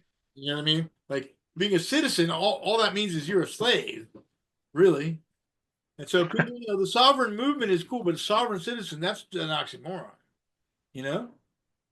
It's funny because like I always go through back times. I read a lot of music. I'm a history buff, and going through a phase where I've been listening to a lot of the Civil War lately. Yeah. And it mirrors so much of what's going on right now. Right. You hear that term being echoed: Civil War, Civil War. Well, I'm not even saying the war part itself. I'm saying the behaviors of the governments, the peoples, the other countries that happened during that time are modeling situations that are happening similar. If anybody's interested in really digging deep into the law, then I would recommend reading some stuff by Anna Reitzinger. She's a fiduciary in Alaska, judge of sorts, and she writes some really interesting stuff. It's a Christian band, so if you can handle that or not. But Anna Reitzinger, she's a very, very intelligent person writing about law. And what's really interesting is when you read about real American law, there's not two constitutions, but there's basically two constitutions. You have the United States Incorporated, which comes from the Dutch East Indies, which comes from the big maritime shipping. That was the only way that people got stuff in the days, was ships would bring it. So you had these companies that had corporations that had monopolies on trading. You had the Virginia Company, you had the Dutch East Indies Company. So that's that's two different setups. The corporation set up in the United States, where we're still under maritime law, which is true, and then you have the United States where the states are sovereign. That's kind of pushed back. So in reality, is the president could be. That's why they're saying, oh, this overlapping presidency thing, because you have the corporation and you have the states. It's different, but sovereign states is basically the way it should be, whereas the corporation is false, and that's why you have your straw man and all that kind of bullshit, right? It's hard to wrap your head around. It is, and I can't say that I'm explaining it very good either. But bottom line is Anna Reitzinger. You can go to her website, Anna Reitzinger, and it would amaze you. But I never knew a lot of stuff on finding out about Lincoln. Like, everybody's like, Lincoln was a benevolent president. Well, an executive order, presidential order, is technically unconstitutional. There's nothing in the Constitution that backs up a presidential executive order. Lincoln started it, you know, and it's been going on ever since. But another interesting thing is that Lincoln, there was a big vote happening, and this one senator that was going to pass the casting vote, the vote that was going to cause the other side to pass. He grabbed him off the street and put him in jail, so he couldn't vote. So that's really interesting because that's a very early example of like where Didn't hear that. we are now. I don't know. Lincoln was a very interesting person to begin with, though. Yeah. Well, Anna Reitzinger, it's an amazing person. I'll have to check her out. Learn about the law, like especially if you're American, it's amazing to learn like what the real law is, as opposed to like what you think it is. Really? Yeah, he's great. But Jordan Maxwell is what I meant to say. That's what I check out. Yeah. Like old school, but really amazing. I mean, because will tell you legal speak, like legalese is different. Like it has different meanings of what you think, like citizen, et cetera. And we can all learn this, and everybody listening, check it out, learn it, and then once we learn it, we're gonna realize it doesn't matter because we don't have any laws anymore to have this country. All right, we'll have another laughing monkey. Chime in on the. It is, yeah, right. It's pretty funny. It's always good to talk to you. I know. It's always a pleasure. I thank you. We got a lot coming on. A lot of people can check out. Yeah. Go to the website. New terms, create or die. Is it just new terms, right? Weinrich.com, and like I'm gonna be starting a blog pretty soon, so I'll have all the stuff I'm talking about in a blog pretty soon off of wino-art.com. New terms. And actually, like the umbrella. That's the umbrella corporation, and well, what do you call it? That's our business title, and then wino-art.com is in there as all the music stuff. Is it maritime though, or sorry? Do you see a gold braid on the flag somewhere? I don't know. Maritime. No, but actually, so people subscribe to his YouTube, but also go to his website. That's where things are. But even if you just follow him either on Facebook or actually just on Instagram, he'll post. He has these specials where he has art shows. When he has art, he sells specials, or he's got a lot of swag. You have a lot of stuff. Do you still have a lot of stuff? Actually, I just got a massive. I got a lot of records to sell now from my Italian friend who repopped the Hidden Hand stuff.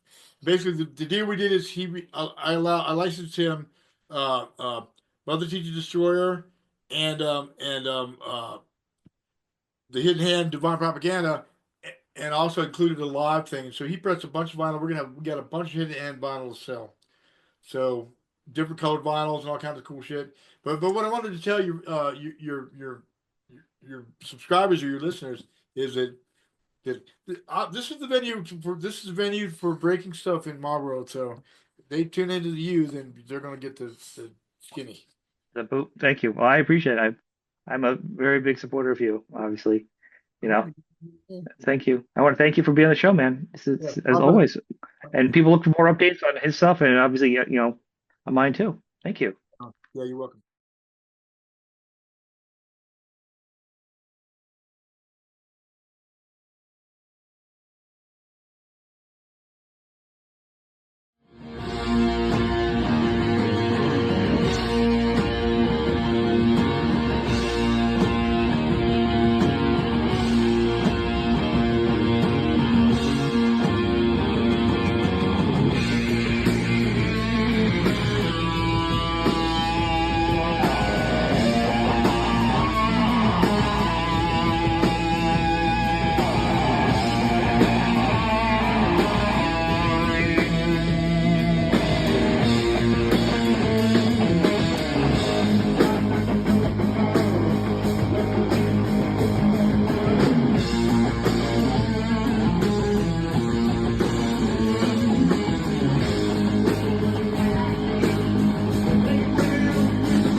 y'all doing? Pleasure to be back. Thanks a lot.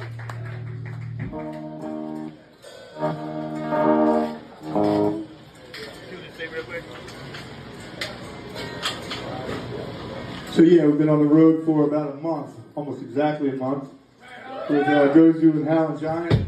So yeah, tour insanity has definitely set in. And happy birthday, Joe! Kicking ass consecutively every fucking night. Gozu! Let's play a song off our new record. A song called Dollar of an Echo.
yeah, thank you. I play something for a new record. Song called Realize a Dream. Keep on dreaming, man. Dreaming is important.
How y'all feeling now?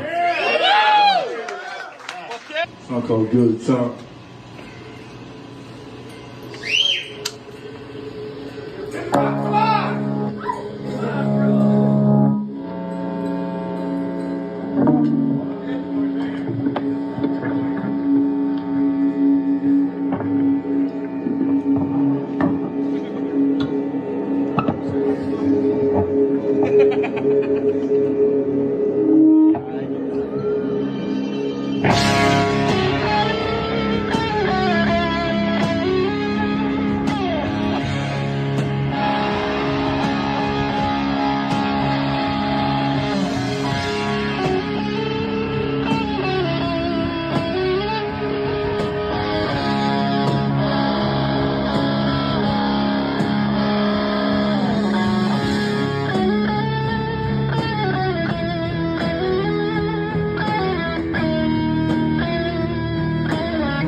Thank you.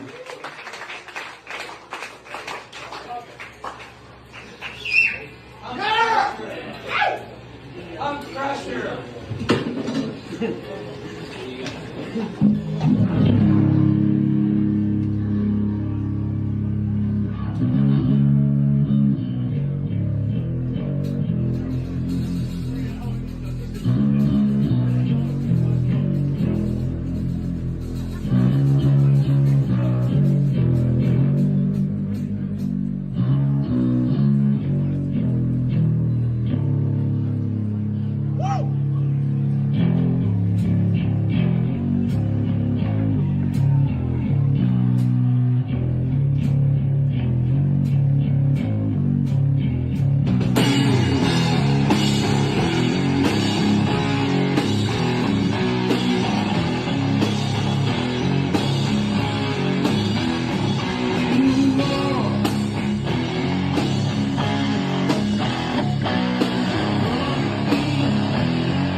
song is inspired by, dedicated to all these punk keyboard warriors who fucking type a lot of shit, can't look you in the eye. Sorry, bro, it's not okay. Vince Neil Time 666 is in the house. Please step forward.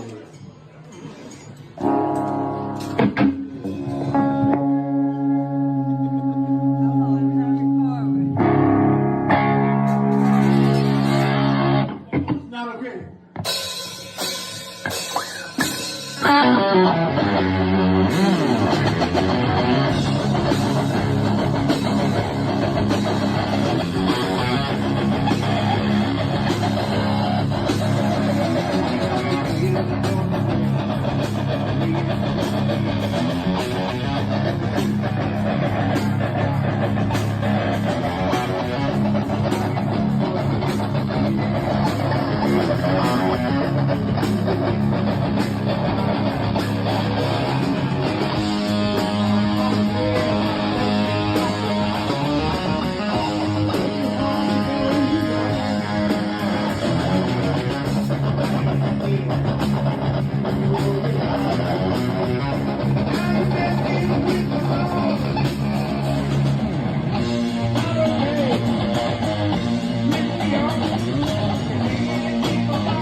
How you feel now?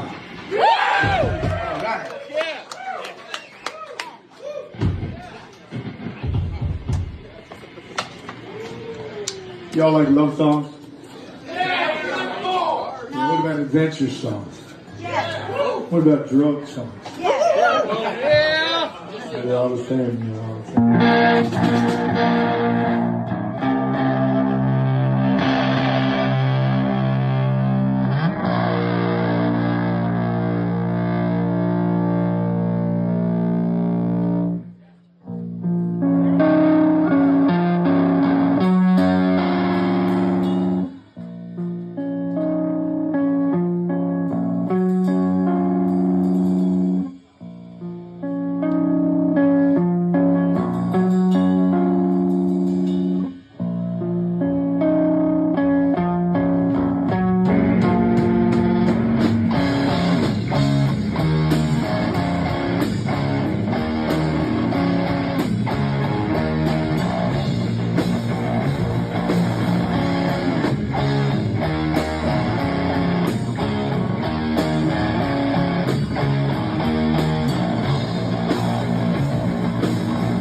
So a little over a month ago, we released a video directed and shot by our merch goddess, Fatima. Thank you. Sharlee! The song is dedicated to and inspired by all these fucking war pigs who got the food on our necks. And the noose is tightened, noose is tightened.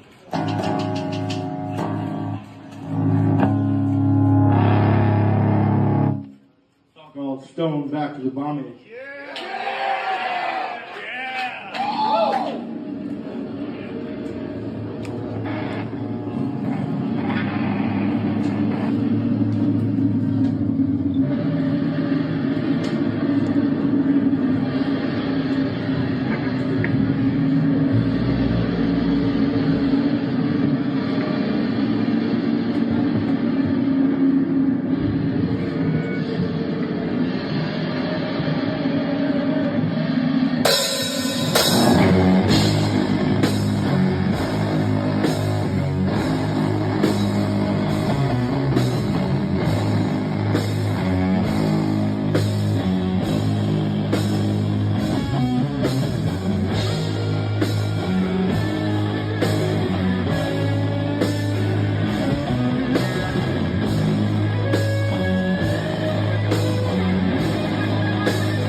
close the night with a song we'd like to send out to the memory of Dave Sherman. That's a song called Lost Sundays, or LSD.